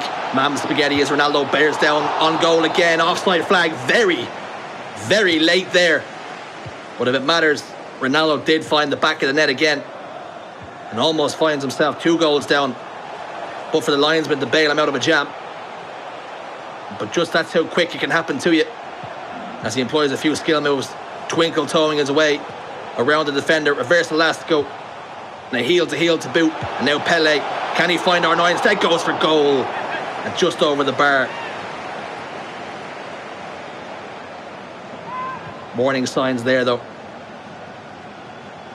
For Shamrock Rovers, Tyrone Ryan. You see Kieran Walsh, very capable of creating a chance, scoring a goal, levelling this up. One man can attest to that is Ranners. He thought he had him dead and buried, only from the claws way back into the tie and find himself in the finals now. But he's got himself, the Shamrock Rovers man, to get past now, and he finds himself a goal down again. You don't want to get into a habit of conceding first in these games, especially against these calibre of players. Player lock comes in, ball roll. Buchanan Castle now finds Pele, finds that finesse shot. Van der Sar goes down, seemed comfortable. And he cleared his angles, the ball goes wide. That's 2 shots now from outside the box, 2 finesse shots as well that have gone wide. Do you think that's a tactic he's now starting to employ? He's going to try shoot for goal on almost any occasion. Yeah, I think so, maybe. And both of those 2 finesse shots have come off an Elastico as well. So he's obviously looking to just do a quick Elastico into a finesse shot. And Pele's come close twice. And you'd think, if he kept doing it, eventually one will go in. But, encouraging signs from Kieran Walsh. And, great skills on display there. Now Bruno Fernandes to CR7, a ball roll, tries to drag it back, and this is a position Ranners like the finesse shot, scored a couple of goals against them. He's defended it well, hasn't left that door open, but Pele goes that direction, nutmeg, and almost scampers his way past the oncoming defender. But Maldini steps up, takes the ball away, finds Davies, and now a counter-attack is on. But we are seeing Kieran Walsh be a little bit more tactical, a little bit more mindful. Doesn't play the high risk through ball passes to give the ball away, knowing just how good Tyrone Ryan is in possession of the football. Wants to make sure of his chances as he fires into the gloves once more of Van der Sar. But another shot from outside the box in a very similar angle. That's 3 shots he's fired towards goal. An interesting tactic. We've been used to seeing him getting in front of goal from inside the box. He's been heading now towards the 36th minute, shortly before half time. Have you noticed anything tactics-wise that can be changed here and tinkered with? I'm not really, no. I'm sure Tyrone Ryan, obviously, one goal lead he's happy with, but in Kieran Walsh's case, I think he's playing fine. He's had a lot of possession, he's creating those chances, and we've seen him do another Elastico into a finesse shot. But I think nothing really needs to change here. Both probably content with how they're playing so far. It's still kind of early days. We still have a leg and a half to go. Here is R9. Finds Pele now, 2 CR7, 5-star skill moves. Immediately goes for that reverse Elastico. Tyrone Ryan knew exactly what was coming, stood still with Pele, or with Maldini, excuse me, and just waited for that reverse Elastico to come his way. Didn't overcommit either side, stood straight, stood still. And now possession back to Kieran Walsh. That is something we're seeing now, interestingly enough, as Tyrone Ryan is giving the ball away a little bit more carelessly than we would have thought and would have seen beforehand. Is that down to the pressure that he's being put on by Kieran Walsh, or is he trying to get those goals quick on the counter-attack? Yeah, I think a bit of both, maybe. I think just when you're playing against someone who keeps possession, a lot, you kind of, when you get the ball back, you look to break quick, and that leads to passes astray. Even though the possession, I thought it'd be a lot higher there, 53%. But a bit of both, I'd say, definitely. At half-time then, 1 shot on target for Tyrone Ryan, and it's found the back of the net. Something we're seeing. It's a story, a tale as old as time, almost in FIFA. These players make sure when they do get that one chance, it does find the back of the net, and Tyrone made no mistake about it. Kieran Walsh looked good though in patches here, and definitely a threat to get the equaliser. He'd be a brave man to bet against them with the way the last legs went, with the way that semi-finals went. As Mbappe pushes the ball forward off the restart. Back to Carlos Alberto. Playing extremely patient with the ball, as we said he would. Doesn't change his game all too much. Trusts in the process and the way he plays. Skill moves to boot as well. Finds R9, but Vieira there once more. Yeah, and that Vieira, so just that reach he has with his legs, intercepts nearly everything. Him and Hullett, dream midfield, honestly. But as we see, most people playing Vieira centre back, but he's just been at par all day doing that as well. He's just a very versatile player. Great choice, Patrick Vieira, in Ultimate Team. Patrick Vieira, Ruud Gullit, the combination so often in the engine room. It's almost like they have spider webs on either side of their legs. Just sticks to them. Ball fired though towards CR7. Offside flag stays down. Now here is R9. Can he get past Vieira? He has evaded him for the moment. Plays that pass to Bruno to CR7 now. Reverse Lasco fires towards goal, but Van der Sar with the outstretched gloves tips it wide. Corner kick now. Plays it short this time. 2-9 drags it back. And now out to Carlos Alberto and to Bruno. Defended this time by Davies. Went for that double X pass just to lift it over the attentions of the defenders, and it almost worked out.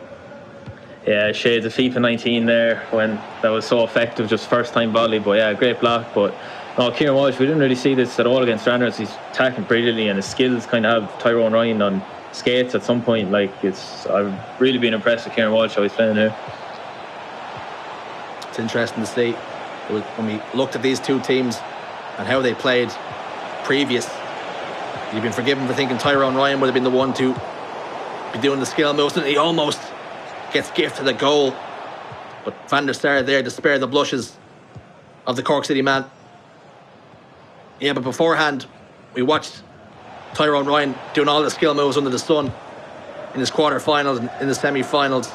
But now we're seeing something in the Arsenal Kieran Walsh. He's also able to do it, even though we didn't see it so much against Ranners. Yeah, and it just goes to show, how effective skill moves can be as well. Both of them have employed them differently with different skill moves. Tyrone Ryan against Eric was using player lock a lot. Some shot cancels, I haven't really seen that at all. But then Kieran Walsh come out using different skills. That Elastico's creating a lot of space. So yeah, it just goes to show, if you really want to be at the top level of FIFA 21, you need to have all these different skills in your arsenal. Definitely takes some time to learn the skill moves.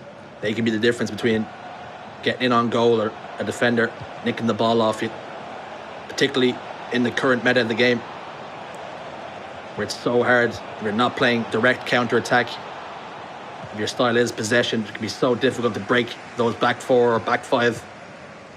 As now a counter-attack will be employed, and a pause has been cued, 70-minute mark, to try and freshen things up, no doubt. As CR7 cuts inside, he has runners to play with. Does give the ball to Pele. R9 makes that run, opts to play it to Gullit instead. CR7 in a bit of space, but instead it goes towards Bruno, who's unable to gather, and that will reset just for a moment as the ball gets fired down the line to Pele. This time well won. It was Bruno who almost got in on a goal, and it was Bruno who got back to win the ball. That's the true box-to-box midfielder. Here is CR7 to R9. As we head towards now the last 15 minutes of the first leg. Advantage still Shamrock Rovers. R9 now. You'd be forgiven if you thought Kieran Walsh deserved a goal. He has been playing very well. He's been huffing and puffing. Just has not been able to find that final shot, to find the back of the net, but he might be punished here as R9 bears down on goal. And Patrick Vieira, with the cobwebs between his legs, catches that ball again. Yeah, and geez, nearly beautiful move from Tyrone Ryan again. First, proper chance might have seen in a while, but yeah, fortunately for Kieran, Vieira was there with that all-important AI block. But going back, as much as attacks and stuff as Kieran has had and how great he's been attacking, you can't take away from the fact that Tyrone's been phenomenal defending so far. Has a clean sheet, which is pretty tough to do in FIFA these days, to get a clean sheet in a leg FIFA. So credit to him as well in his defensive play. A clean sheet, and against this caliber player as well, no doubt, with all the skill moves he has in his arsenal, to still force him to draw a blank so far. It's a testament to just how good you are defensively. As now Bruno does find R9. Will there be another goal before the second leg, as CR7 almost went down there, steadying his feet though. Skill moves coming out. R9 will find that space, can go on either foot, does go on either foot, finds the back of the net. That's 2-0 now to Tyrone Ryan, and Kieran Walsh down by a couple of goals, but he's been here before.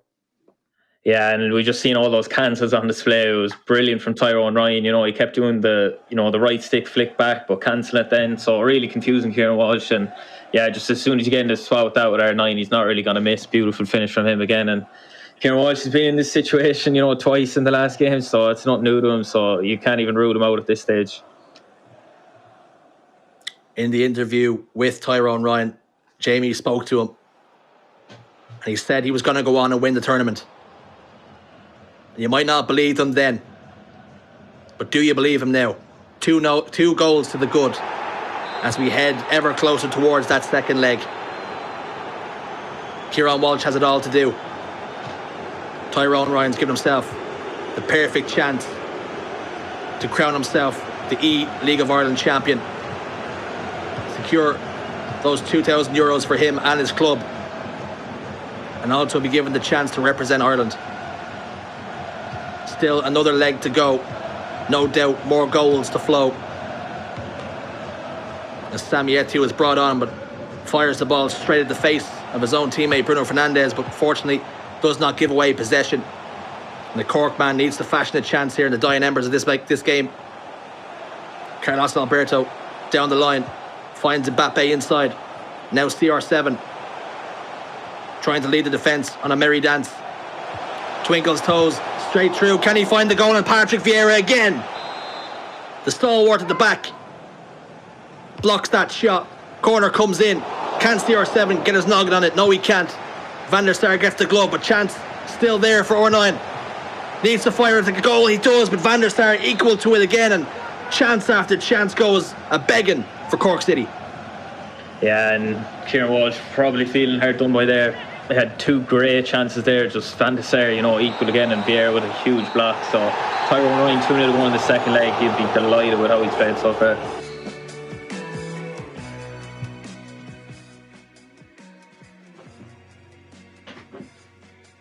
Yeah, fantastic stuff in the eLOI final. At the first leg, halfway point, really, Shamrock Rovers leading Cork City by 2-0.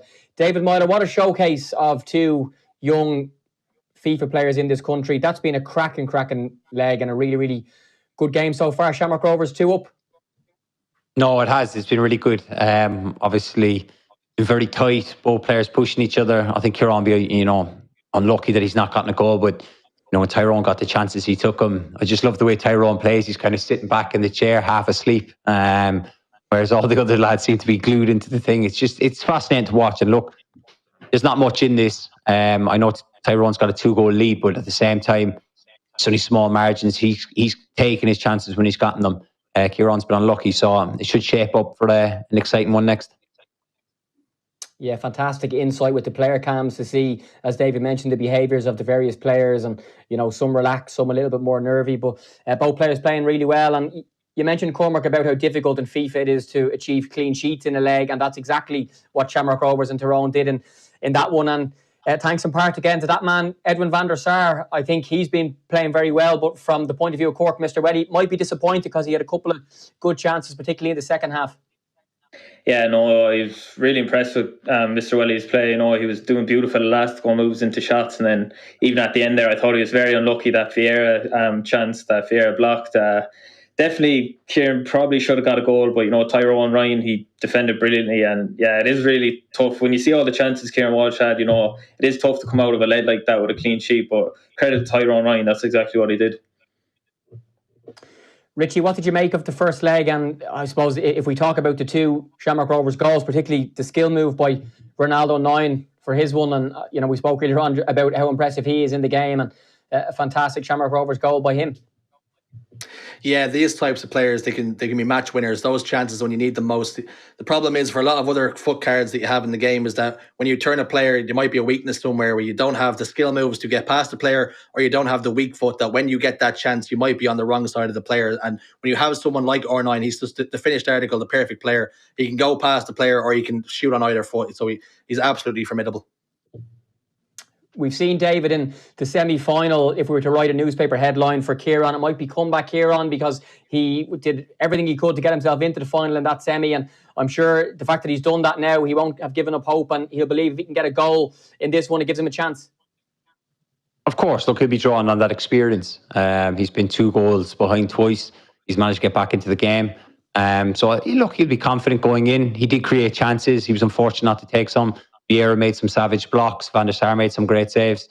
And then on the other hand of that, Tyrone will be thinking more of the same. If I can keep another clean sheet, I win. So he'll be looking to probably just keep it contained, try and create the odd chance here and there. And then if he gets one scored, then it'll be a bit too much for Kieran.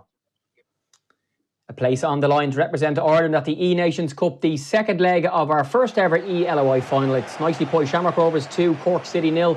Richie and Cormac for the final time. You're on, men. David speaks about how unlucky Kieran Walsh was to not get that goal, and perhaps Tyrone Ryan feels the same, that maybe he's lucky to still have that 2-goal lead, and maybe perhaps if Kieran Walsh gets that goal, Cormac, that might creep a little bit of doubt into Tyrone Ryan. It might open the door just ajar. Yeah, definitely. And I'm sure, if Tyrone Ryan had those chances, he'd be saying, how did they not go in? So, yeah, I definitely think he got a bit fortunate. But, if I'm Kieran Walsh, I'd still be encouraged. I am creating those chances. And if I just keep that up this, second leg, he easily could have, 2-3 goals maybe that game. He can do it in this leg, why not? And Pele now out on the left-hand side. Gives the ball back to Davies. On the right foot, tries to find Hullett. Does find Hullett. GPS tracks them down.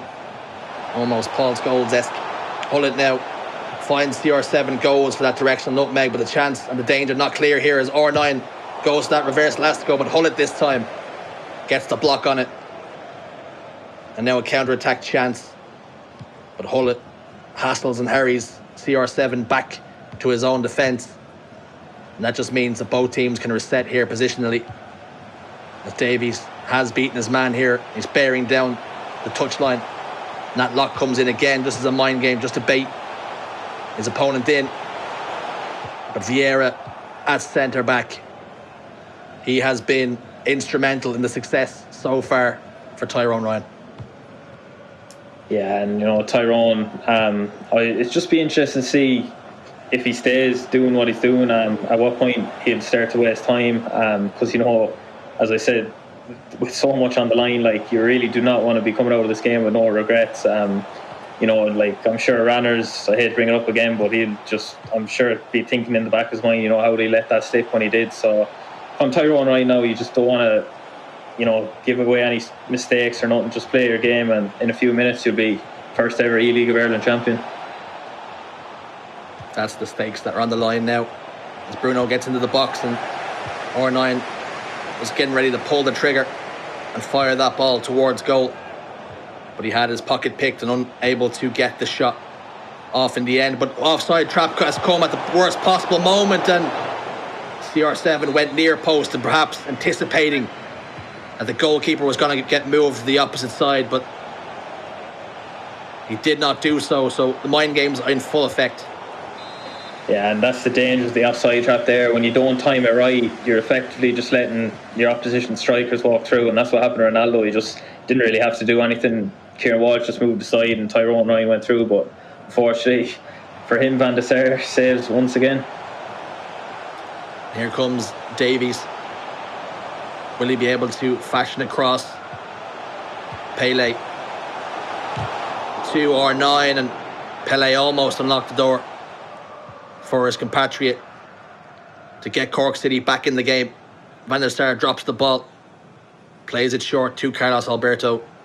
He's going to build from the back and keep possession. Most importantly, as the offside trap is sprung again. And maybe Kieran Walsh really aware now of the time slipping away in this finals. Might try to push the envelope now and push the pressure, dictate the pace of the game, try to get himself back into this. That's what's required as Mbappe goes down the line, but he's just used as a decoy for now. CR7 loses out to Bruno. And now Vieira sends the ball down the opposite side, and both these players getting into attacking positions, but ultimately when it matters most, the defence is standing strong. Yeah, it is. And, Tyrone Ryan, as the clock ticks on now, I think he'll become more confident. We've seen against Eric Finn, as the match went on, he really started expressing himself with skill moves and stuff and really became unstoppable in the attack. And Hullet almost just pushed him over, and it has resulted in a goal. And you can see on the face of Kieran Walsh, he knows just how important that goal is. Tyrone Ryan's expression's almost unchanged. He knows there's still plenty of FIFA left to play. He's keeping it nice and business. But you have to say that might knock the confidence now of Kieran Walsh, and frustrations will start to grow as the clock starts to tick away. But one hand in the E-League of Ireland trophy.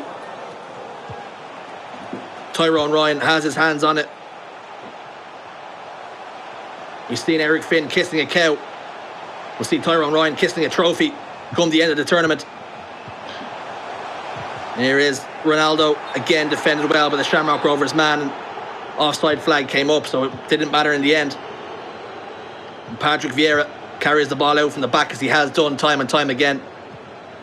And Hullet's so strong as we head towards half-time in the second leg. Is there hope? Can he get a goal before half-time? Just to plant the seed of doubt. Every time he goes forward over the course of 3 halves, 3/3 if you will, of this game is over. And so far,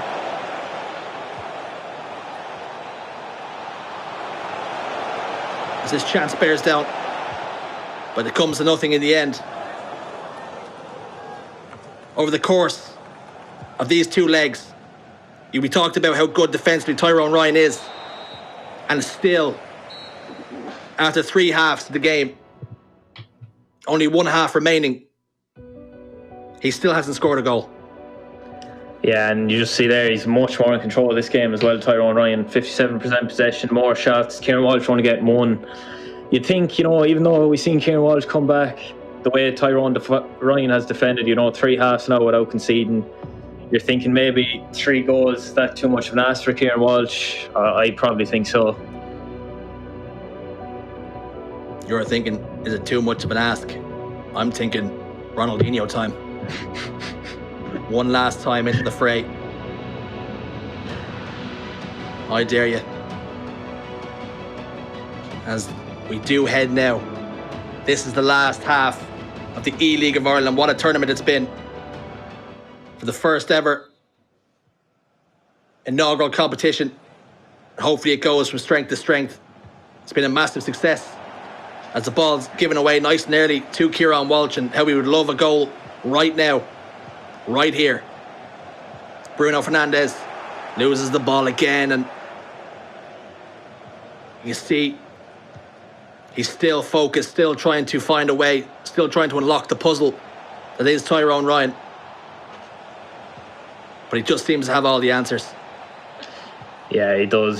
Straight off half-time there, it looked like Kieran Walsh might get a chance, but Tyrone Ryan just there again. And yeah, he's looking really solid, Tyrone Ryan. I think in this 5-back, I believe he's still in. I'd look for him now, just start swinging the play a bit, start to run down the clock, because you're only a few minutes away from wrapping up that trophy. 1-0 in the second leg, 3-0 the aggregate score. But every second that passes is a second loss to the ether for Kieran Walsh to get himself back in this game. Fukuketa cancels, finds CR7. How good he has been today. Bruno now does find Ronaldo again, and there's so many men at the back, so many players in there, it's nice and compact. So we will not see another goal just yet for Shamrock Rovers. There's now Kieran Walsh tries to build from the back. Ball's gone out of play again, though, in frustrations. You can see as he leans back in his chair, he knows.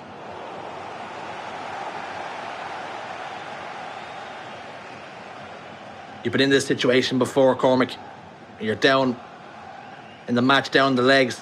Is it one of those things, if you're in his situation now and you look at the scoreline, you look at the time, do you start to think it's all over, or do you dare to dream?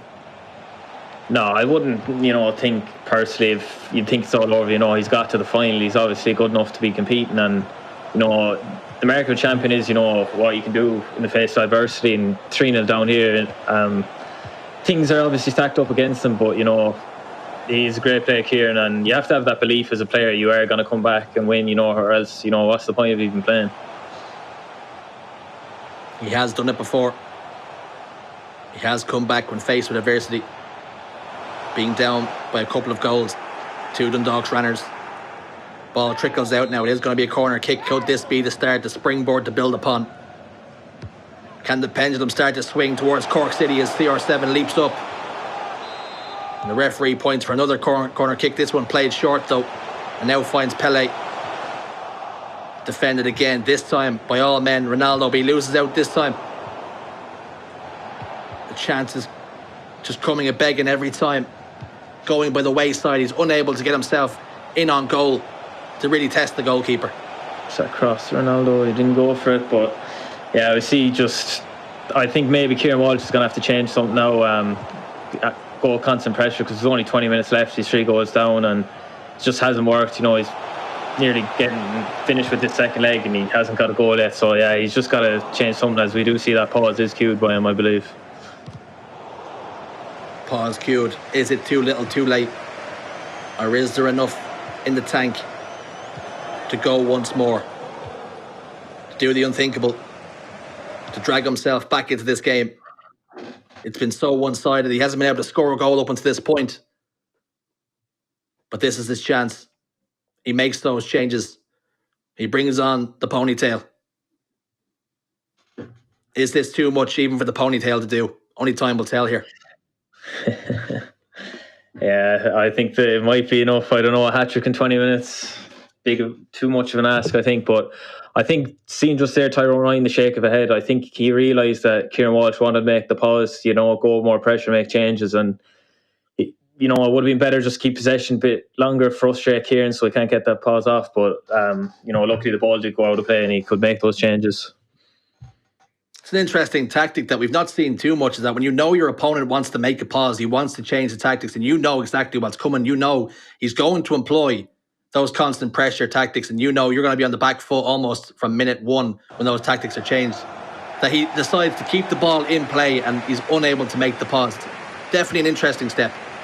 Yeah, definitely. I mean, because, at that time before the pause, Kieran Walsh's players aren't pressing, so it's going to be much easier after the pause to keep possession and time waste. And I've experienced as a player, when a person's keeping the ball, I can't get the ball back and I want the ball to go out, you start getting really frustrated, and it leads to, kind of rash movements by players and maybe rash challenges just to even get that pause off committing fouls. Here is R9 bearing down on goal once again. Vieira steps across, handles business, sends the ball out for a corner, but you can see he takes that short and it heads back. He doesn't have to go towards goal. Just chewing up all the time he can whilst holding the ball. And any time a player steps out to put any kind of pressure on him, he just passes the ball away from him.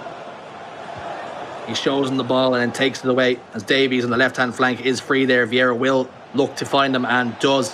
That offside trap was sprung, but not enough. The defensive line just could not step up quick enough to catch Davies offside. And we're seeing that press now, almost man for man. Now Ronaldinho can carry that ball away for Kieran Walsh. 10 in-game minutes left to play with. It's not a lot, but it could be enough. He's managed to score 2 and 2. Here goes Ronaldinho bearing down on goal. Carlos Alberto steps in with a slide and tackle. And it just seems to me like Carlos Alberto just hates football and hates the dream. Maybe, Richie, maybe. But as we see here now, you're thinking it's over now, You see, maybe he should have kept that in the corner, but he retains possession. But yeah, really professional, experienced performance from Tyrone Ryan, just not even conceding in the final to go and win your first trophy. Phenomenal. Yeah, there's very few things we can pick out here to say this is what he could have done better. If you're talking about Tyrone Ryan, he shut him out completely. He scored 3 goals over the 2 legs. He's looked really, really good at times. As Ronaldinho, try as he might to fashion a goal, cannot do so though. Mbappe now to CR7 as the time slips away. Here is Davies to Ronaldinho. It's like he almost wants to score just for me, and I appreciate that. I respect it. If you could have scored at Ronaldinho, I might have been willing to award you 2 goals. Perhaps an outside the box would be three goals. We'll see how it goes. I don't know if I have that in my power. I'll need to make some inquiries. But R9 fires towards goal, and Van der Sar down to his right-hand side. And that should be all she wrote as time slips out of the fingers. Ronaldinho goes for that rainbow flick and direct for goal. But thoughts about the tournament so far, Cormac? What a performance that is for Tyrone Ryan, and he claims the 2,000 prize pool for him, for his club, and he will represent Ireland in the E-Nations qualifiers. Yeah, congrats to Tyrone Ryan. What a tournament. Credit to FA Ireland Air League for getting on board, giving Irish youth players a chance. Just glad to be a part of it. Thoroughly enjoyed chatting to all the lads, you, Jamie, Dave. Just great experience. Yeah, fantastic stuff. Congratulations to Shamrock Rovers and Wild Tyrone, who is the first ever eLOI champion after his 3-0 win over Cork City in the final. David Myler has been with us since the semi-final stage and watched that one. What did you think, Dave? No, an excellent performance from Tyrone. Fully deserved. Defended. Look, you could talk about the 3 goals he scored, but you got to give him credit for the way he defended. To keep 2 clean sheets in the final it's immense. Hard luck to, Kieran. He'll go back and look at things, what he could have done differently. He was very unfortunate not to score in the first game. Certainly second game, he was kind of snuffed out. Maybe he could have changed his tactics a bit earlier. But Tyrone is fully deserved. I've watched, obviously the semi-final, the final, and full credit to him. He's been excellent. How hard is it at this level in a final like that not to concede over 2 legs? Like, that's 24 minutes of gameplay. Well, it's not just, the finals. It's whether he was playing one of us. It's very difficult in FIFA, to keep a clean sheet. To do it in a final against, these 2 lads are 2 of the best FIFA players in Ireland. There's no doubt in that. There's obviously other names who'll be up there with them, but they're 2 of the best. And, to be able to keep your opponent at bay for, 180 minutes is incredible. And, that's the kind of performance you need to win a final. And then when you do get your chances and take them, which Tyrone did, and, he's fully deserved. Yeah, Mr. Welly performed brilliantly as well across the competition. He's on his phone there as well. I'm sure getting lots of messages and tweets and Instagrams from people around Cork and Cork City who are massively behind him as well, David. And, he can be very proud of his performance across the competition. No, definitely. Look, even as I joined there and he was playing Ranners in the semi-final, a lot of people expected him to beat Ranners and then to go on and get into the final. It's brilliant for him. Of course, he'll be disappointed he's not won the competition overall, but it's a huge achievement. The first E-League of Ireland to come second, something that he can, build on towards next year when the competition comes back. For yourself, Cormac, how would you sum up the performance of Wild Tyrone in the final? Yeah, just class, showing why he deserved to win that. As David touched on, it's so tough to go a game, even 2 games without conceding. And yeah, even his attack and play, he just looked in control the whole time, even though Kieran was getting chances. But, Tyrone was there with the blocks and the saves. And yeah, just a class performance from Tyrone Ryan. Congrats to him, fully deserved. Richie, maybe we were hoping from the point of view of entertainment, maybe, a little bit more drama as we've seen maybe in some of the semi-finals. But the performance of Tyrone there, just so professional and, as the lads mentioned, just in control really from start to finish. Yeah, he stayed really composed and he didn't make the same mistake that Ranners did in letting Kieran Walsh back into the game. He kept himself shut down and honest to God, defended impeccably. I've not seen someone do a complete shutout over 2 legs. It's impressive to do it in 1 game, but to do it over 180 minutes of FIFA that's a different gravy entirely. So massive congratulations to him. He was formidable. Now myself and David Myler are joined by the first ever eLOI champion. It is Tyrone Ryan of Shamrock Rovers. Congratulations, you're the first ever champion. How does that feel? Thanks. It feels, I can't even describe it, man. I didn't even think I said I was going to win, but I never thought I'd actually win the whole tournament. And to represent Ireland, I'm actually buzzing. I can't put it into words.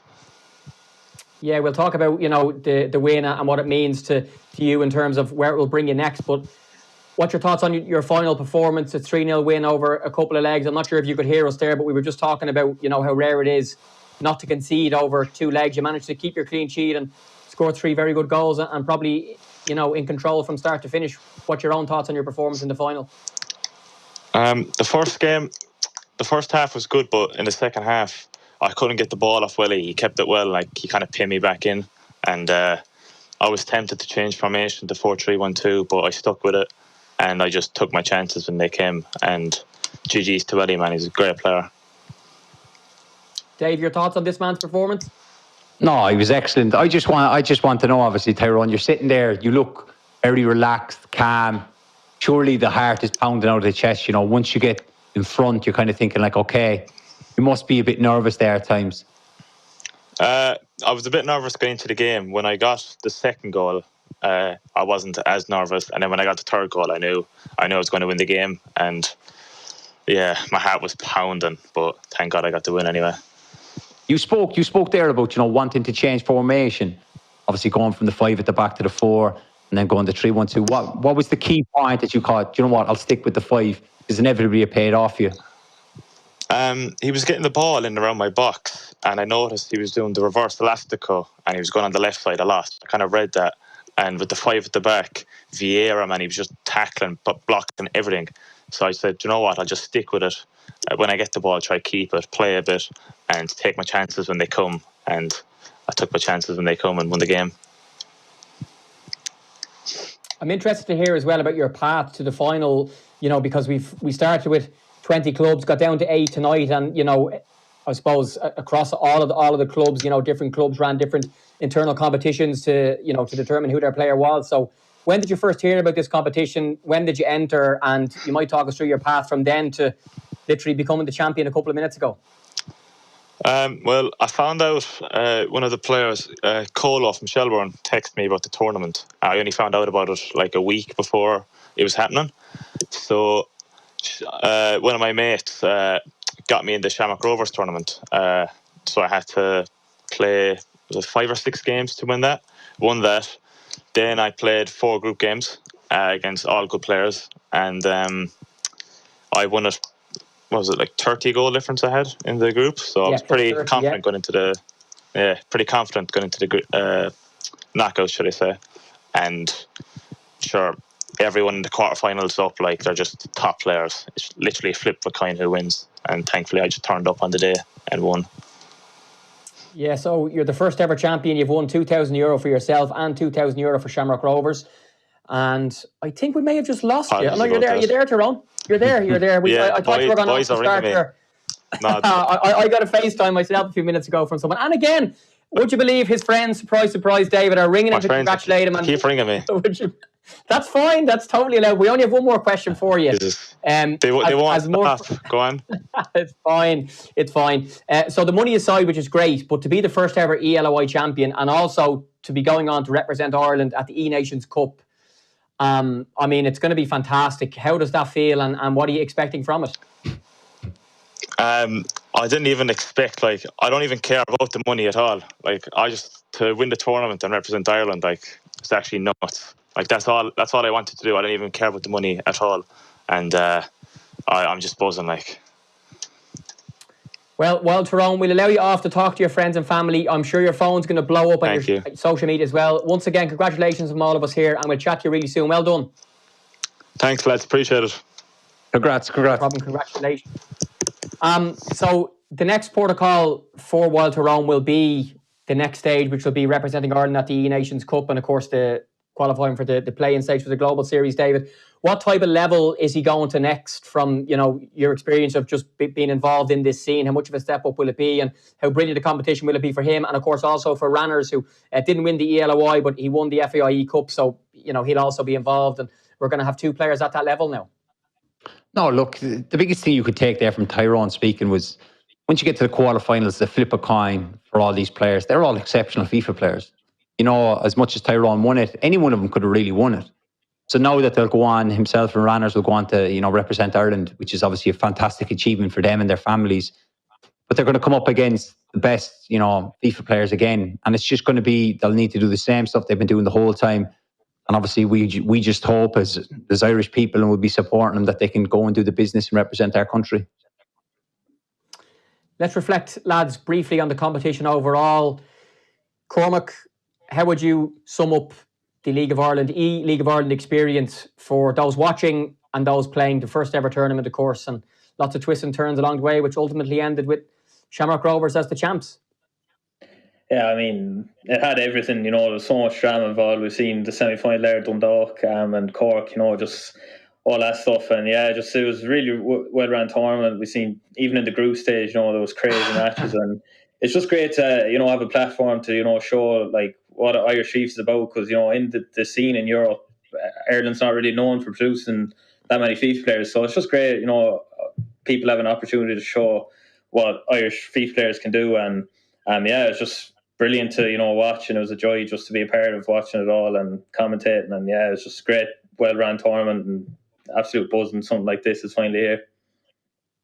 Yeah, let's officially confirm the final standings of the first ever E-League of Ireland. We've been through the quarterfinals, the semi-finals, and the final tonight, and you can see the path for Shamrock Rovers, the first ever champions, coming through. Initially against Finn Harps, then the Dublin Derby against Bohemians to beat Cork City in the final. Cork themselves, of course, beat Drogheda. Then the thriller against Dundalk to get themselves to the final. And well done to Mr. Welly as well on a fantastic performance for him. Richie, for you, is there one standout moment or something that jumps off the page across the few weeks that we've had this competition? Honestly, God, I think probably the best thing to come from it was just like obviously the caliber of FIFA was unmatched at times, and even today, some of the games that we had, they were touch tight, they were so good. But I think Eric Finn was a great character. I think he could come back next year to, you know, bigger and better things. He was a real character, whether you love him or hate him. He was a real you know, change of pace. So it was really good to see him. But in terms of FIFA moments, I think we can't look past that Ronaldinho goal. That's going to be one I take with me. Yeah, and we want to say a huge thanks as well to all the players who, apart from playing, gave up their time for interviews. And my moment is definitely an example, kissing the Edwin van der Sar, Edwin cow, which I thought was just hilarious and brilliant and so off the cuff. David Moyer, last word to you. And speaking there to Cormac, he spoke about, you know, that maybe there's not so many players, you know, in Ireland, or not in Ireland, but that, you know, come out of Ireland. But thankfully and hopefully competitions like this, and the first competition like this in the country, and we've seen the standard and stuff, that, you know, this can be the path now for more people to get involved, to play at a good level, and to see where it takes them. No, definitely. Look, in this day and age now, you can make a living from playing FIFA. I think that's, you know, well known and well documented from these lads being in the FIFA scene. They'll see other lads doing it. So it's great exposure. You know, obviously this tournament being ran is one, it being on YouTube and Twitch, just great exposure for them. And now for, you know, obviously Ranners and Tyrone to go and represent Ireland is massive as well. So look, it's fantastic to see. It's a long time coming. Probably should have happened earlier, but it's there, and hopefully there can be more tournaments. You know, next year we might see another, you know, 8 different players in the quarterfinals from, you know, that we've not heard of, that are making names in the scene. So that's fantastic to see, and hopefully we'll continue to grow. Great stuff. That is it for our live coverage of the eLOI finals. We've had a blast over the last few weeks. What a fantastic success the first ever eLOI has been. We hope you have as well. Thanks to Cormac, Richie and David, our production team behind the scenes that made it all happen. The clubs, the players, and of course you for watching. The eLOI was brought to you thanks to EA Sports, official gaming sponsor of the FAI, and Extra.ie, the official media partners to the eLOI. A reminder of watchloi.ie if you want to watch any of the League of Ireland Premier Division games. And LOITV.ie is the live streaming platform for the First Division and the Women's National League. Every Women's National League game this season being streamed for free. Some fantastic football on show across all 3 leagues. So if you'd like to support your local team, that's the place you can do it before, hopefully, touch wood, limited crowds will be back in stadium soon. We'll have more eLOI news quite soon as well, so keep an eye across the FAI social media channels for that. But for now, thank you so much for joining us. We hope you enjoyed it. We had a great night. The players did too. And we'll see you really soon. Good night. Bye-bye.